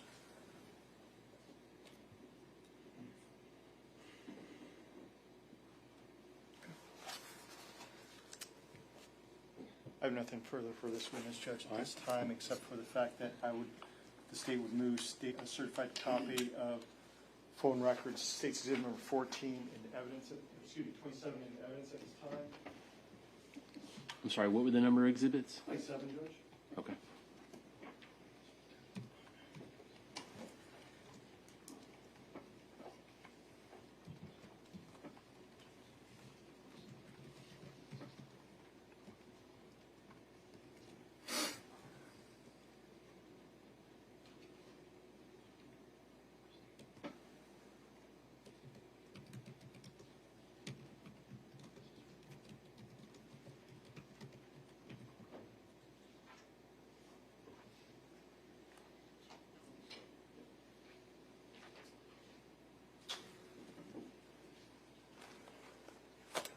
Any objection? No, Judge. All right, they'll be admitted. Thank you, Judge. I have no further questions for this witness, Judge. All right.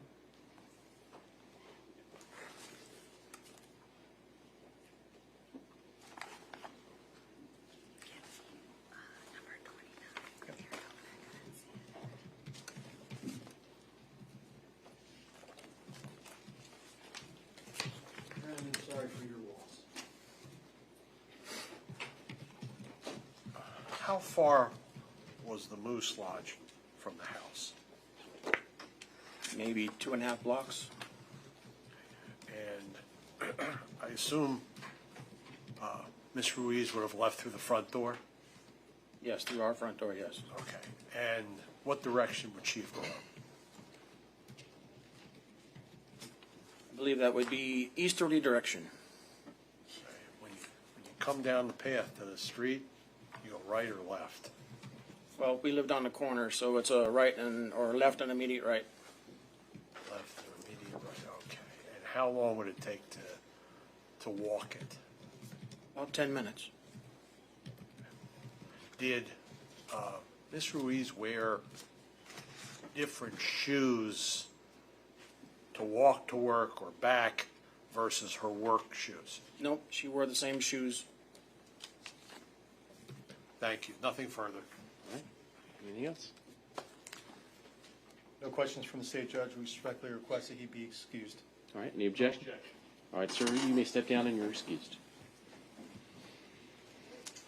The state calls Patrick Power.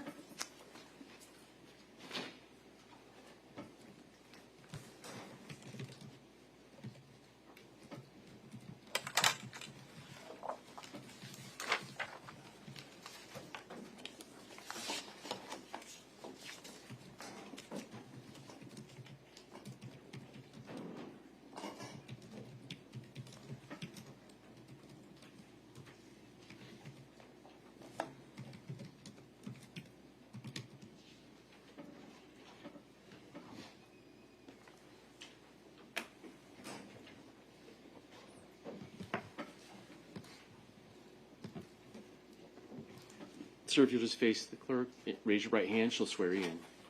Do you solemnly swear or affirm that the testimony you give will be the truth, the whole truth, and nothing but the truth? You may take the stand. What's your step?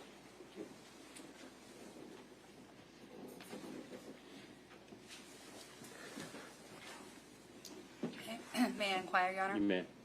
Good afternoon. Please state your name for the record. My name is Patrick Power. Mr. Power, where are you originally from? Originally I'm from Ireland, but I've been living in the UK for 40 years. Do you also have a home here in Cape Coral? Yes, I do. And where is your home in Cape Coral? It's 204 North West 4th Avenue. How long have you had that home? Since 2005. Are you married? Yes, What is your spouse's name? Linda. Back in 2019, specifically on October 7th, were you at your home here in Cape Coral? Yes, I was. And was Linda also with you? Yes, she was. Now, on Monday, were you doing anything with your wife that day? We were having breakfast in our lanai. Did you notice anything unusual as you were eating your breakfast? No, everything was like normal as I was eating. Okay. And then what? What did you see? And then we were probably about 30 to 45 minutes. A vehicle backed out from the lot next door right towards us and then drove off out onto the main road. Now, the lot that you saw this vehicle leaving from, was that a lot with a house on it? No, it's an empty lot with a lot of bushes and stuff like that. And when you saw the car, did you see it back up and go forward numerous times? No, just the once. Okay. And when you saw the car, did you notice some twigs and branches? Yes. Can you just describe what you saw with the car? We just see the back of the car, and from the front you could see from the wiper blades or whatever, and maybe from the grill or the bumper, there were branches sticking out like this on the sides. Now, were you able to see who was driving the car? No. So what was it about the car, about the situation that attracted your attention? Well, we never seen a car in there before. It was the first time ever. Right. Now, at that time, did you think to call the police or do anything about it? No, not really. So, at some point, did you decide that maybe what you saw was significant? Well, I thought to myself at the time I must have a look later and see what's going on there, but then we went out somewhere for the day and I forgot all about it. What reminded you of it? When I come back and the police was there 3 days later. When you say the police was there, they were at the empty lot? Yep. And when you saw the police there, was there crime scene tape up? Yes, everything was taped off. Did you learn that a body had been found in that Yes, lot? we found out then, yeah. So based on that, did you then think it would be important to tell the police about the car that you saw? Yes. May I approach, Your Honor? You may. For the record, I'm showing defense counsel states exhibit 28.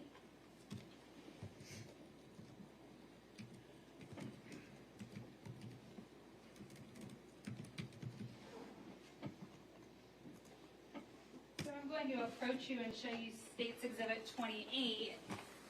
It's an aerial photograph. Are you able to look at that map and see if you can locate your house? Yes, that's my house there. Okay. And you're pointing to the smack dab center, and it's facing Northwest 4th Avenue? Sorry, say that again? So you're pointing to the center of the photo? Yes. And is your house facing Northwest 4th Yes. Avenue? Yes. All right. And does it appear that there's a car in the driveway of your house? Yes. And I'm going to just, okay, so at this time the state would move 28 into evidence. Any objections? None. Be admitted. Permission to publish? You may.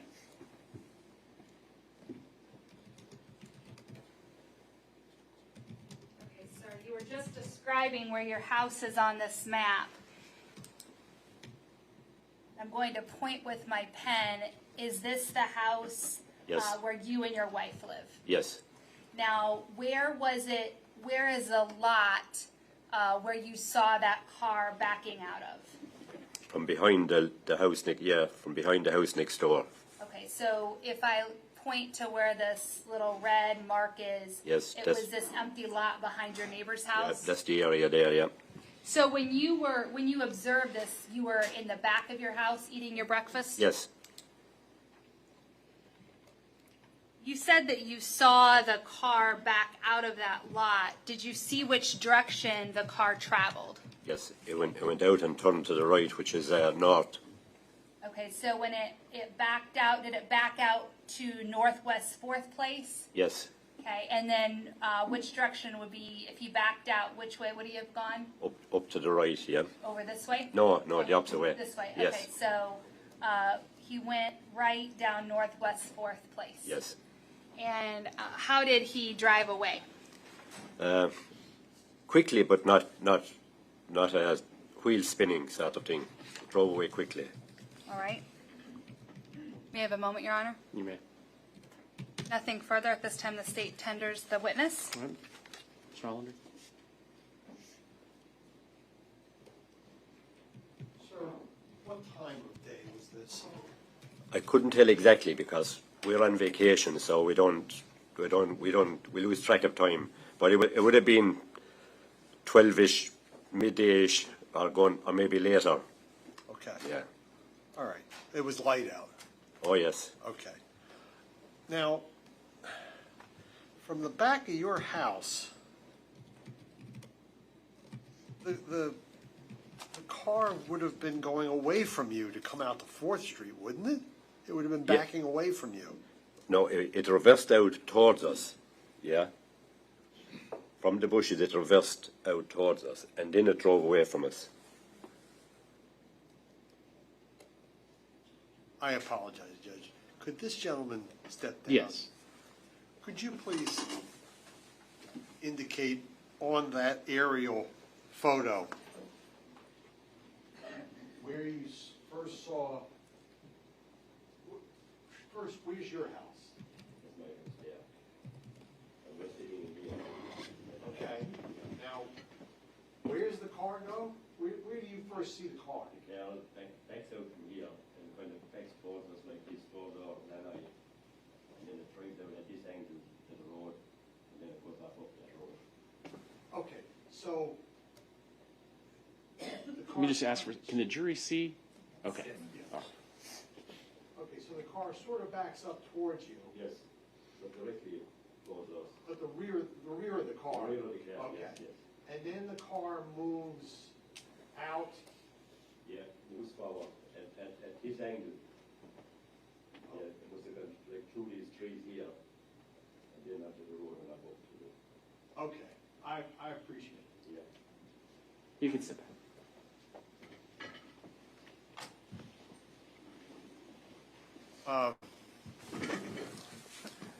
No further questions. Okay.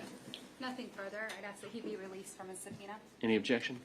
No objection. All right, sir, you can step down and you're released. May we approach her? Yes.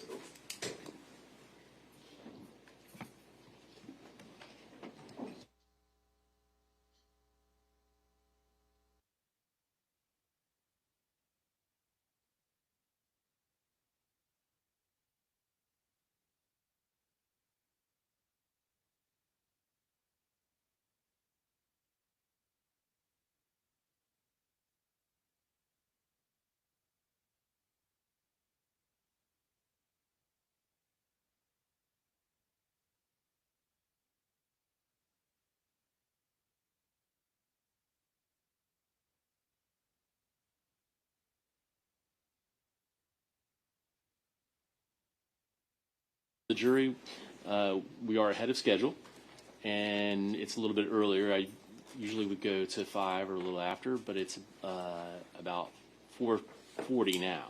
So we're going to let you go early this evening. Just remember my earlier instructions. Don't do any research. Don't look up anything, and don't discuss anything with anyone about this case. Don't let anybody else try and discuss anything with you about this case. Leave your notepads here. We'll collect them, and I'll give them back to you tomorrow morning. And come back here tomorrow morning at 9 a.m. All rise. And yes, you can keep, I put my card in there, so that's the give out for emergency contact or anything like that from my office. Okay?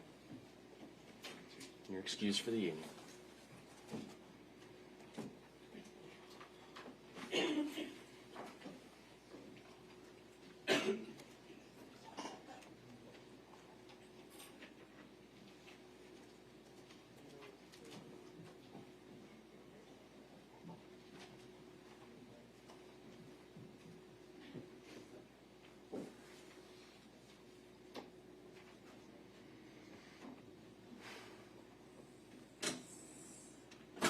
All right, let the record reflect the jury's exited the courtroom. Anything that we need to, please be seated, I'm sorry. Anything we need to address prior to tomorrow morning?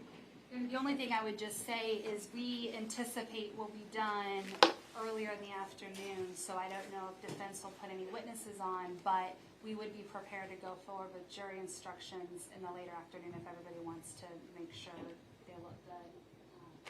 Okay, so I know you have circulated preliminary jury instructions. I would just ask, I'll tell you what, if, have you all had a chance to look at those, Mr. Holler, the jury instructions? Yes, but not. I understand. Really. I mean, we were expecting like 3 or 4 days. Sure. For the state's case. Sure. I would just say if you could look over those this evening, we can start tomorrow morning at 8:45. If you want to just let me know if you've got any significant objections or corrections, additions, or deletions. Are there any special instructions that you're requesting? We don't anticipate it. Okay. All right. Then make sure, and you've got the copy of the state's proposed jury instructions? If not, can you just email them to all of us again? Sure. So that way we have a fresh, make sure you've got everything up to date, and send them and everybody can look at them this evening. Any other issues we need to address? How many witnesses do you think you have tomorrow? I believe we have 14. Tomorrow, 14? Okay. Do that by noon. Okay. No, we only did 17 today. All right. 10, Your Honor. 10. 10 witnesses, yes. Okay. All right then. Any other issues from the state or defense the court needs to address before we recess for the evening? No. No, sir. All right. Very well. Then we'll see you tomorrow morning at 8:45.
never slow up, no I don't take shit, I got no love